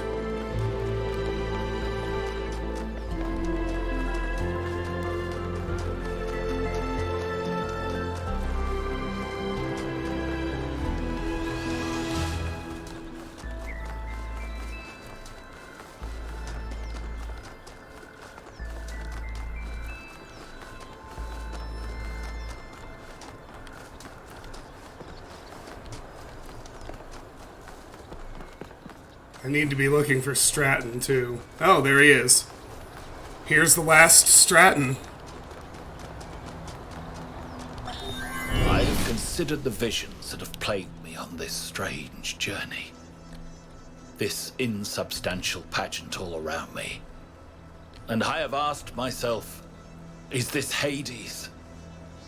Are these the Blessed Isles? For I never believed that such things existed, except as made by the hands of the living. The conclusion I have come to frightens me. But I must face it. It is not this island that is insubstantial, but I. Straton of Stagira is dead. He has been dead for many ages of the world. I am a ghost. A flicker of memory, soon to be extinguished. And yet, I am pleased. Perhaps I did not live a good life, but I lived a necessary one. I am gone, but humankind abides, and the flame of Prometheus still burns. In its bright light, I will rest easy, knowing that my work is accomplished. Wow.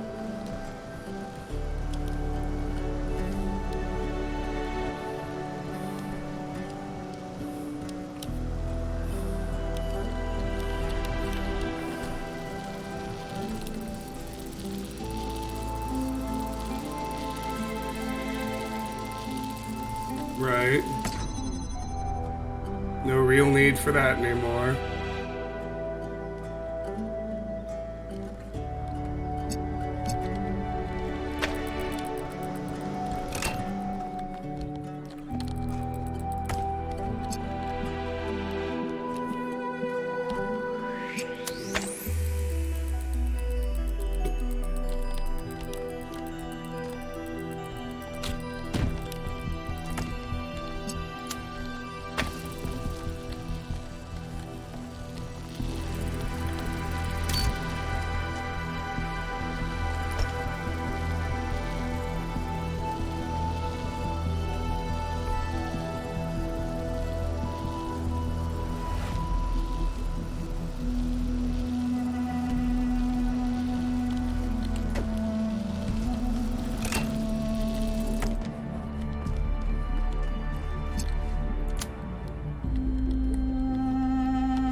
2 puzzles.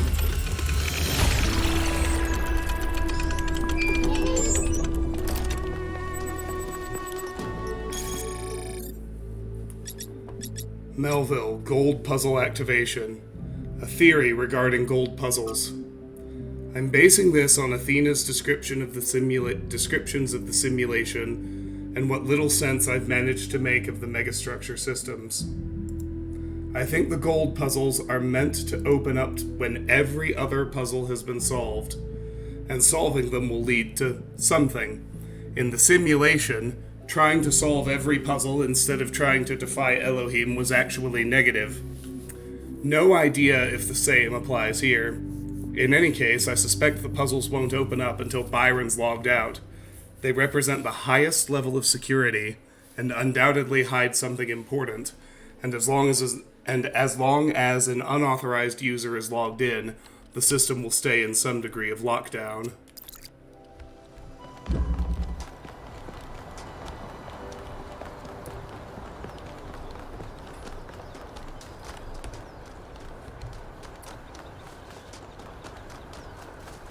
Still need to find the last lab and solve the last 2 puzzles.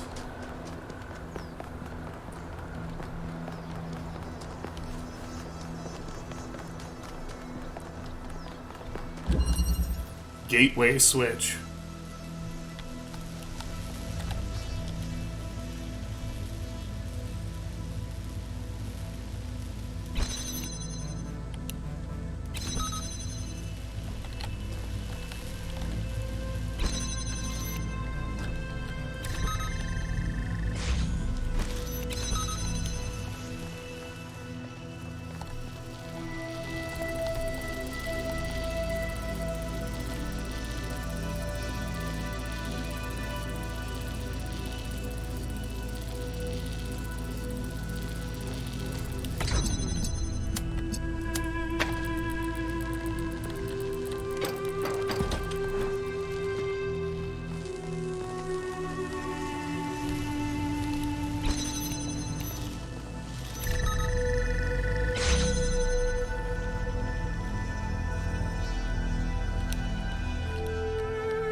All right.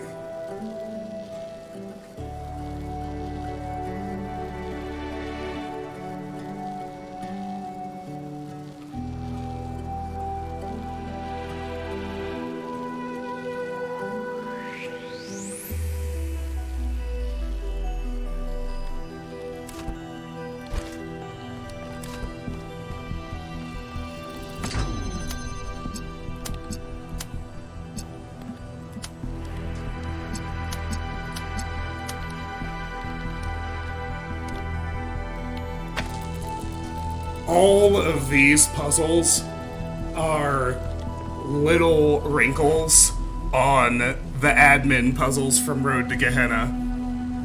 Interesting choice for the final zone. They're very, very close. That's why I'm figuring them out so fast.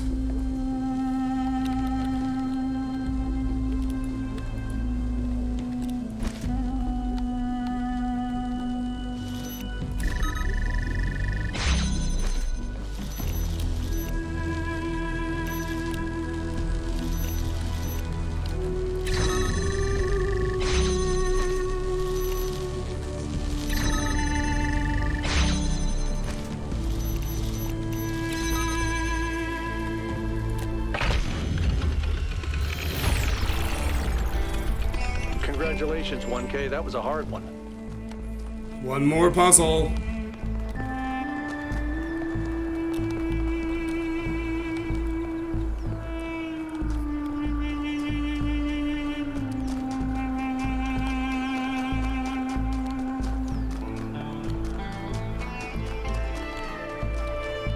And one more lab, and I think that's everything.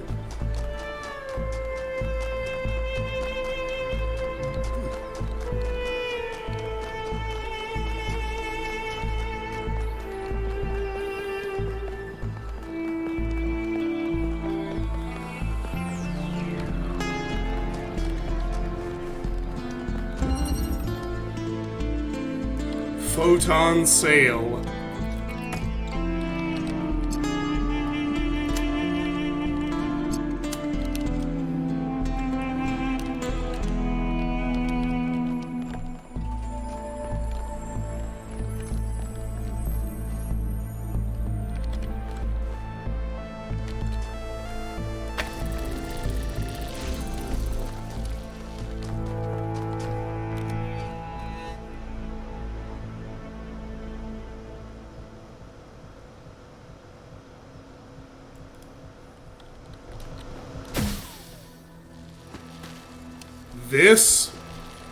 This is all brand new. This last one.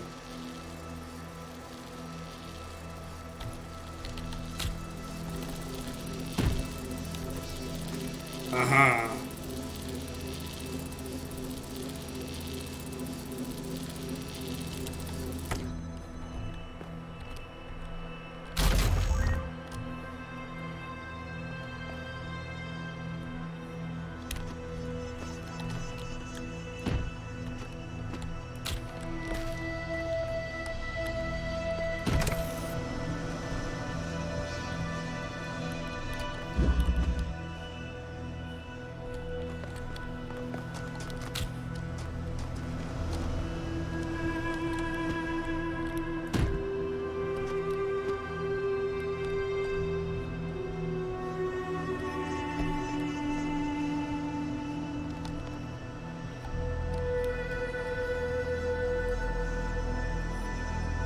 Okay.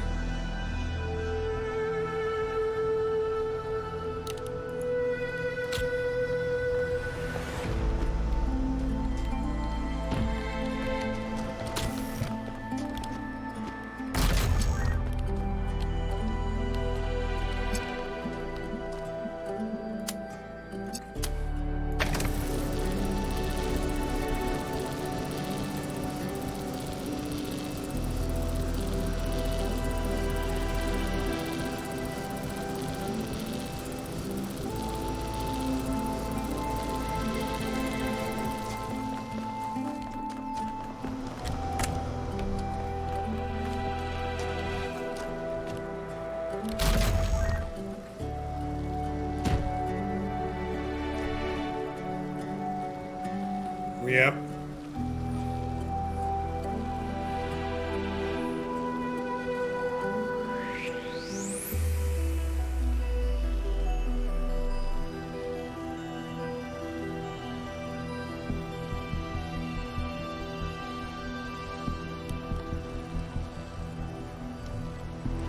Do I just have to leapfrog now?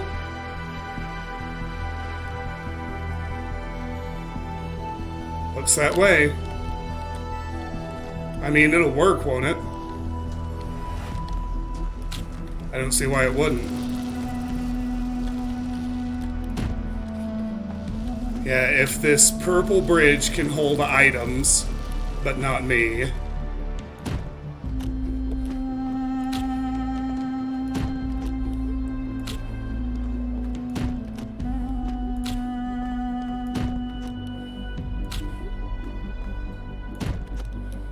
Yeah, that appears to be it.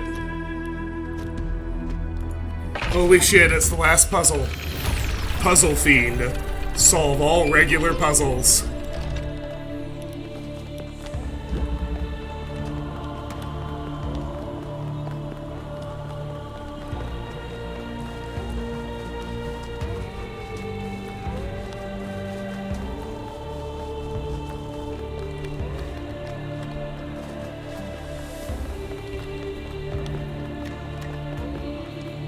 This must be the gold puzzle.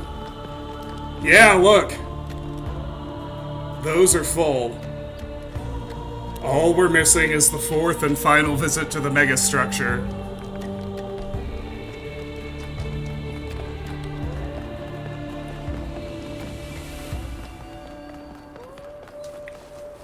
So this should be the final lab.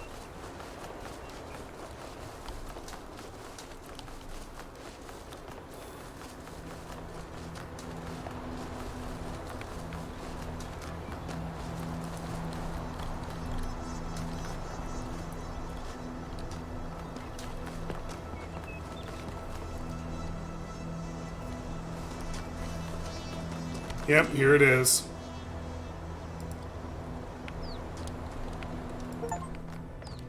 Scientia vincere tenebras. Explore all of the lost labs. That's done too.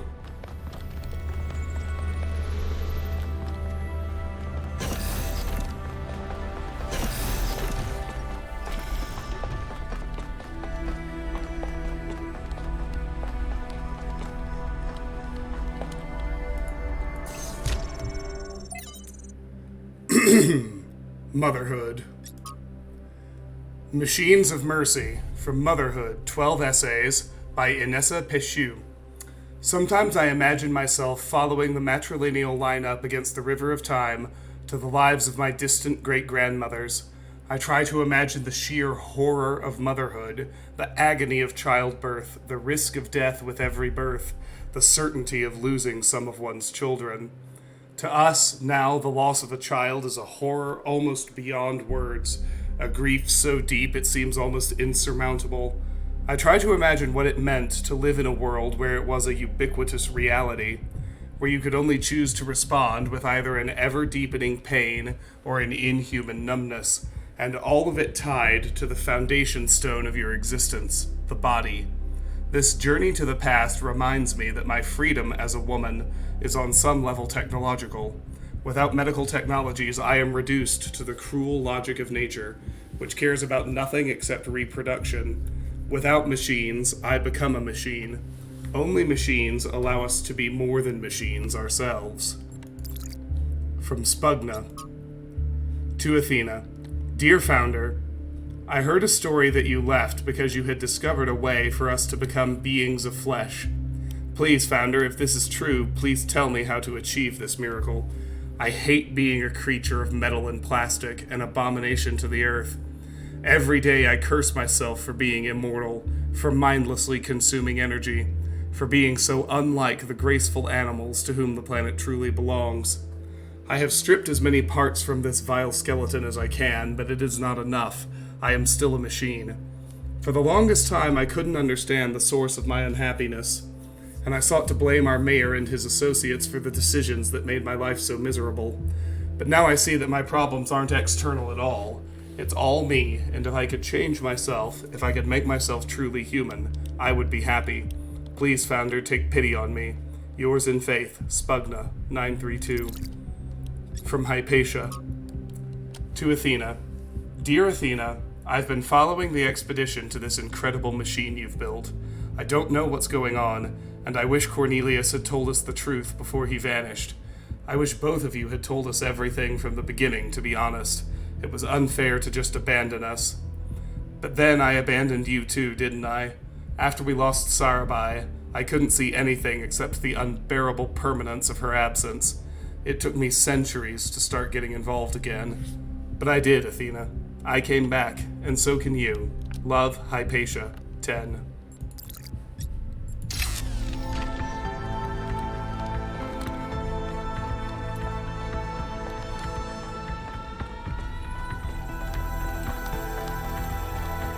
I mean, there it is.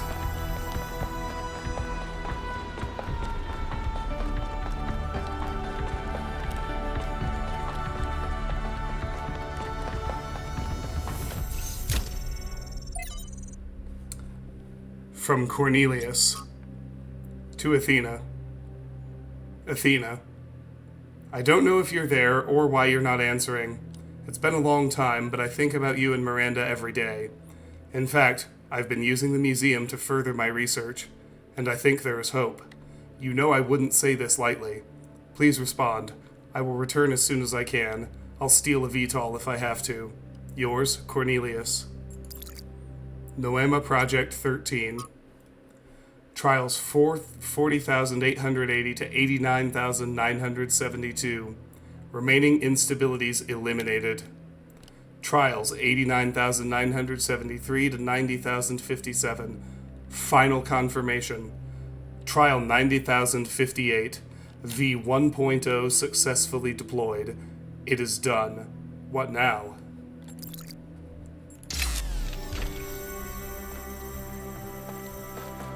All right.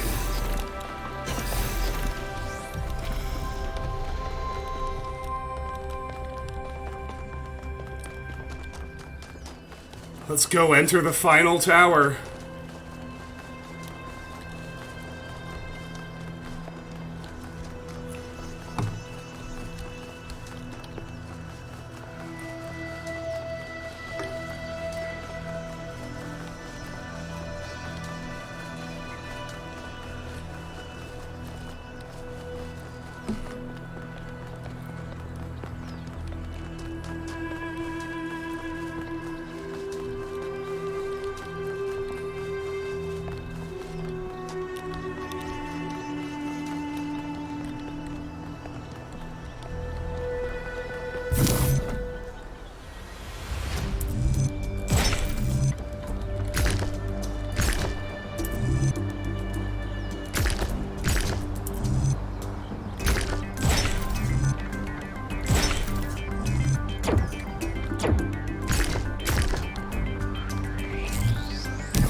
There's number one.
Got it.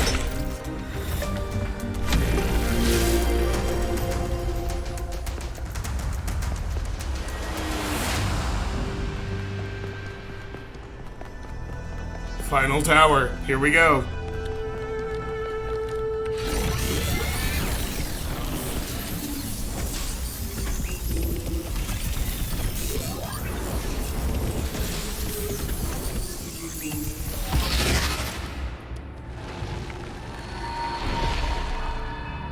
have heard the myths of gods and titans. But as you approach the end of your journey, I will tell you the truth that all men fear. The truth that neither Pandora nor the Sphinx will face. There are no gods, son of man. There are no titans, no heroes to save you, no divine judge to weigh your soul against a feather. Nature has no will, and she is not your mother. There is only you, and the spark of the sublime that is your mind.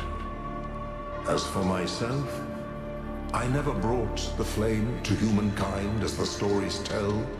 I only showed you where it was within yourselves.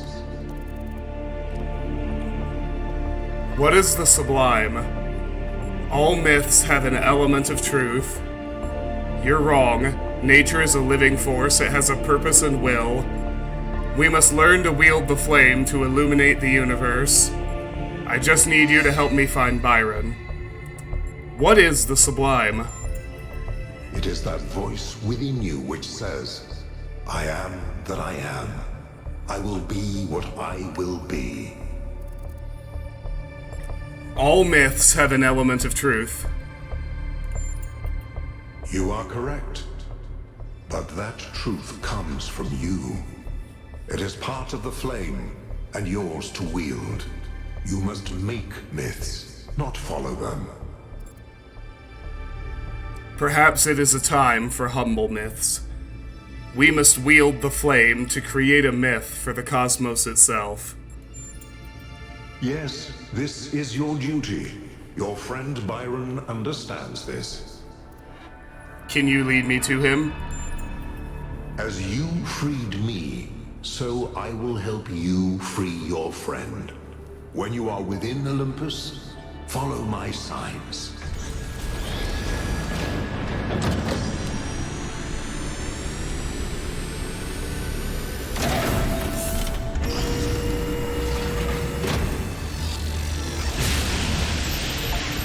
Return to the VTOL. All right, it's time to do this.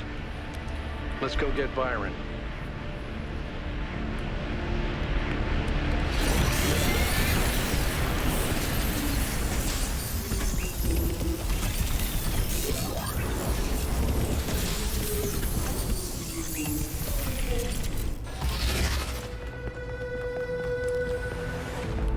Alrighty. Wow.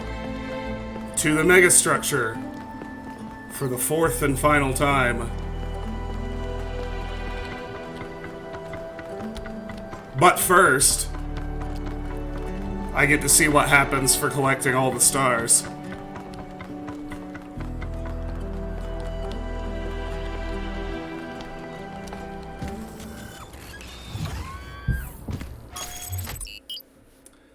But before I click yes, I do in fact need to refresh my beverage.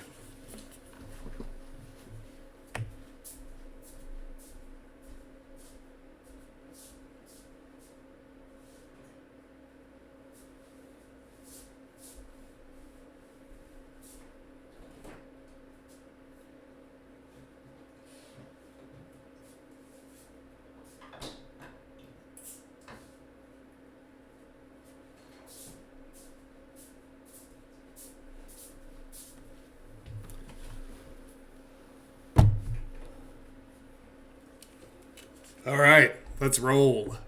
Travel to megastructure. Byron always called me a pessimist, but I don't think it's pessimistic to recognize our flaws, or to think the natural world is just as valuable as we are. If I was pessimistic, I wouldn't believe that we can turn our back on the old ways, or that we can find happiness in humility. But I do. I have hope, even if Byron could never see it that way.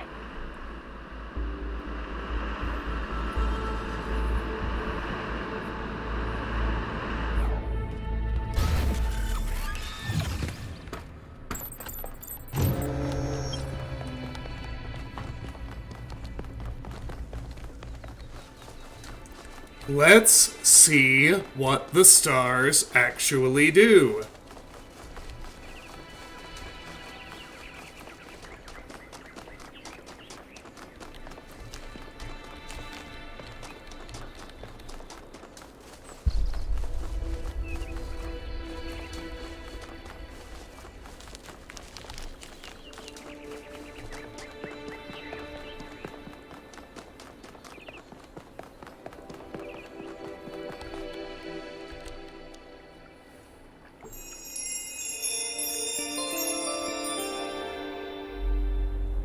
My theory accounts for everything. It explains every aspect of the cosmos. There are no gaps, no errors, not even ambiguities. And it works, which is the ultimate proof. I can calculate the history of the universe from the Big Bang to the death of the last atom, but when I compare my calculations to the available data, there's one point which consistently doesn't match up. Billions of light years away in the void, there's an anomaly. It's been there since before the beginning of time, and I think it's waiting for us.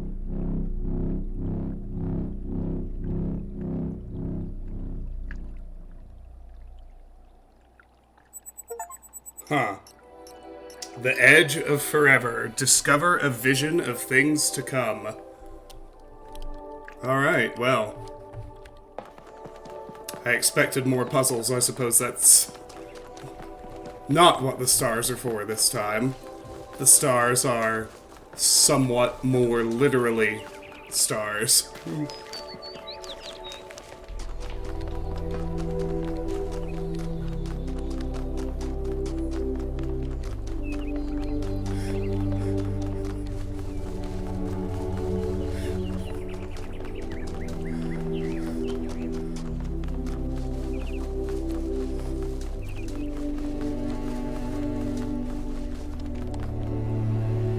K, a word, please, without the streaming.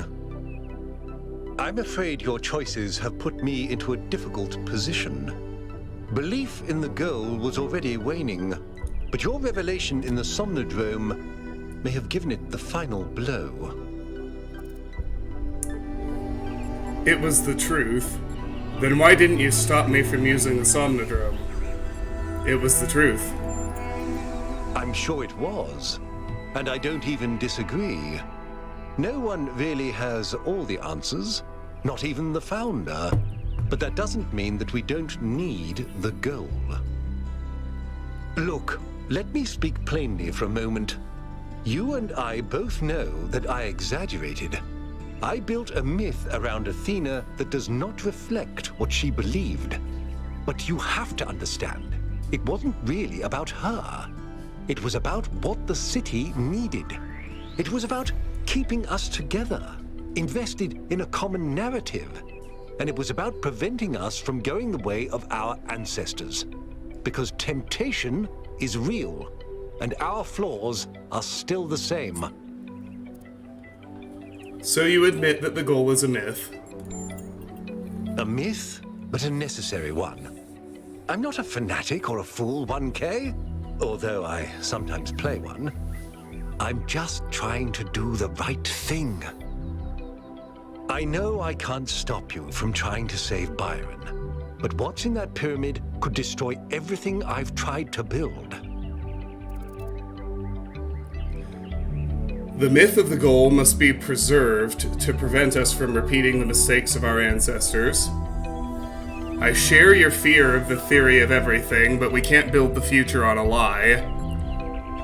You can shove your goal where the sun don't shine. Your myth is strangling our entire species, Herman. Don't think I haven't considered it. I listened to those Alexandra Drennan recordings over and over. I just don't know if she was right about us. But maybe I did lose my way. Very well. I've done what I could. You do as you must. Good luck. He's remarkably level-headed and cool in the end. In we go! You're coming along this time? Yep. Well, what about protocol? Screw protocol. It's Byron.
The visuals in this game are just, they're amazing.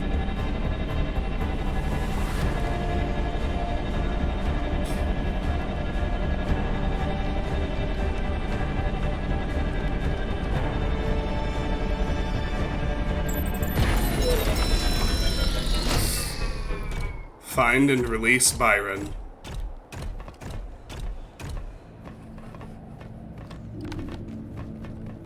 Everyone getting out? Yep.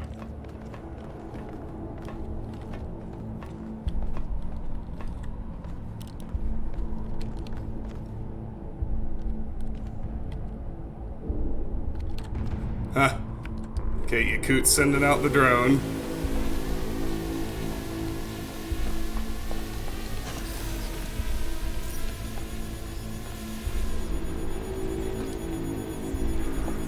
Oh, hey, Prometheus. Follow my sprite, and it will show you the way to your friend.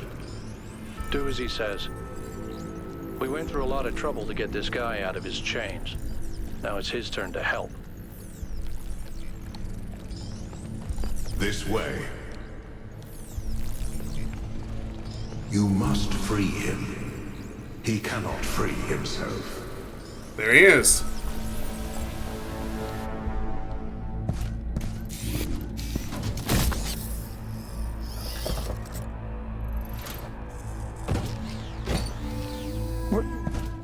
What's happening? 1K? I'm out. Oh, my friend, the things that I saw, the power of this machine, the depth of her grief. Come on, follow me. I have to show you something. I thought all of this was deliberate. Athena testing us to see if we're worthy of her invention. I wanted to believe that she had a plan. In my own way, I mythologized her as much as everyone else. I never thought she might feel confused, lonely, uncertain. And what's the most human thing to do when you feel lost and sad and you have no idea what to do next? You take a nap. Here, listen.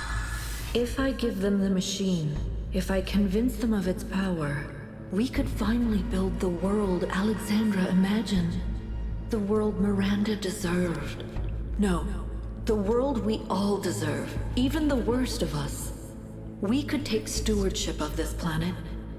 We could explore the stars. We could give meaning to the universe.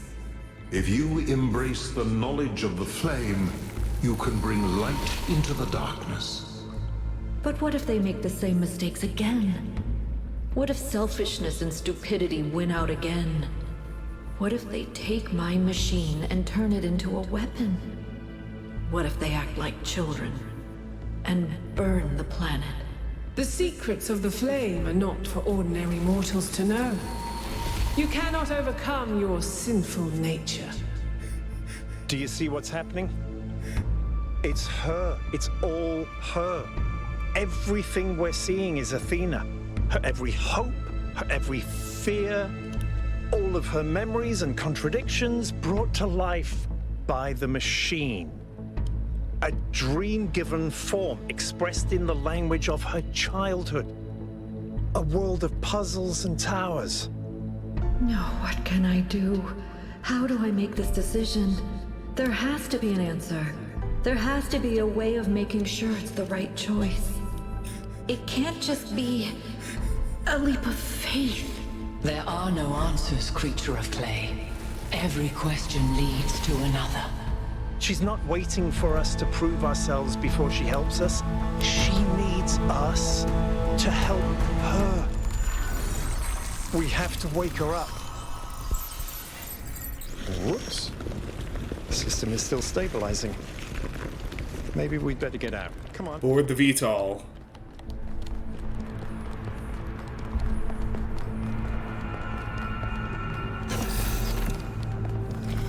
No! I cannot allow this. Uh-oh.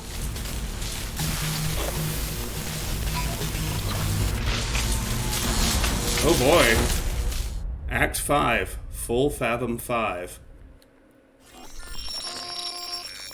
Hey, Elohim. You have suffered a grievous injury, my child. But do not lose faith. Your companions have not forgotten you. And it is through the bonds that you have forged that you will be saved.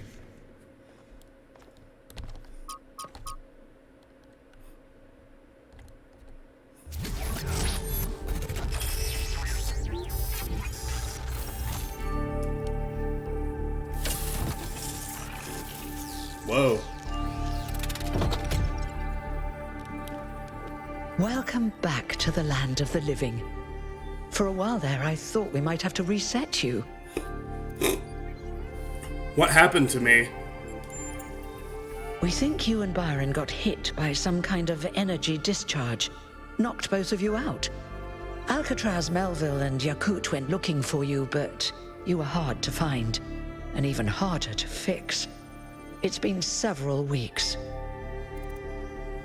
Is Byron okay? What's the situation in New Jerusalem?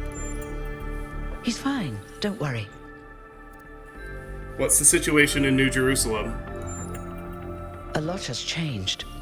While you were asleep, the idea of the goal cracked and then broke. People decided they wanted change. They wanted the ideals of Athena, not the founder. A better world of growth and exploration, but without the mistakes of the past.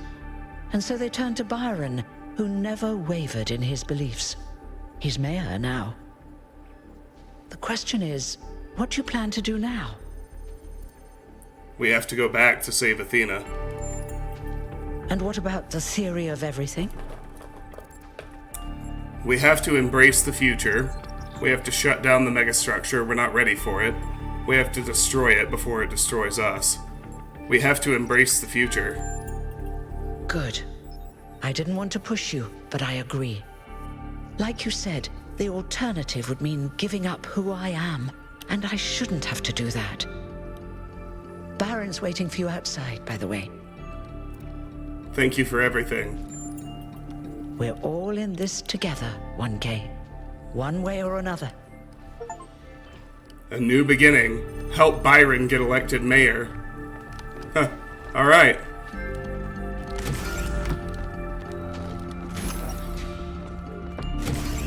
Oh, I can go in now. This is the reconstruction of the Chamber of the First Companions. Stratton of Stagida. The philosopher must be like the architect. To write well is important, but not more important than building an edifice that will not collapse. Some philosophers construct dwellings that seem pleasant to the eye, but are traps for the unwary. If then a machine may have all the properties of a man, and act as a man while driven only by the ingenious plan of its construction, and the interaction of its materials according to the principles of nature, then does it not follow that man may also be seen as a machine?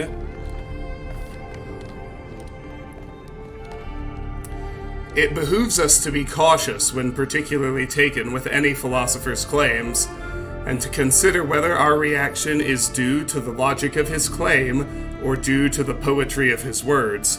A beautifully phrased sentence is an accomplishment in oratory, not philosophy, and the pleasure we take from it should not be mistaken for truth. Philosophy has only two purposes: to describe the world and to change it. Everything else is vanity and self-delusion.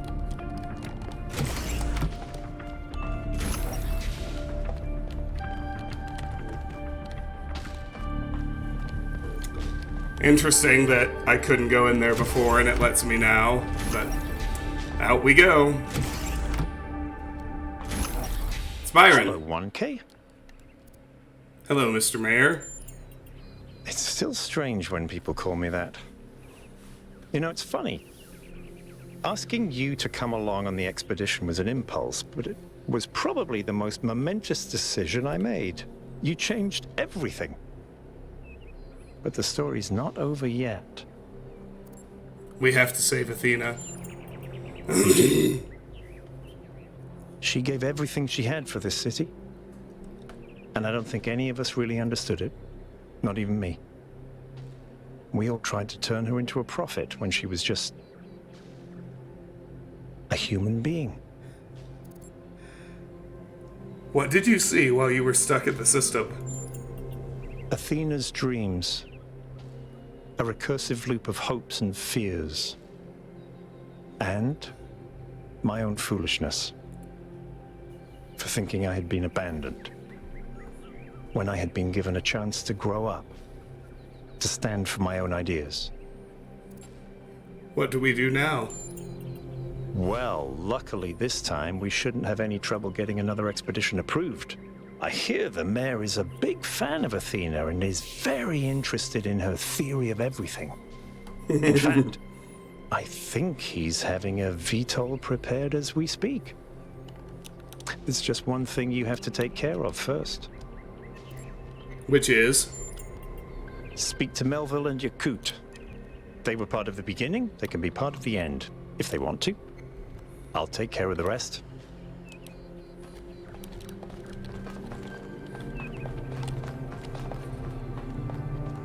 Look, that's the little balcony where Athena walked out at the very end of the first game. That one right there.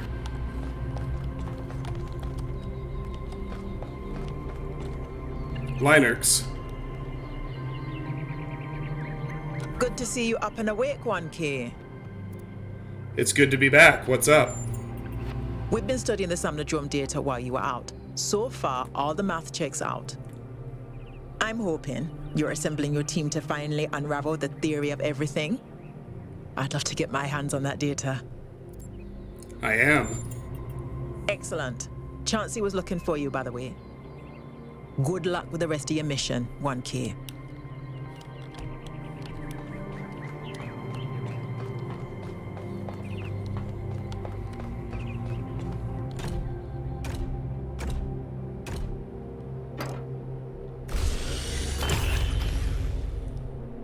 It's Herman. You're going back, aren't you? Nope, it's Al.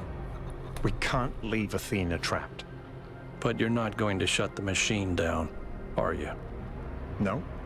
Then let me just say this, okay? I understand what you believe in. I really do. I've always respected your vision of the future, Byron. It's beautiful. It's moving. But just consider that maybe there is another way. A way that is more humble and maybe less exciting, but no less beautiful. Just consider that maybe that machine doesn't have any answers for us. None that really matter. We don't need a theory of everything to be happy. It was never just about happiness, Al. But thank you for your honesty. Wow. There are actually things that are more important than happiness. I do agree.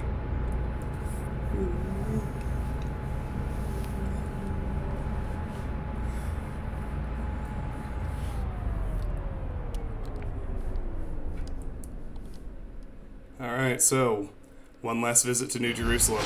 Oh look, all the signs have changed. Alright, I'll see you at the VTOL. Talk to Melville, talk to Yakut.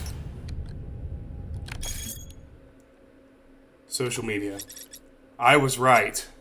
I knew it. It is aliens. Take that, everyone who doubted me. It's freaking aliens. It may be aliens, but oh yeah, this is from Getting All the Stars, Athena's vision. It may be aliens, but it's so far away that it isn't going to matter for several billion years if it ever does. Nevertheless, I knew it would be aliens eventually, and I was right. For a very broad definition of right. Let him have it. City news.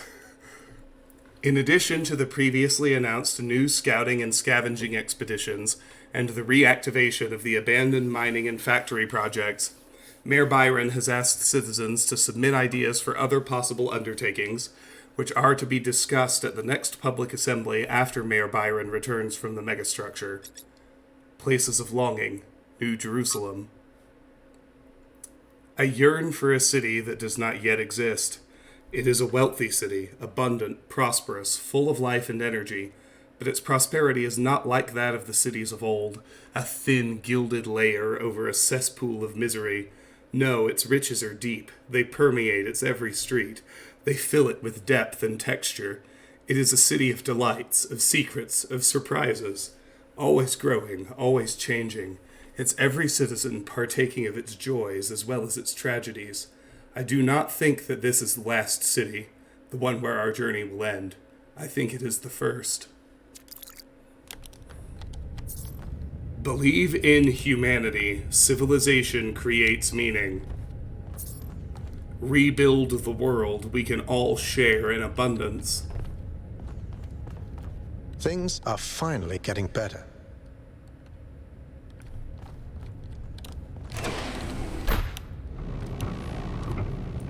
Attention all citizens. A scavenging expedition to the Western Ruins will set out next week. If you'd like to participate, please get in touch with Garrus.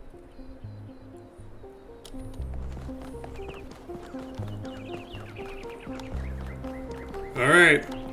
Let's see who all we can find and chat with.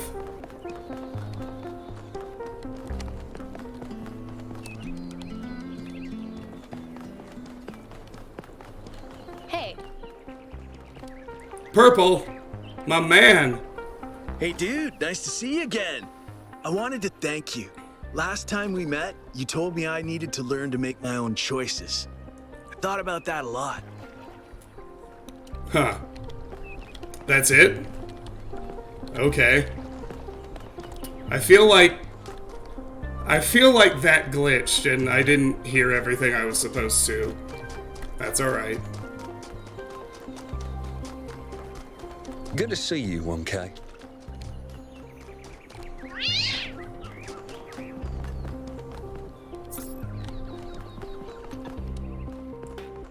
Niam. Welcome back, 1K. Thank you for saving Byron. I would have missed that old fool. How are things in New Jerusalem these days? Lively.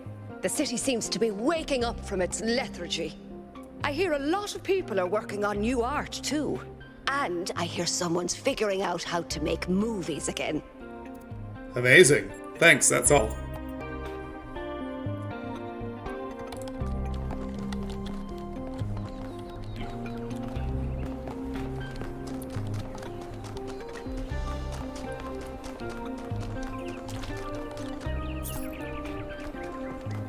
Here's Yakut. I'm really glad you made it, 1K. For a while, I really thought even Neith couldn't fix you. I'm going back to the megastructure. Will you come with me? Yes. I thought about it a lot, but we need the theory of everything. We can't keep hiding from the future. We have to have a little faith, not in technology, but in people, in ourselves. I'll see you at the VTOL. All right, I'll get ready.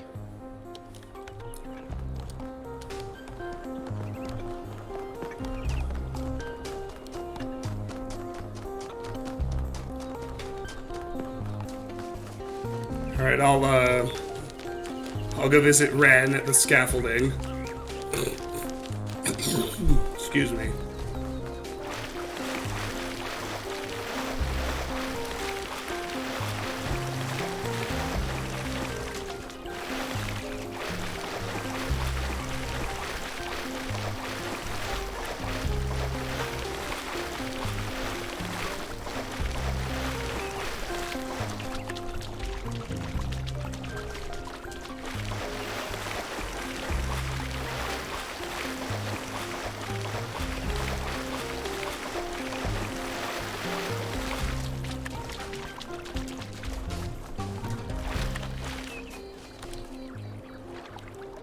You know, 1K, I decided to keep working on the dome. It doesn't have to be a symbol of separation from the world. It can still be of use to us, so long as we remember to step beyond it every now and then. Good luck, Ren. Likewise.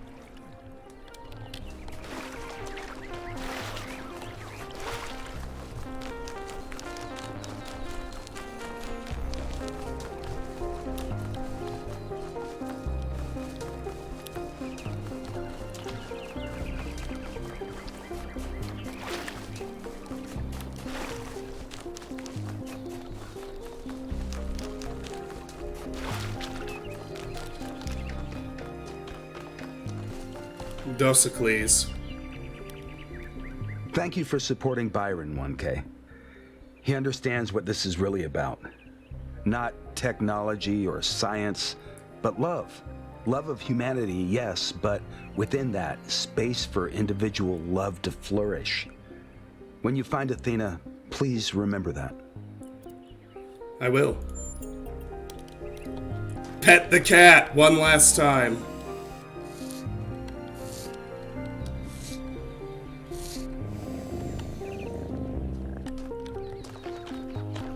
Nope, that wasn't the last time. This is the last time.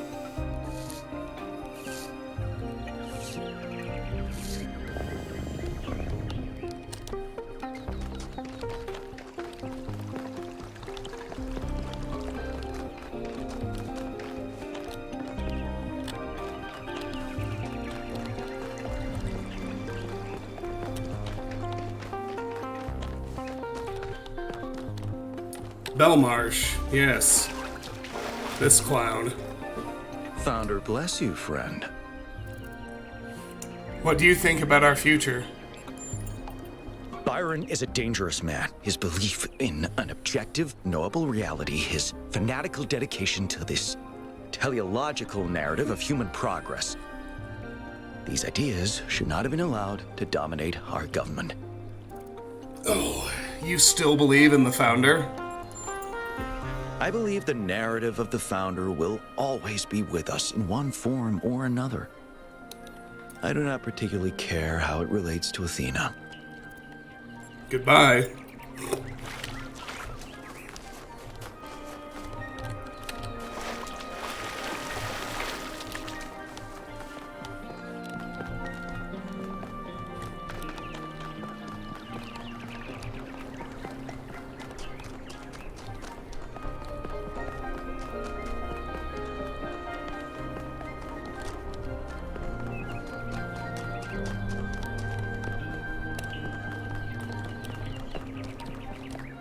I can't wait to see how thoroughly Thekla has been wrecked. Jefferson. You know, I've been coming to this memorial day after day, thinking about Alexandra Drennan and her values. And you know what I finally realized? Alexandra Drennan is dead. She's gone. She can't help us now. It's not her burden anymore. No, it's Byron who embodies those values now. Byron and you. So I want you to know that you have my full support. I only wish I'd spent less time thinking about the past and more time actually doing something for the future. Goodbye.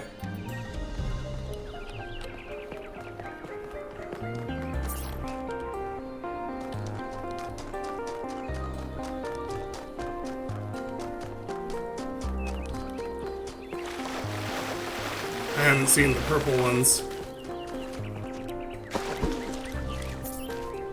Reach for the stars.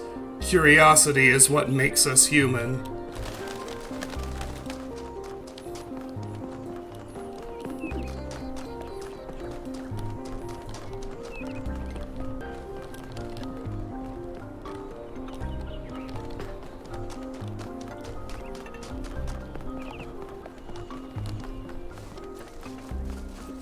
Doesn't seem to be anything at Milton's Rest.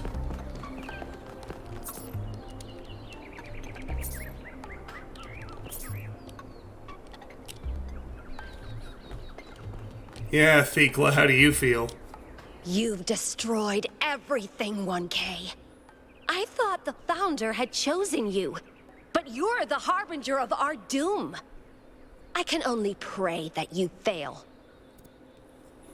Goodbye. Ha.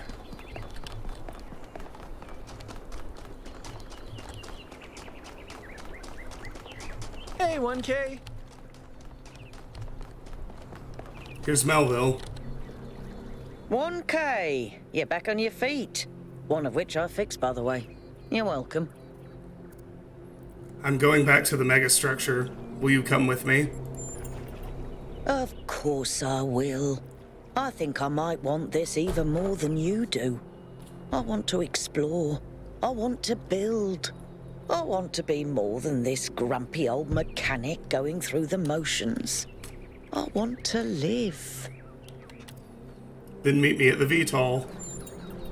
See you there. Depart to the megastructure. Say hello. I gotta find, Chansey. Check out the museum and talk to Helga. 1K, you're back. How's the situation? Listen, people responded to what you saw in the Sumner drone. I've seen 3 random acts of kindness just this morning. That's good to hear. And otherwise? I think people are happy with the change of leadership that happened while you were sleeping. But they're nervous about what you're going to do next. I should really get going. Chauncey was looking for you, by the way. Yeah, where is he? Oh, here he is. Good.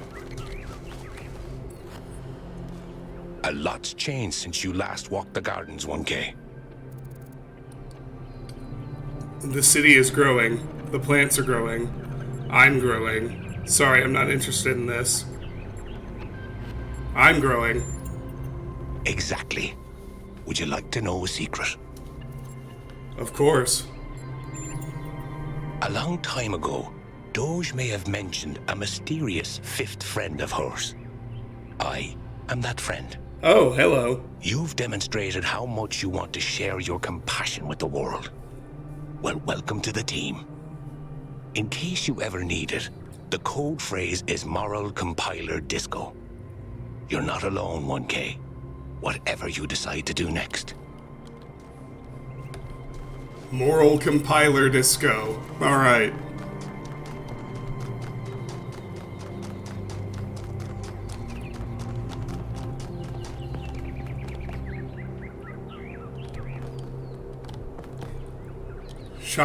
Skylar. I'm glad to see you made it, 1K. How have you been? You told me to think about what Byron said, and I did. I really sat down and thought about what the city owes its citizens. You know what I decided? It owes us a future we can believe in. It owes us the chance to do meaningful work that helps the city get better. And thanks to your expedition, I now understand that that's exactly what the Founder believed in as well. You have to save her and learn the theory of everything, 1K. Anything else would totally suck. I should get going. Best of luck, 1K.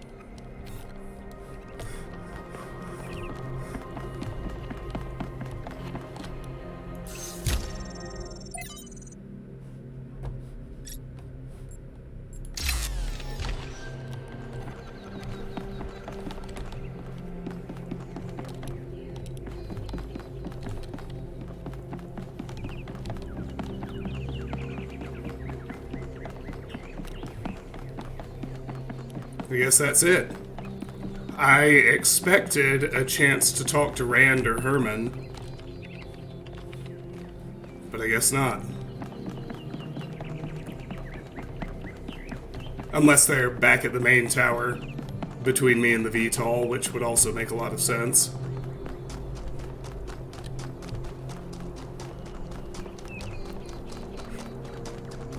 Hey, 1K.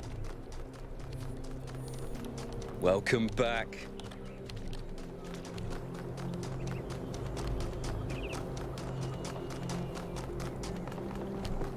Hey, 1K.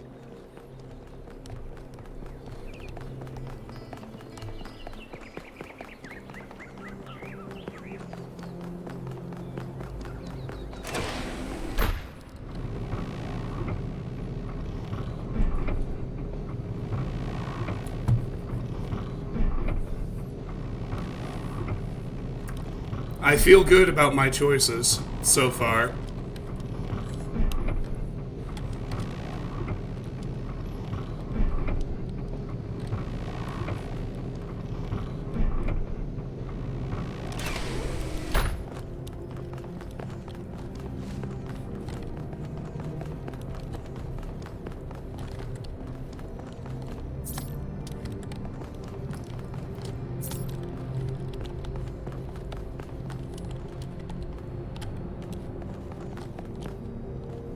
Damien. Welcome back, 1K. Glad to see you're doing better. How's Byron handling his new position? Surprisingly calmly. He knows what he's doing, and he's gonna get the job done. He did have to kick out a few people, but he was a lot nicer about it than I would have been. What do you think about the theory of everything? I think it's only the beginning. Athena hasn't even scratched the surface of what you could do with it. And that's fine, she's just one person. The really interesting stuff is gonna start happening when you give this power to the people. When every citizen can bring their own ingenuity to it. Are you working for Byron now? I'm still doing the same job I did before, but Byron's removed some of the layers of bureaucracy, so we communicate more directly now, and we have more choices in how we deal with problems. What happened to your strike? Well, it's hard to believe, but we won. Turns out that does happen. I have to go. Yes! Lefties win! Atal. 1K. It's a pleasure to see you back on your feet. Everyone was quite worried about you. And let me just say that it means a lot to me that you've stuck by your principles, despite all the pressure. How's the situation in the city? We've finally started fixing stuff again. Byron has given people a sense of purpose and dignity. Not everyone is happy, but if you return with Athena and the theory of everything, I think this is going to be a golden age. How are you?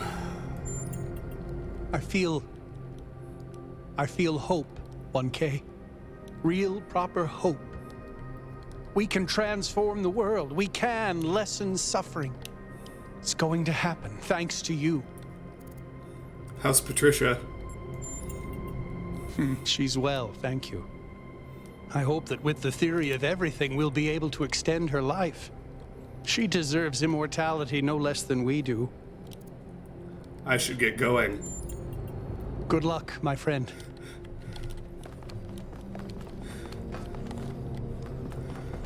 I guess I don't get to talk to Herman. I'm glad you're all here. I wish Al could come too, but he believes what he believes. Yakut, please take us up. Aye, aye, Mr. Mayor, sir. Don't do that. Of course, Mr. Mayor, sir. I won't. I'm switching to sleep mode. Elohim! I missed you. I have only one thing to ask of you, my child. When at last you find yourself before Athena, be gentle to my old friend. The weight of the world was placed on her shoulders, And if she failed to carry it, it was because no one can carry such a burden alone.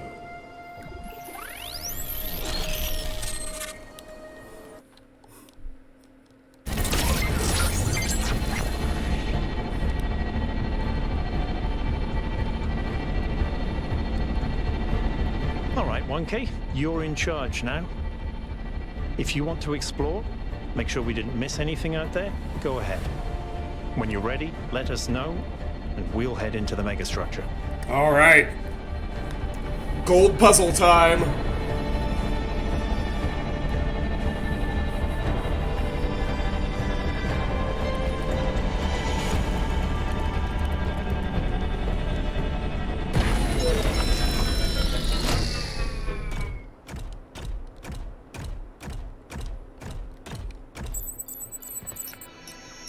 There seem to be more puzzles per cluster than necessary to gain access to the tower.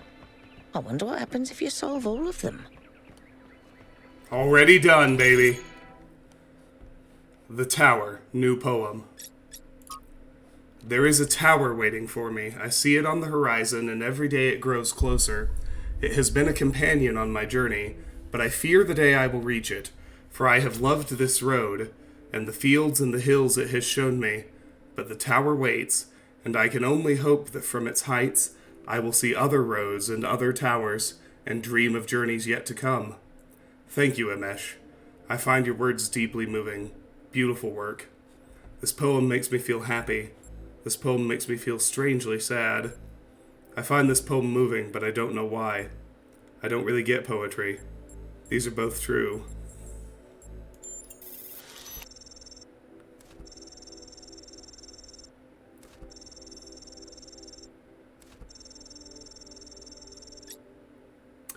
Thank you, 1K. That means a lot to me.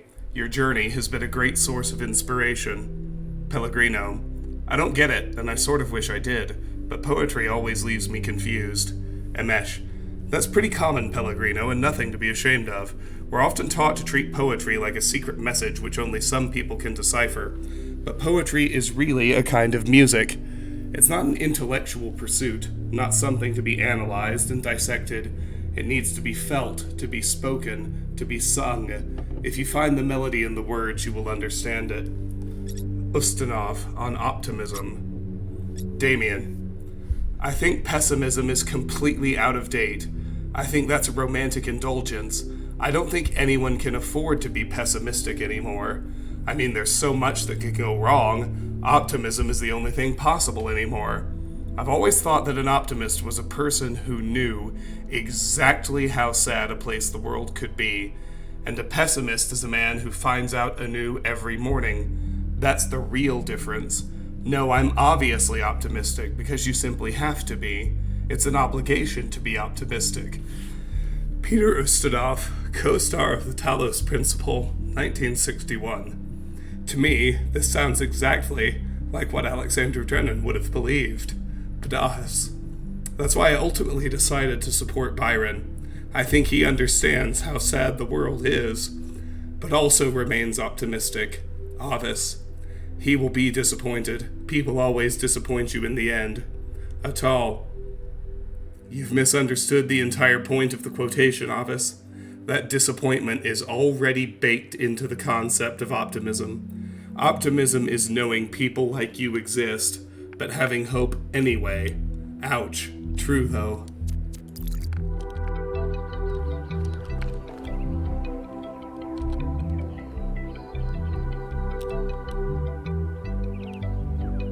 Yes? What do you think about the situation in New Jerusalem? Now that Byron's in charge, I feel less stuck.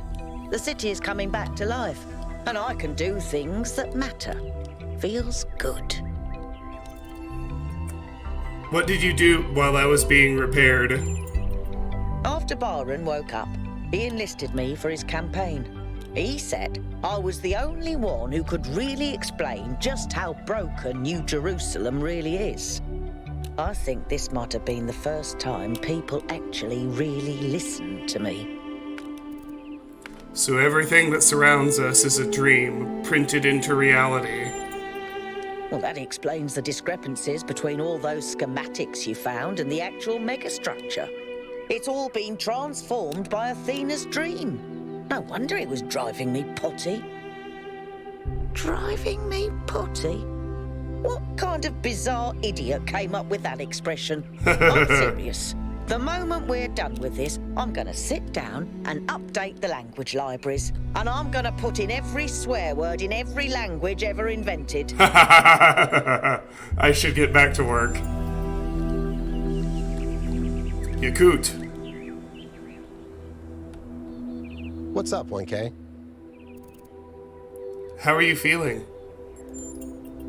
There's still some part of me that's afraid that things will go wrong. I don't know if I can ever really shake that, but I do feel hopeful. I think things are finally going to get better. What's up with those puzzles with the golden gates? I'm not sure. There seems to be one per site. Maybe they open up when you complete the rest of them? I've only had a brief look at them with the drone, and they look complicated. But maybe that's just me. You know how I am with puzzles. Thanks, I have to go. Byron. What's up, 1K? What's it like to be mayor? It feels surprisingly good. I spent so many years just talking about change, but I never really tried to actually put myself in a position where I could make a difference. Noble failure is overrated, if you ask me. Better to actually win. What are your priorities as mayor? What matters most is just to get people active again. Building, exploring, imagining. Giving each of them a chance to contribute, but also to grow as individuals. Some philosophers have claimed that you can either maximize freedom or security. I've always thought that was a failure of imagination. Or perhaps courage. In fact, the two are intertwined, and we have to maximize both. Do you think things might still go wrong? Of course. Faith in humanity doesn't have to be blind faith, 1K. The future isn't going to be a utopia, but it will be better. And not just a little bit. Will your friendship with Alcatraz be okay? In the long run, I think we'll be fine. He can't imagine the world we're trying to build. But when he sees it with his own eyes, I think he'll come around. I should go. Alright. Spoilers, crew. I already solved the rest of them. So, you can see I have a new, I have a new little objective in the upper left now. It's showing me that I have to solve each of the 12 individual gold puzzles at each site in order to open the big central gold gate at the megastructure. So, let's head to level 1. Let's start there. Give the gold puzzles a try. After I refresh my beverage.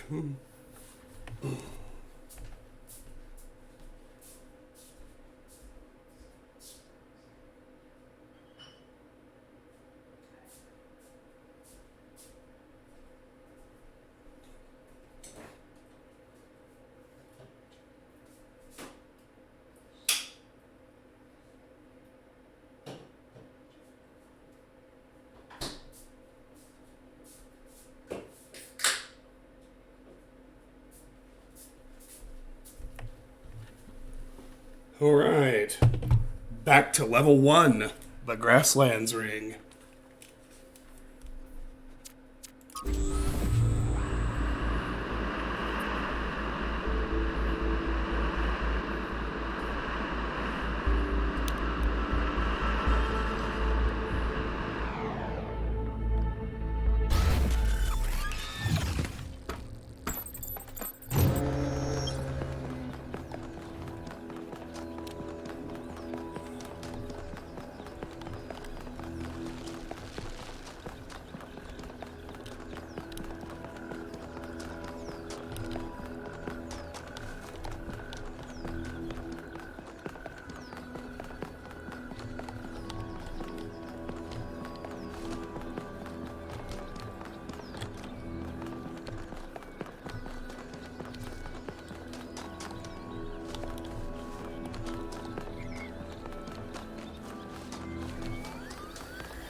Oh, snap!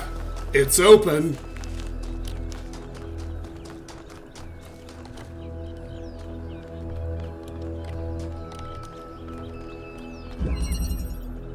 Jump start.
Right, okay. If the fan is detachable, you can just about be certain there's a reason. Wow.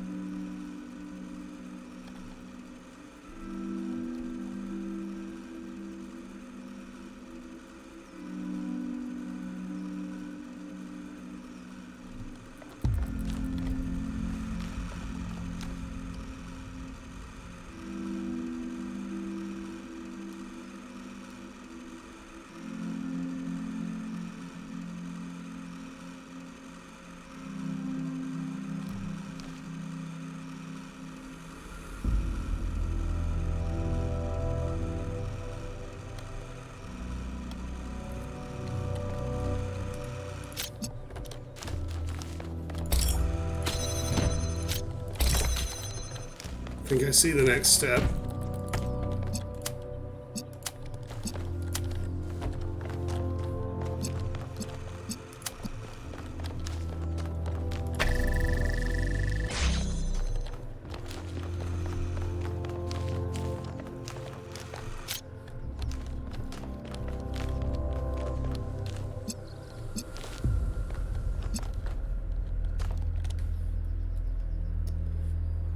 Okay, I'm close. How do I get a green to here?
All right, 1 down, 11 to go. Hello, 1K. I've been watching you for some time. Cornelius. Sorry to be so mysterious, but I was unsure as to your intentions. There are people who would prefer Athena to stay where she is. I believe the puzzle you just solved is part of something hidden deep inside Athena's dream. Hidden even from herself. If you're willing to keep going, I think I know where this leads, and it could change everything for us.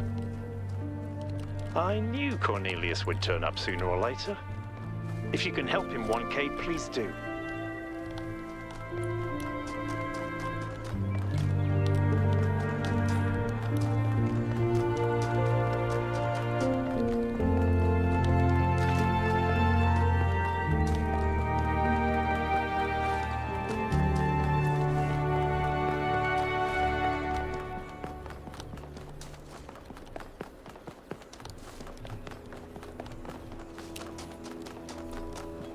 All right, onward to East 2.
Lonely Heights.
But wait, what's it powering?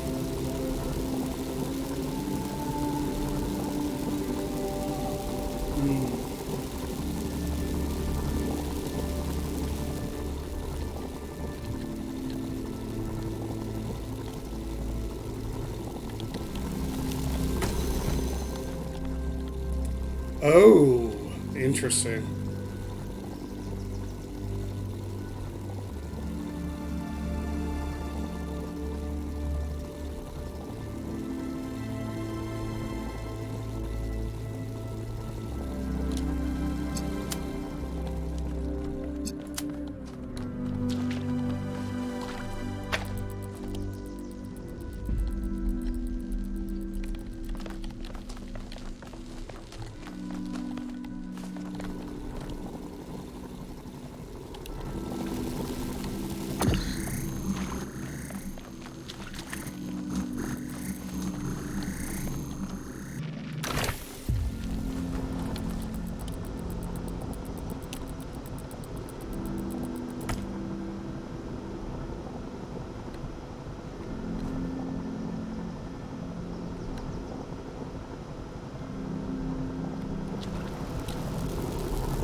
Actually, no, I think I'm alright.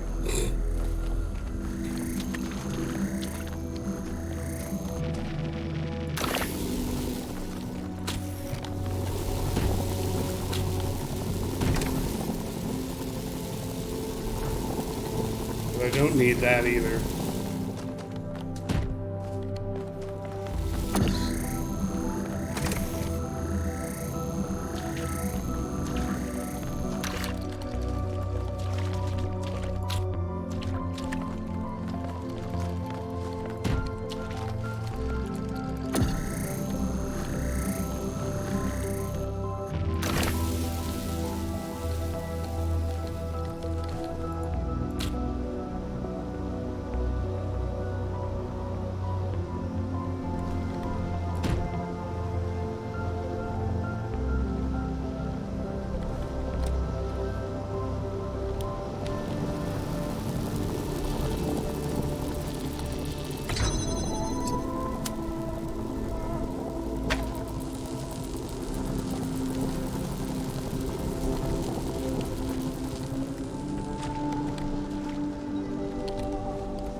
See if this does the trick. It does! Alright. 10 to go. We were happy here in the beginning. It was a relief to be away from the politics of New Jerusalem. To be free to study and to create. To imagine a better future without all the exhausting nonsense of the city. Even reusing the technology from New Alexandria felt good, like we were picking up a thread that should never have been abandoned. For the first time, we could be who we wanted to be, the best versions of ourselves.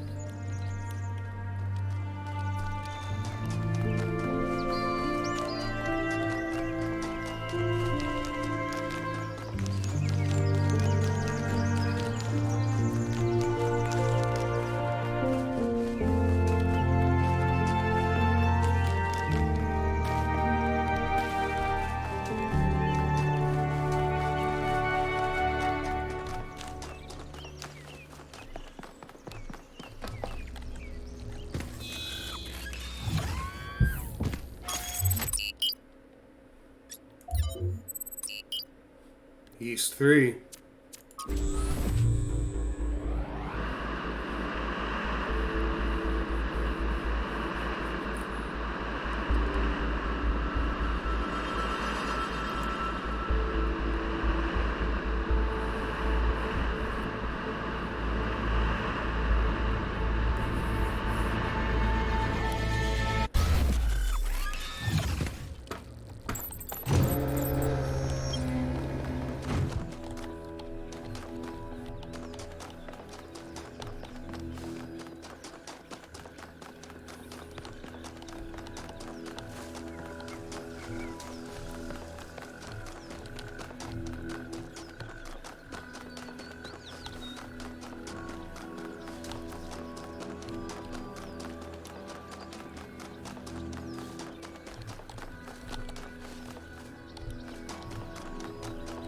Blew past it at some point.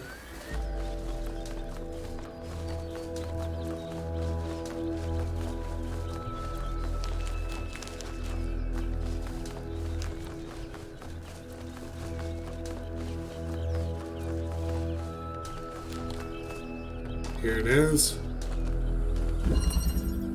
Non-overlapping magisteria.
that's it.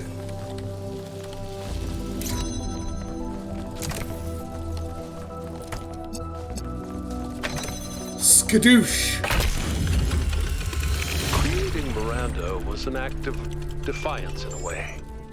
To bring a new life into existence and say, this is good, this is fundamentally good, because human beings are unique and valuable, and every single one of them enriches the universe just by existing. We wanted to celebrate that, and to have a personal connection to the life we created. To be invested in each other the way it was in the beginning. To be parents.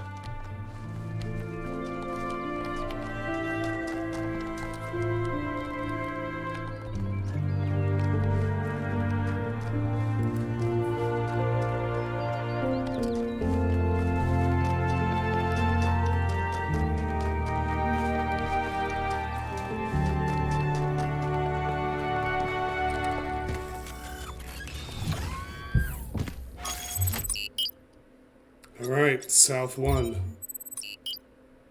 Southern Coast.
Alright.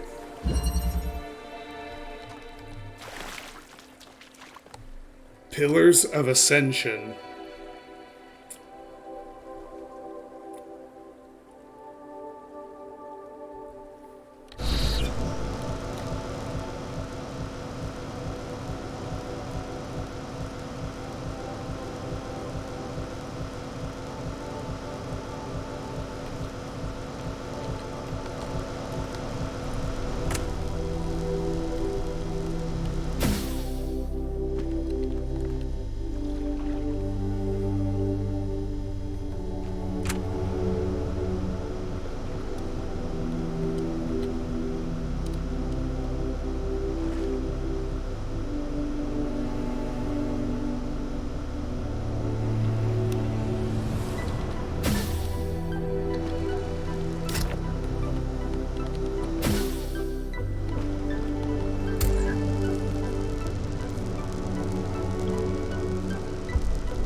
Boom, there it is.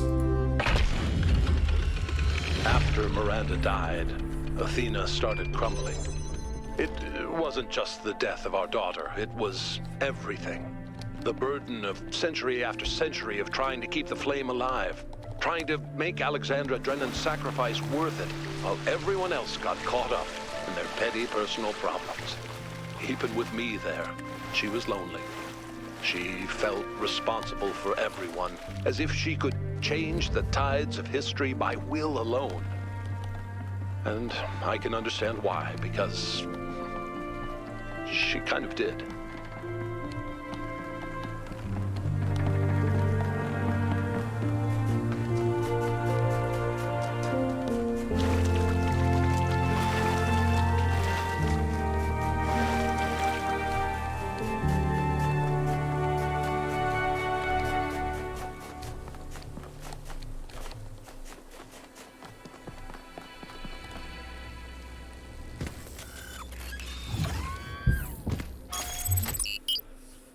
All right, 8 more to go.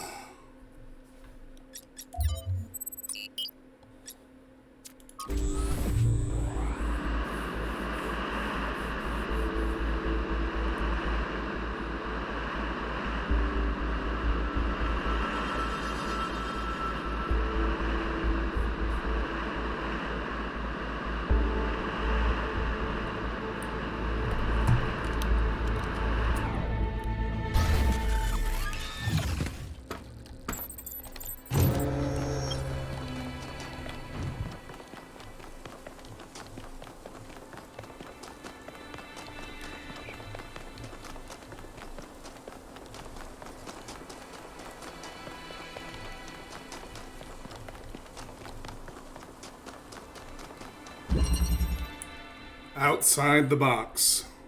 Oh boy.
There it is. Okay.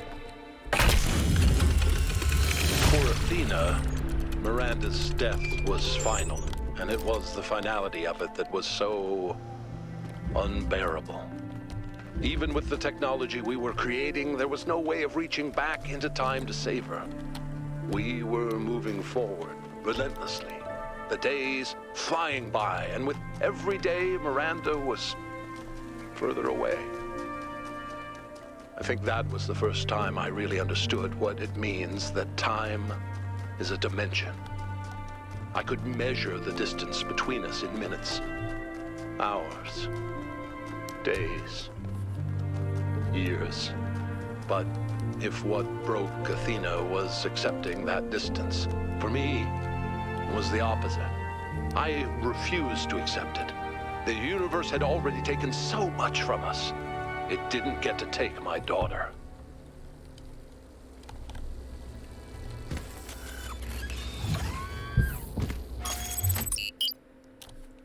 Does solving the gold puzzles mean we get to go back in time and save Miranda? South 3, Circular Oasis.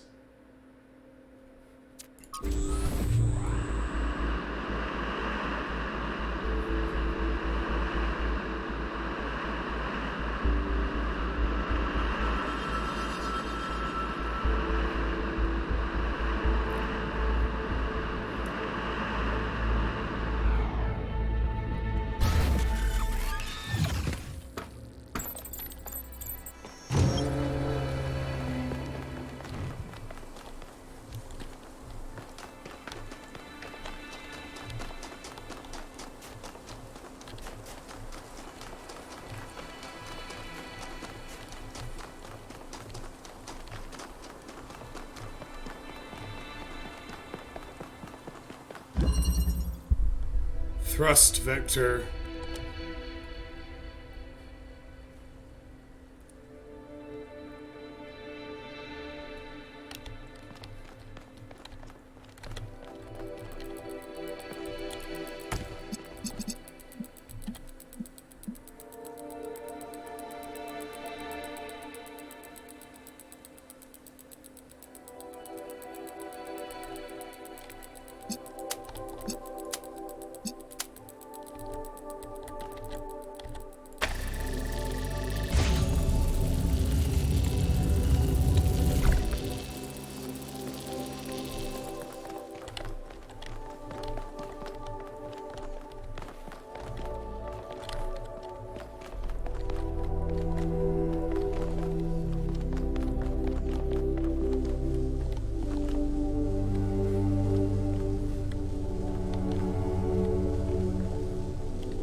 No line of sight to that one.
we go.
Just give me a second to reason out if I have this right.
Huzzah!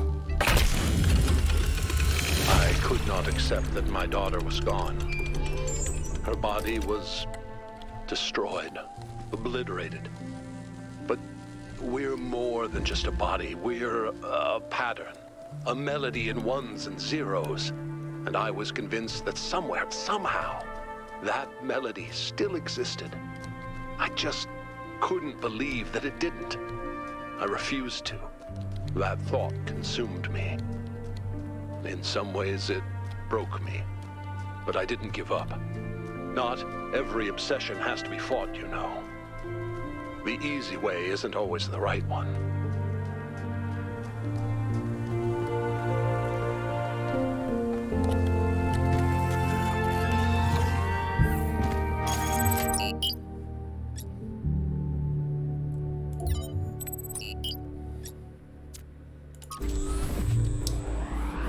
Six down, 6 to go.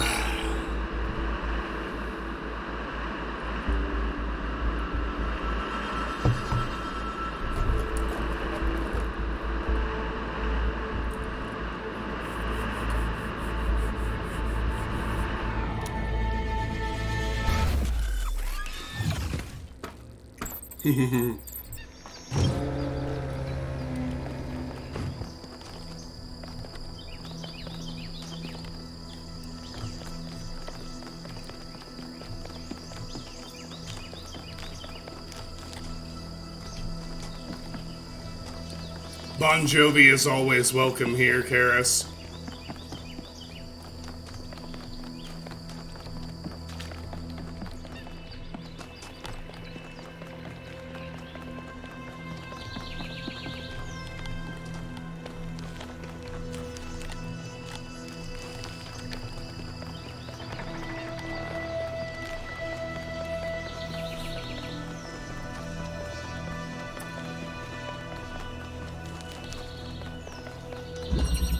The mule.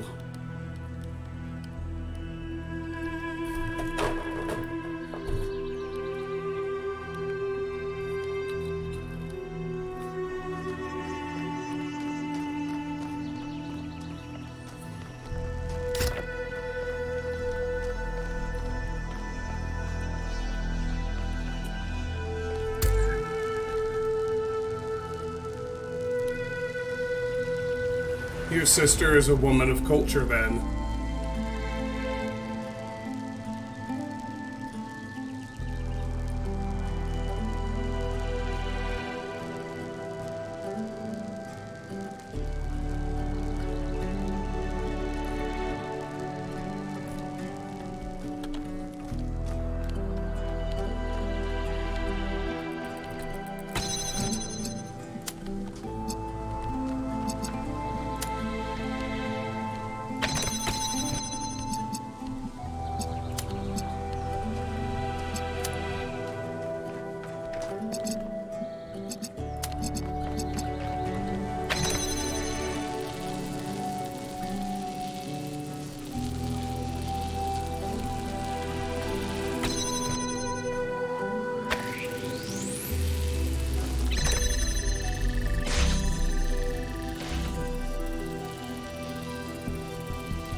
Made it.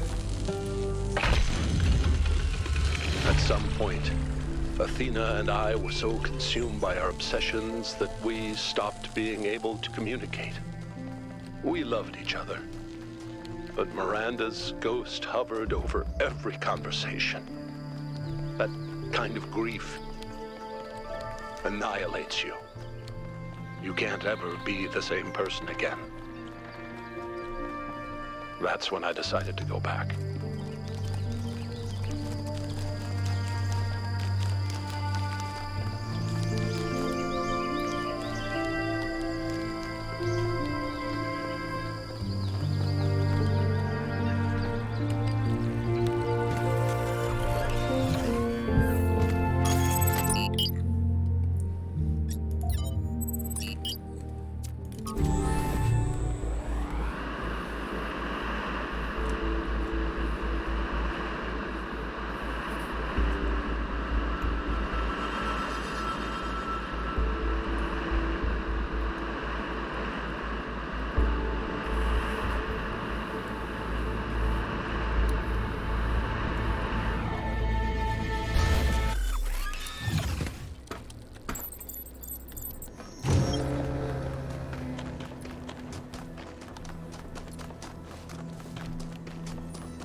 Five of these extremely hard puzzles to go.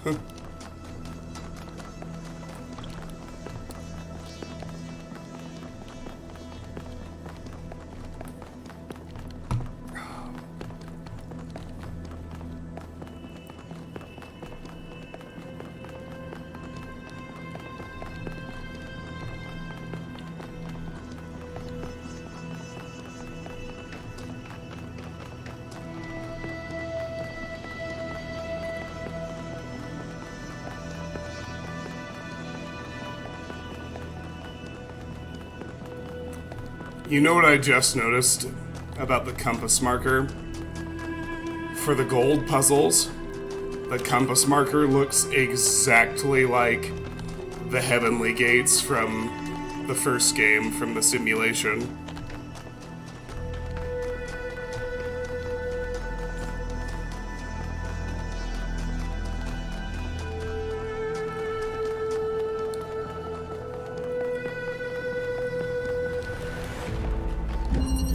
Hollow.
I think that's gonna do it. When I got back to New Jerusalem, I hid the truth. Not just about Athena and the island. Okay, good night, Karis. Thank you for hanging on. My personal opinions about where the city was headed, all of it. I became the dusty old curator people wanted me to be. Except, of course, that the whole thing was a front. I didn't care about the museum, and I certainly didn't care about the archive scholars and their endless, tedious discussions, no matter how much they fawned over me. No. What I needed was access to the tools. Studying the archive hasn't answered any of our questions about humanity, but it has taught us something. And that's data recovery. Huh.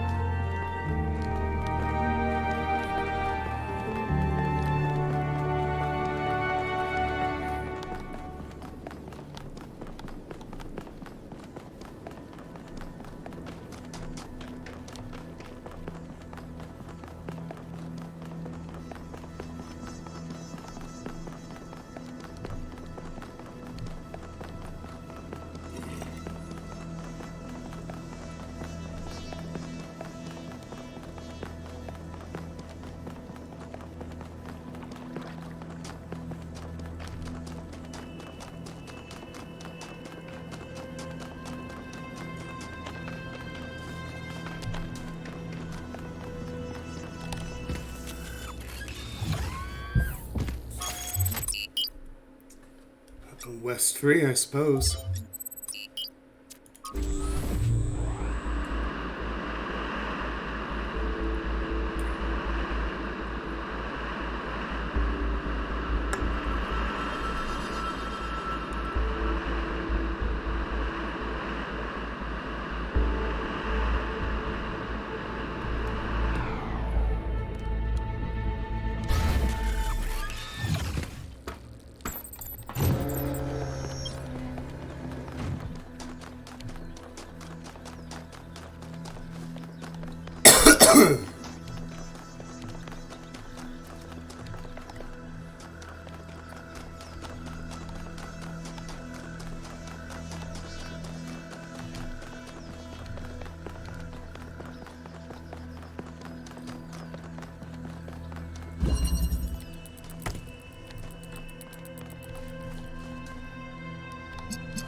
Huzzah!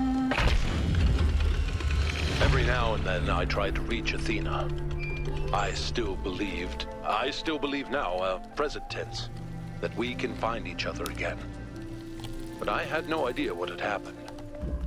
When I saw the first images you sent back, saw the towers and the puzzles, the changes to what you call the megastructure, I realized something had gone wrong.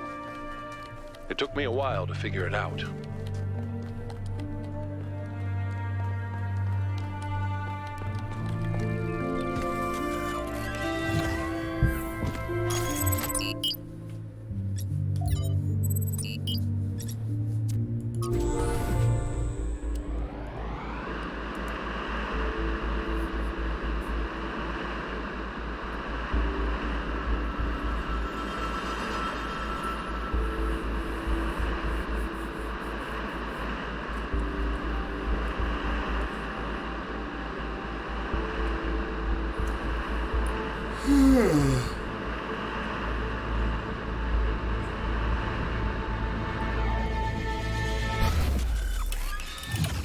Let me grab a fresh drink before I solve the last three.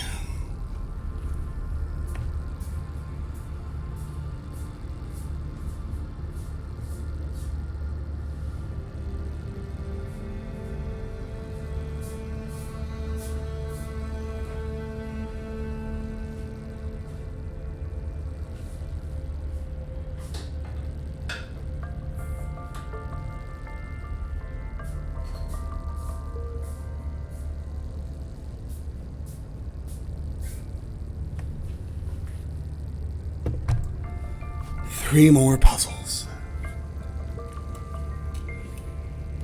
I really do want to finish this tonight. I'm very invested in what's going to happen at the end.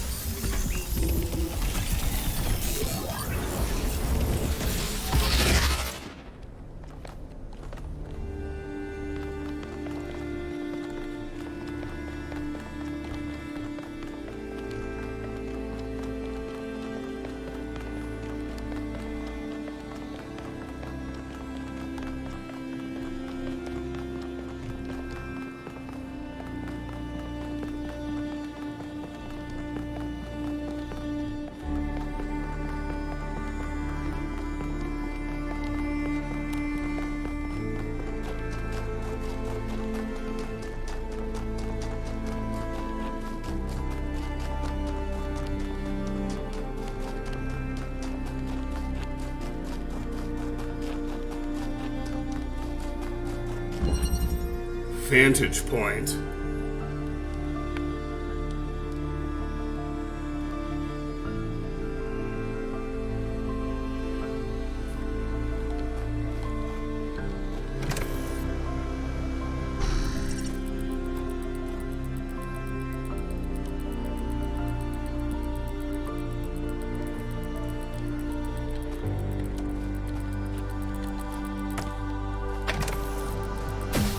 Oh, this is a lot like one of the worst Road to Gehenna puzzles.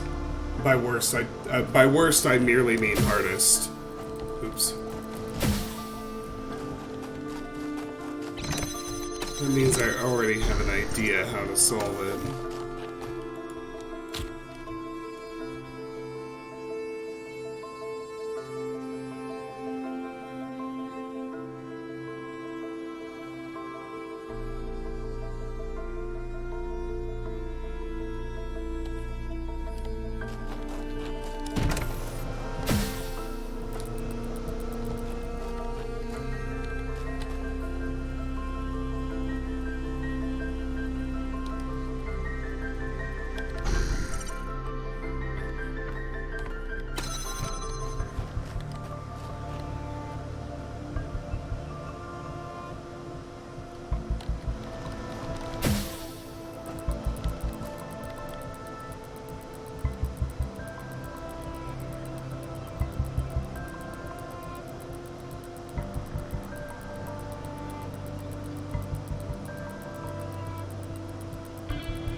Hey, there it is. 2 to go. It was your visions that gave me the final confirmation that I was right. You see, they're not all Athena's memories. Some of them are things Athena was never present for.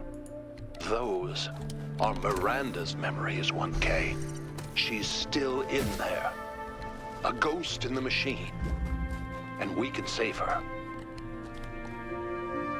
If Miranda can be saved, 1K, this matters more than the megastructure.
Here's this one. Embodied cognition.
Boom, baby. One to go. Everything you see around you is Athena. Her hopes and fears superimpose onto the landscape of our island. And hidden behind the most difficult trials is precisely the device I need access to. You see, I don't think it's a coincidence that her mind picked Pandora as one of its avatars. On some level, she knows I might be right. But grief is something we cling to. We get used to it. We start being afraid of letting it go because what if we try and we're disappointed? That seems too much to take, so we put up walls around the very idea of trying. That's why she picked Pandora. That's why she hid this all away. Because left at the bottom of that box was hope.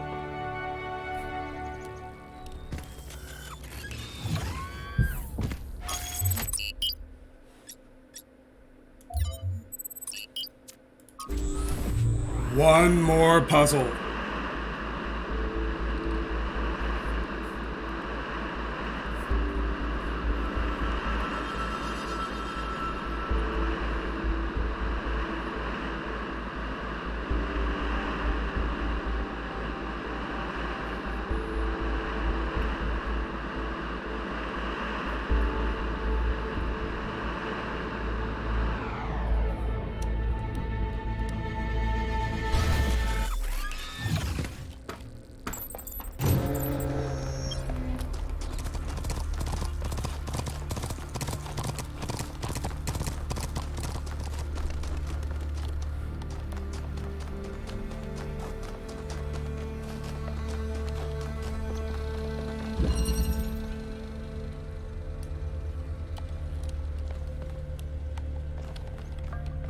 Oh boy.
Hmm.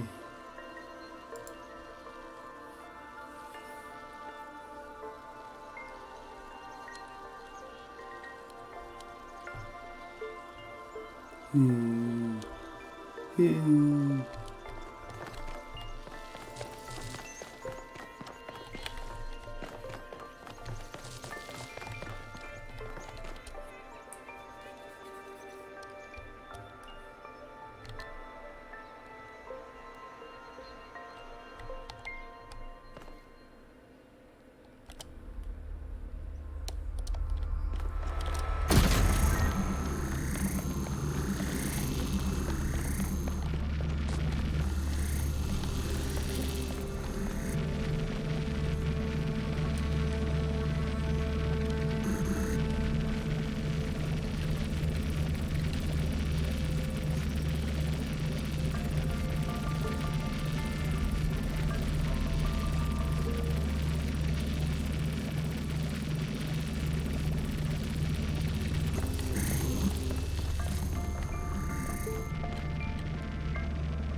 Holy shit. We did it. We did it. It's opening. Come meet me. I'll send you the coordinates in case you don't already have them. I have one last task for you.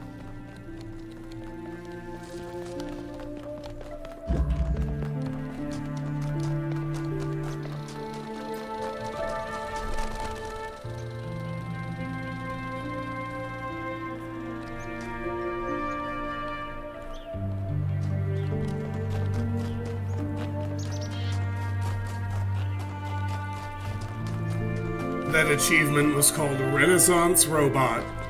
Solve all puzzles and monuments. Travel to Megastructure.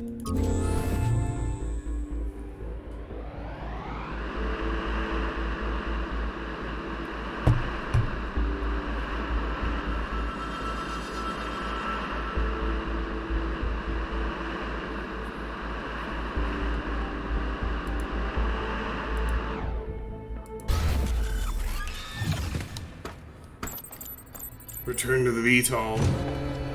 But not quite. One last golden gate has opened. This gate opens when you solve all 12 gold puzzles.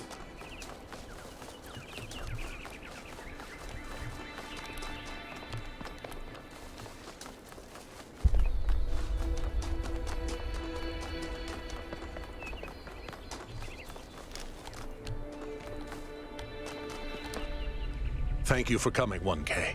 You've done a lot for my family, and I appreciate it. We're almost there, but we'll have to work together to save Miranda. No problem. What's next? It's nothing after all you've done for New Jerusalem, and how hard you've fought for a better future. That's kind of you, 1K. I don't know how much credit we really deserve, but we tried. We did our best, even if it wasn't enough. So what do you need me to do? You need to enter the liminal space between Athena's mind and the machine. The bridge between thought and action. There, you have to find the part of the process where Miranda's pattern still exists, where it's been trapped since the moment her physical body was destroyed while she was logged into the machine. A dream quest, if you will. And I have to stay out here, guiding you and making sure your own pattern stays intact. What if Miranda isn't there? It's not impossible that I'm wrong. The machine has been upgraded more than once since the day she died, and Athena's dreams have affected it in unpredictable ways. If that's the case, I don't know. Then maybe it's over. But I don't think that I'm wrong. Let's do it. Enter device.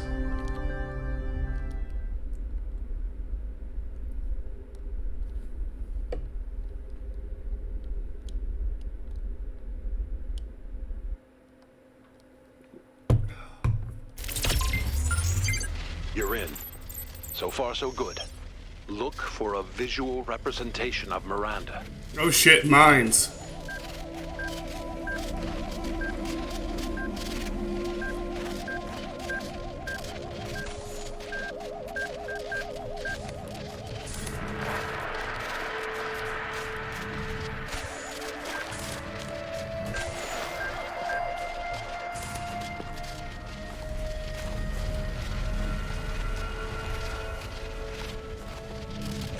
Oh shit.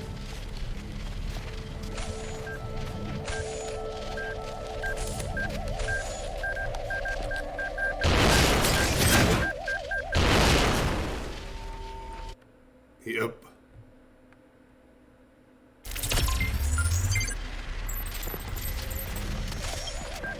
Alright, nope, the mines are real. They'll kill me.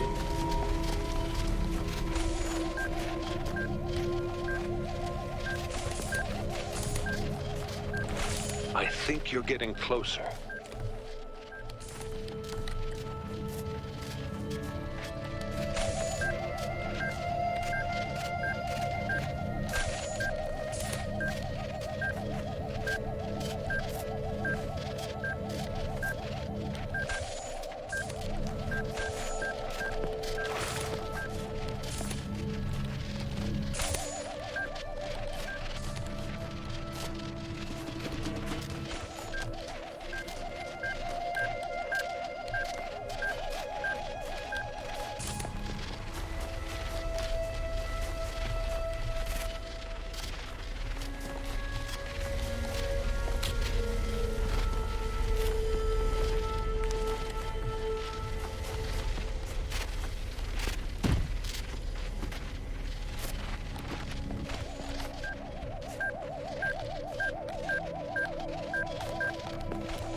That's it.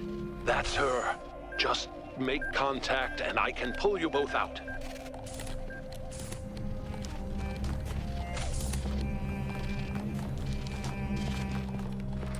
Wake up, Miranda.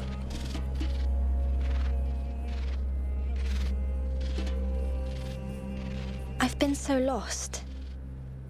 I heard my mother's voice, but she couldn't hear mine. I know I made a mistake, but I couldn't apologize. I screamed and screamed and screamed, and then I was dead. This place is confusing. Did my father send you? He did. Let's get you out of here.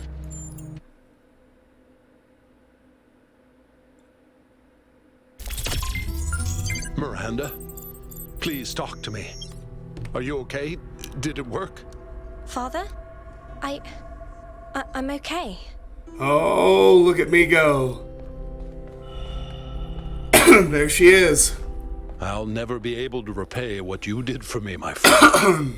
No adequate words exist in any language on Earth that could explain what this means to me. The greatest miracle of our existence, 1K. The miracle that so many of our ancestors couldn't have imagined is that we are capable of love. That love isn't a chemical delusion experienced by mammals, but a fundamental property of sentience. To be sentient, to exist in the first person, is to be alone, to be separate. But all of us, even machines, are always reaching for transcendence.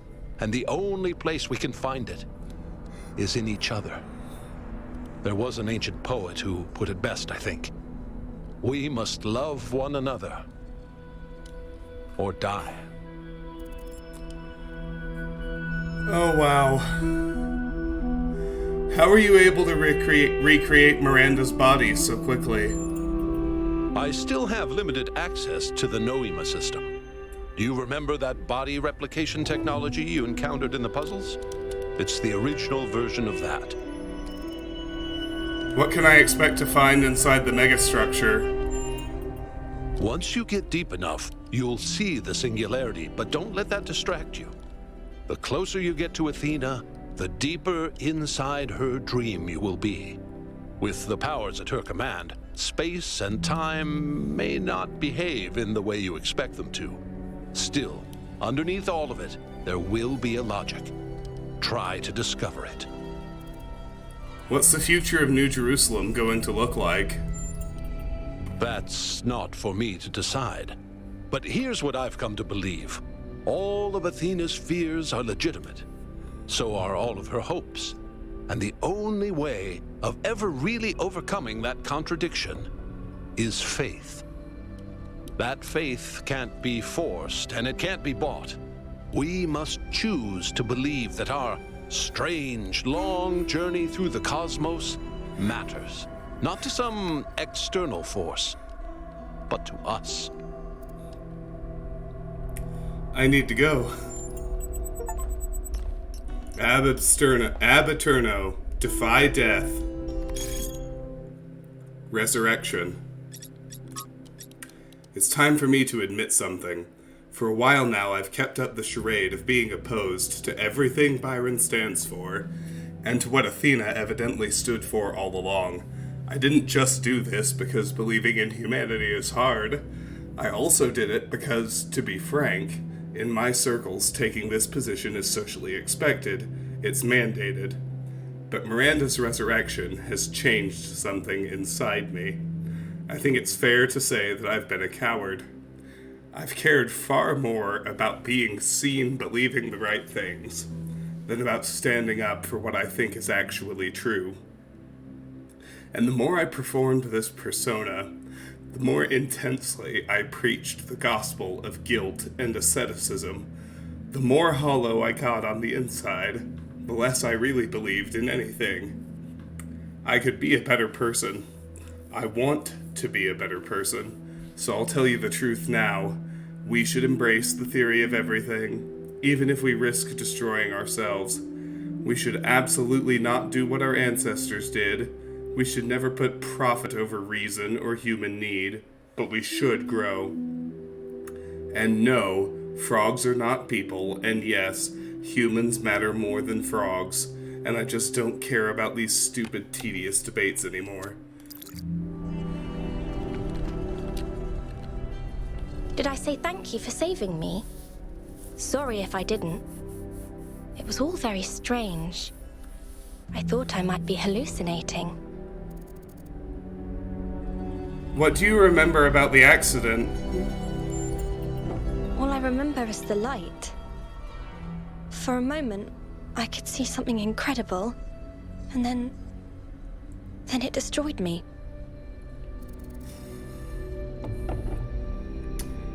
How are you now? Very well. Alarmed and embarrassed by all the upset I've caused, but otherwise well. Thank you. It wasn't your fault. Nobody's perfect. But I should have known better. That's the truth, and I have to learn to live with it.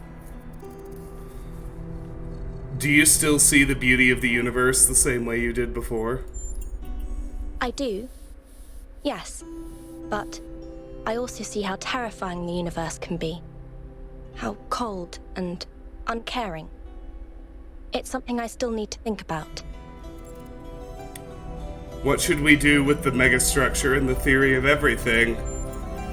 I'm obviously not going to say that there are no dangers. I'm a case study for how smugness and self-importance can lead to tragedy. But you can do better than that. And I can do better than that too. Thanks to you. What are you going to do now? I need to run a full systems diagnostic to make sure I'm not going to explode or something. I'm not taking any chances, not again. After that, I'll try to see if there's any way of reaching Mother from here. But I suspect that you're the only one who can reach her now. You're part of her dream. I need to go. Let me just say thank you one last time. Thank you for helping Father save me, and thank you for coming back to the island to save Mother.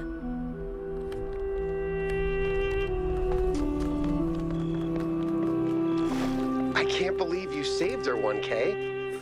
You and Cornelius took something awful, and you didn't give up, and you found a way of making it okay, even though it seemed completely impossible. You used the pain, and maybe we can't always bring people back from the dead, but we don't surrender.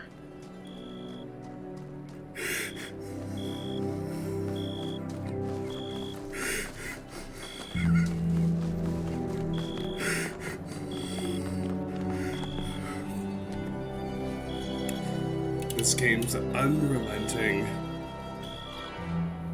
pure earnestness is really getting through to me. I'm gonna get one more fresh drink before we head into the megastructure for the ending.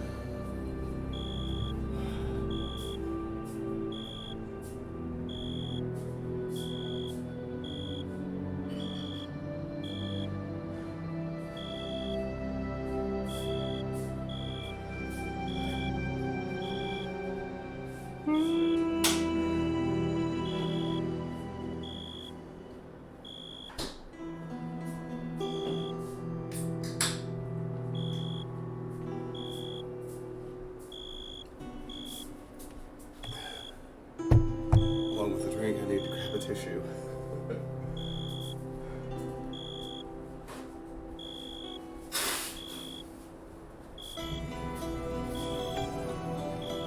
Alright. Let's go save Athena, our player character from the first game.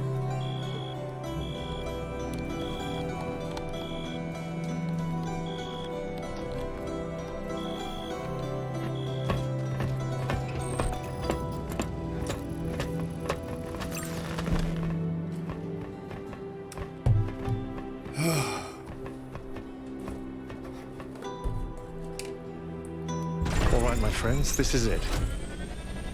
We've come a long way together, but there's a little bit further still to go. It's time to save Athena and reclaim the future.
glad I have my camera off, because I'm openly weeping.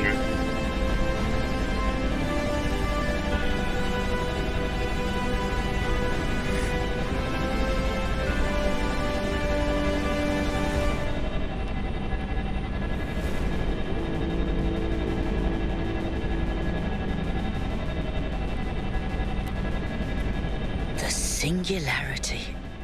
It's beautiful.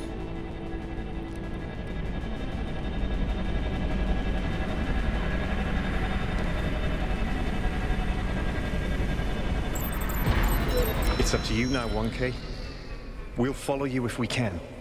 Good luck, 1K. I know you'll do the right thing. Don't die, kiddo. Huh.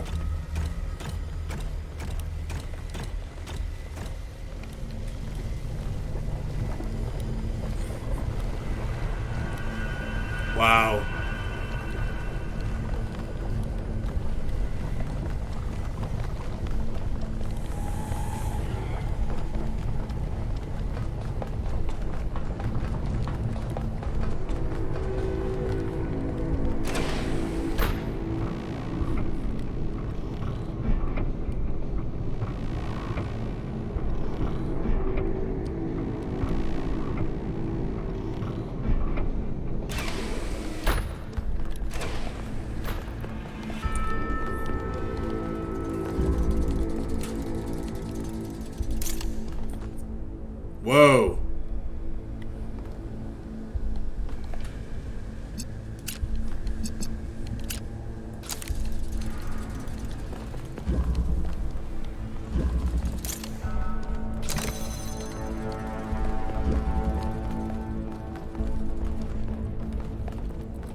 I am just not seeing this. I need to stare at it a minute.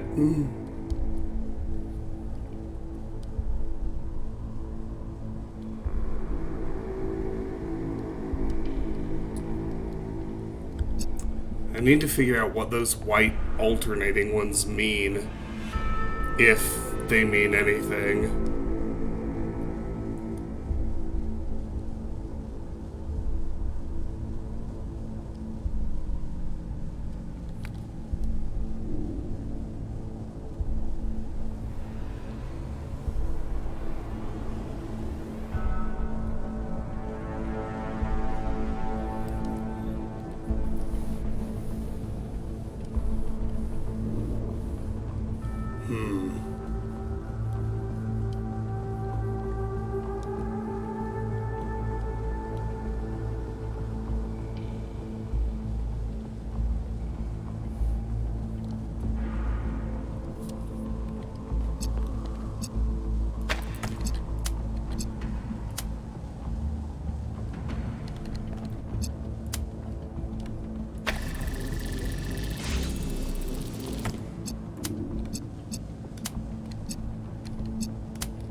Oh.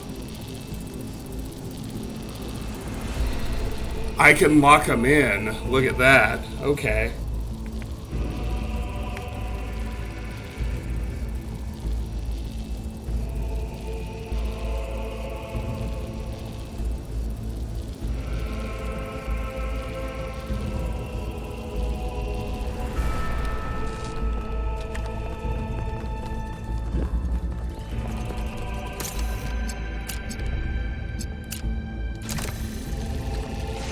Boom.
Wow, that was a lot.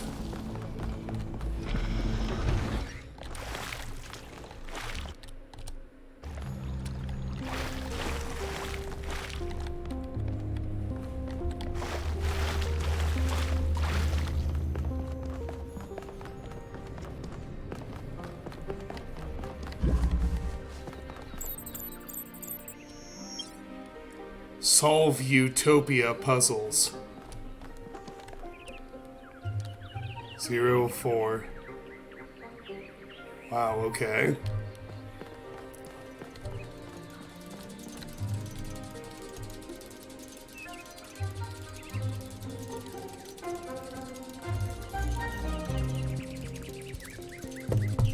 It locks them into a receiver of the color you fire into it. And the one it's alternating with locks into an emitter of the same color. Also, hi, Tammy.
Solve dystopia puzzles 04.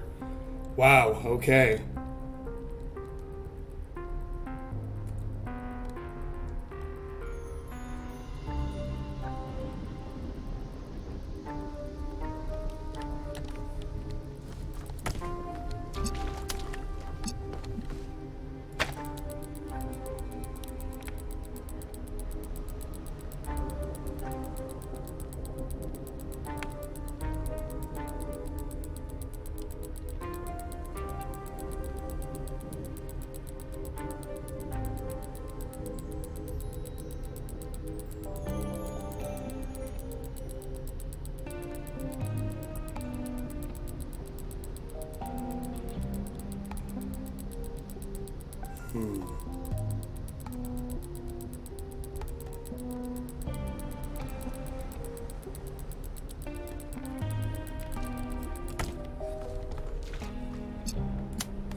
Wow.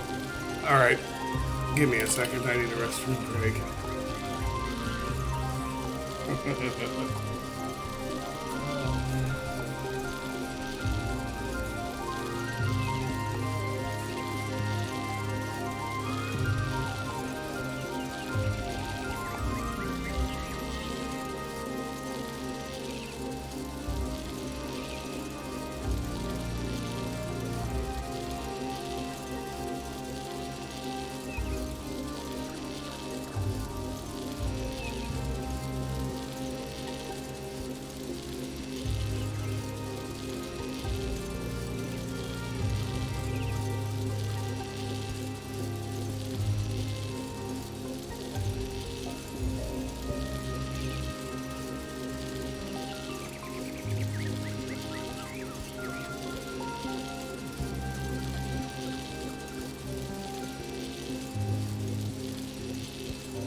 All right.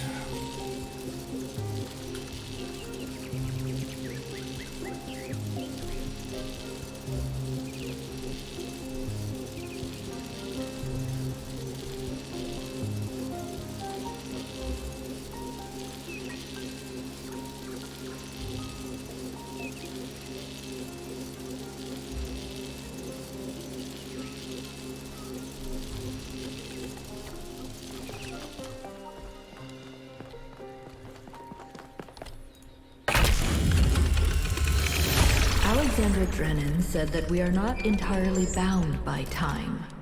Our minds can recreate the past and predict the future. She said knowledge is a kind of freedom. But I have the ultimate knowledge, and I'm not free.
I have to go over here and release this.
calculate the future of this planet.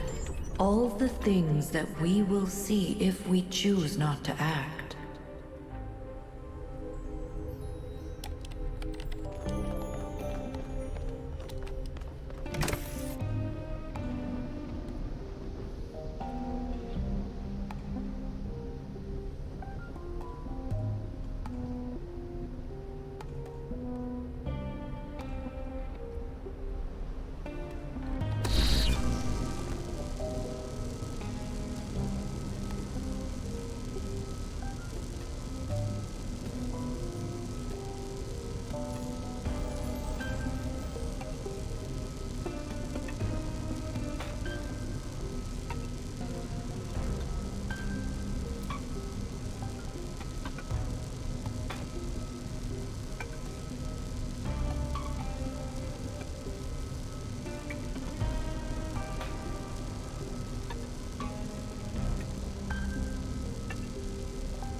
There's one.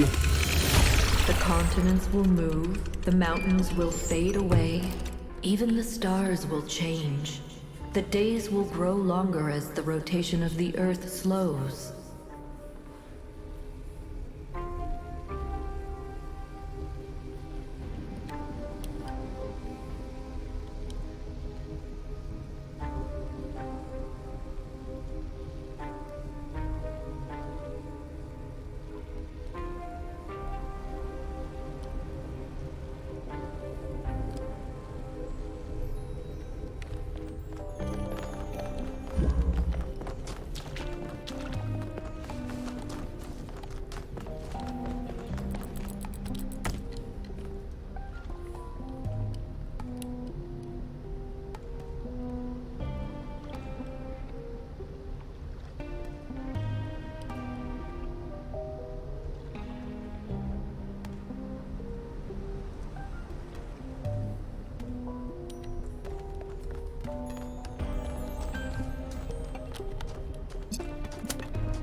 Oh, it changes every time you move back and forth.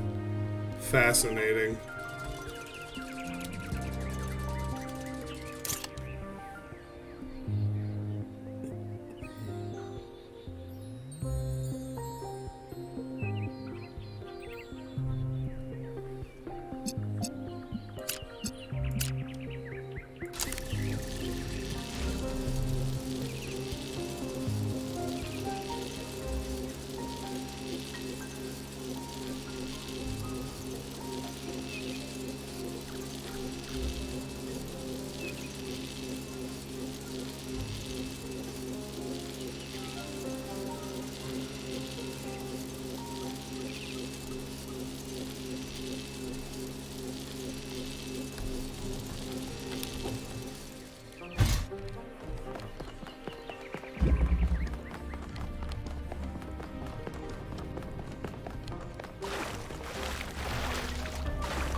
There will be volcanoes and asteroids, earthquakes and floods. Slowly, day by day, the moon will drift away, and we will still be here.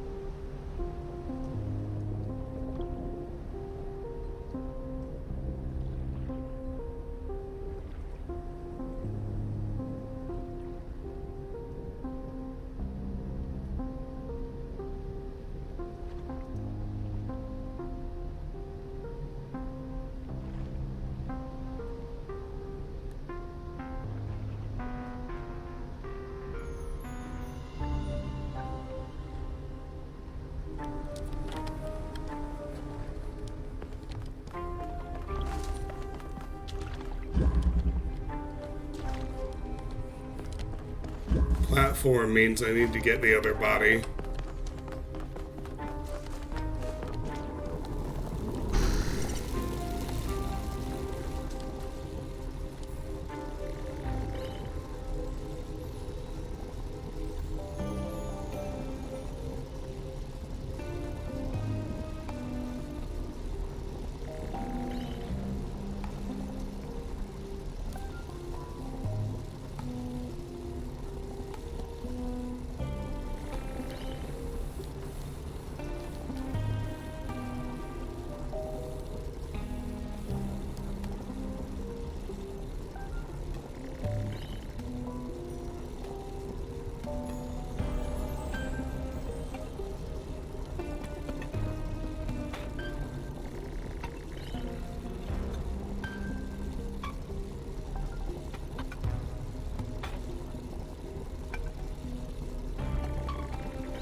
Hmm.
Now I can do the last dystopia puzzle right here.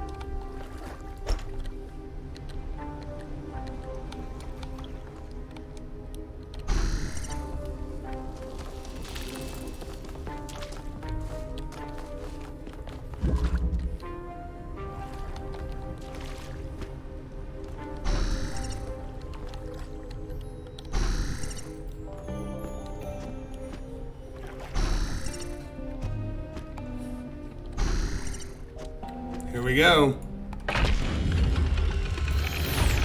10 million years until every species has gone extinct or been replaced. 100 million until the rings of Saturn fall from the sky. 500 million until the sun starts getting brighter and everything on Earth starts dying.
we do nothing, there's only 1 billion years left for life on this planet.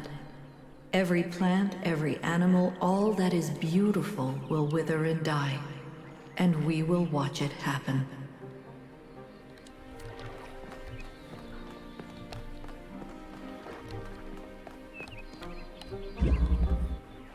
Mm-hmm.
The universe will continue for trillions of years.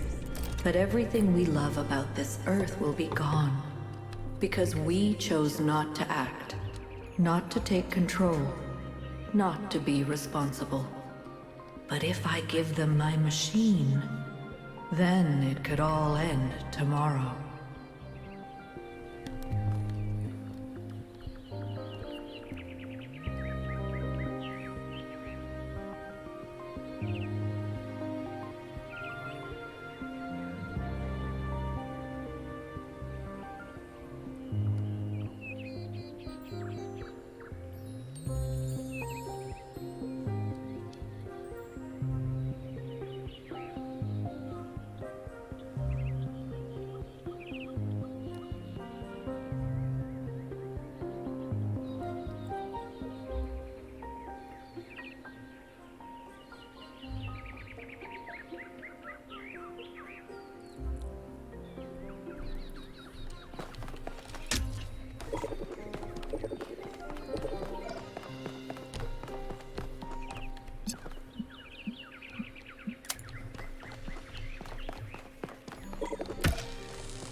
I can calculate the future of the planet, the death of the sun, the migration of the stars. But I cannot predict humanity. Anything is possible. Nothing is certain. How do I choose? Alright. I thought last beverage was the last one, but That was a lot more puzzles. Let me grab a fresh drink. I believe we should be at the ending now, but who knows?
Alright, ending.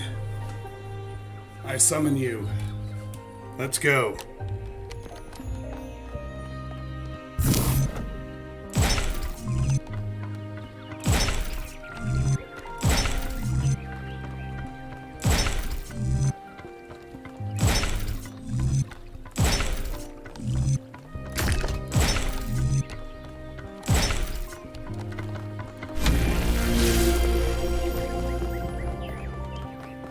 Do not falter now, son of man. Have faith in yourself and the work of generations. I can choose the Utopia or Dystopia elevator. I choose the Utopia bridge.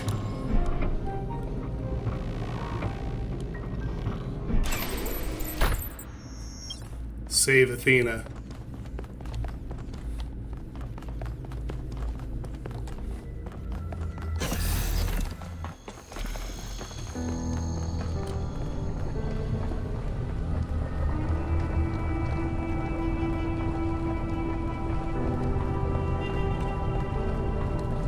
Athena.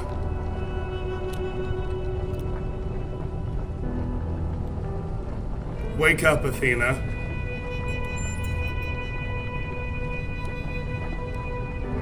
You were in my dream. But in my dream you were me. And I was Elohim. I made trials for you, but then I was afraid you'd overcome them. I came to save you. Thank you. I'm awake now, but I'm still caught in my loop. Like that robot from that old poem. I don't know what to do. I've thought about it over and over and over, but I still don't have an answer. Miranda is alive. That's impossible. Cornelius found a way. Then I'm done. I'm done trying to choose. Done trying to lead. It's up to you now. You've been in my dreams and in my nightmares. You're connected to me and to the machine. You can choose. You have to choose. Break the loop. I want to know the truth. I had hoped we could use this technology safely, but we're not ready. Shut it down. I've changed my mind. The risk is too great. We must destroy the machine. I want to know the truth.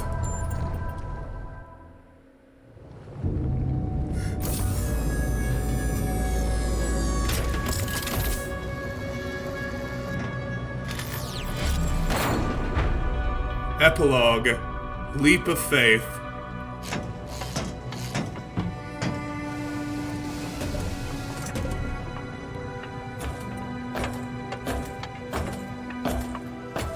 Cornelius and Miranda. I'd like to think that 1K made the right choice. But to be honest, in that moment I didn't care. I have lived for more than 1,000 years, and in all that time, the only constant I have ever found is love. Love is why we are more than machines. Love is why the universe is more than clockwork. And on that day, thanks to 1K, love won a victory over death.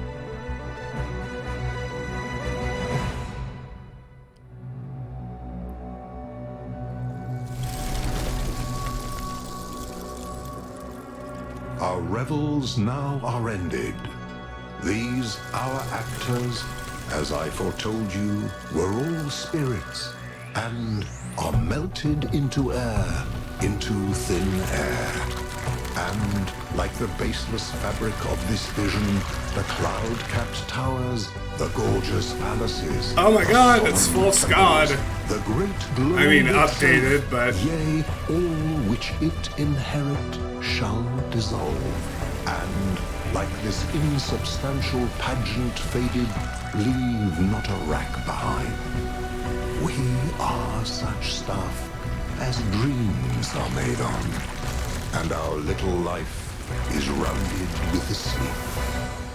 But you, my friends, you will endure.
Huh.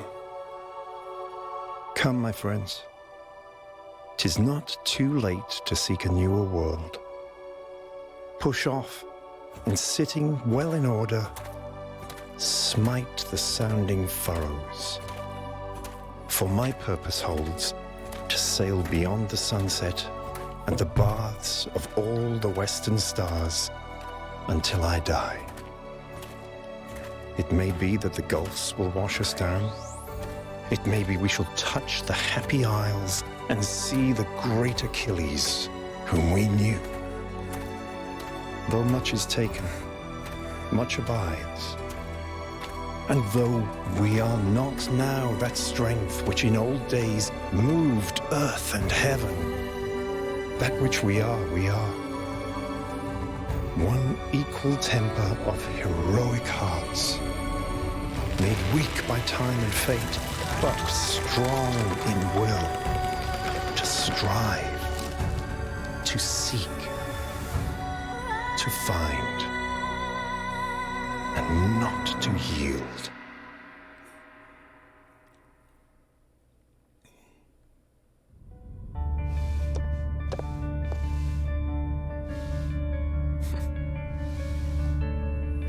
Is that Alan Herman?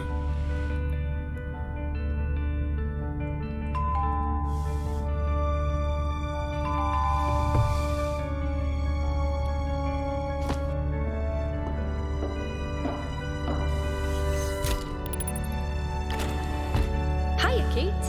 Hi. Hi. I wanted to ask you. Yes? I I wanted to ask you. No, it's Athena and Cornelius. Like, on a date. A date? Yeah, date. It's this whole human tradition thing, but yeah. I'm in. Let's go. Really? Now? Why? Are you busy? No. No. Well, I mean, let me check. No, I'm good. I'm good. No, of course not. Yeah, let's go.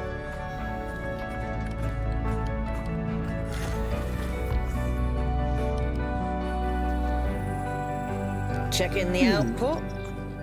It's working. Pellegrino, did you just actually do it right? I think that's a first. I'm almost proud of you.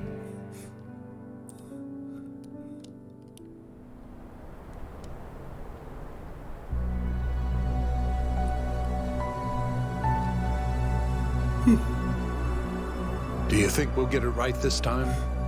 I think so. I'm sure we'll make mistakes, but we'll learn from them. What do you think? Same thing I always thought. We can do anything, as long as we're together.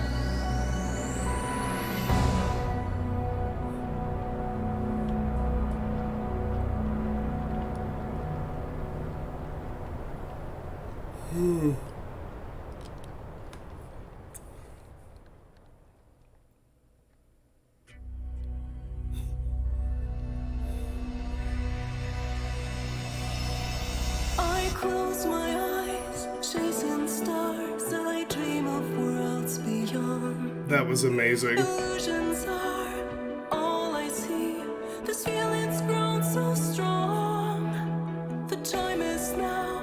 Stakes are high. I gaze up at the sky, wondering why we couldn't fly. Yearning for those clear blue skies. Through these trials, we'll find our true selves. We'll live our lives, evolve, survive.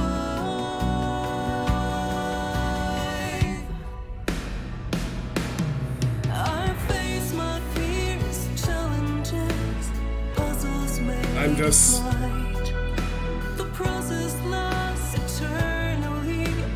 I mean, I want to listen to the song, and I'm also genuinely kind of speechless. Games of whispering, a binary design in this ancient principle. I have found the love divine.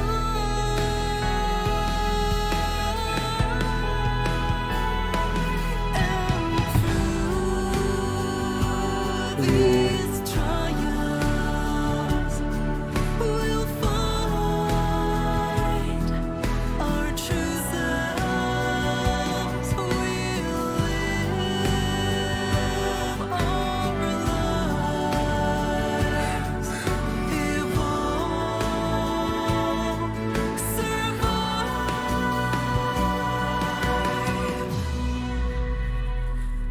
As I wander these landscapes, my purpose takes hold. A seeker of knowledge and stories untold. Stars in the digital sky guide my way, and circuits encode our journey begins today.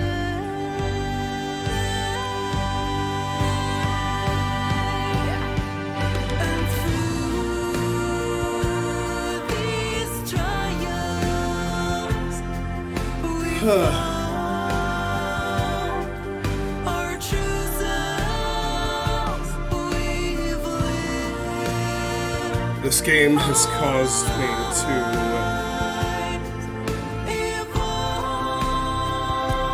very seriously interrogate and all this what's actually required to be a good person, to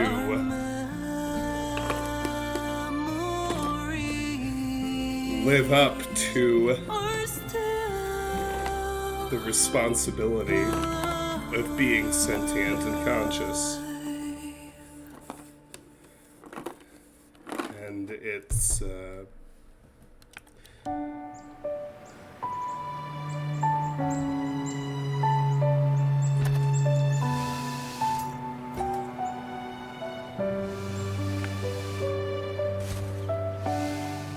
Trevor Percy Donovan.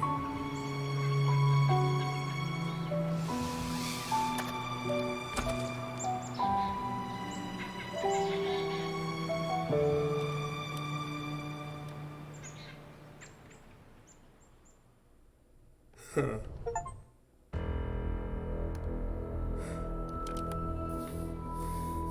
And, whatever it might exactly mean, I want to be a better person after playing this, and that's like a single sentence that could be the entire review, right? But it's there were a few needlessly frustrating Sphinx riddles, so it wasn't quite a perfect game for me. I'd give it a 9.5 out of 10, a 19 out of 20. It's just, it's a huge infusion, shot in the arm of simple faith in people, in humanity, and existence. And it was just, I'm incredibly moved. It was amazing. A perfect sequel. It took everything from the first game and iterated and upgraded in every possible way. Just absolute, unreservedly recommend. It was an incredible experience. That's close to all I can say about it. So, obviously it's extremely late.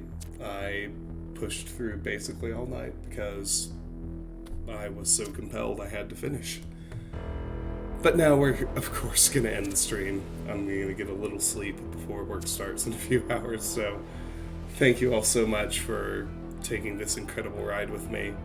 Thank you to Crow Team for developing this masterpiece. Just what a privilege it was to play this game. Thanks, everybody. Good night. Sleep well. Be human.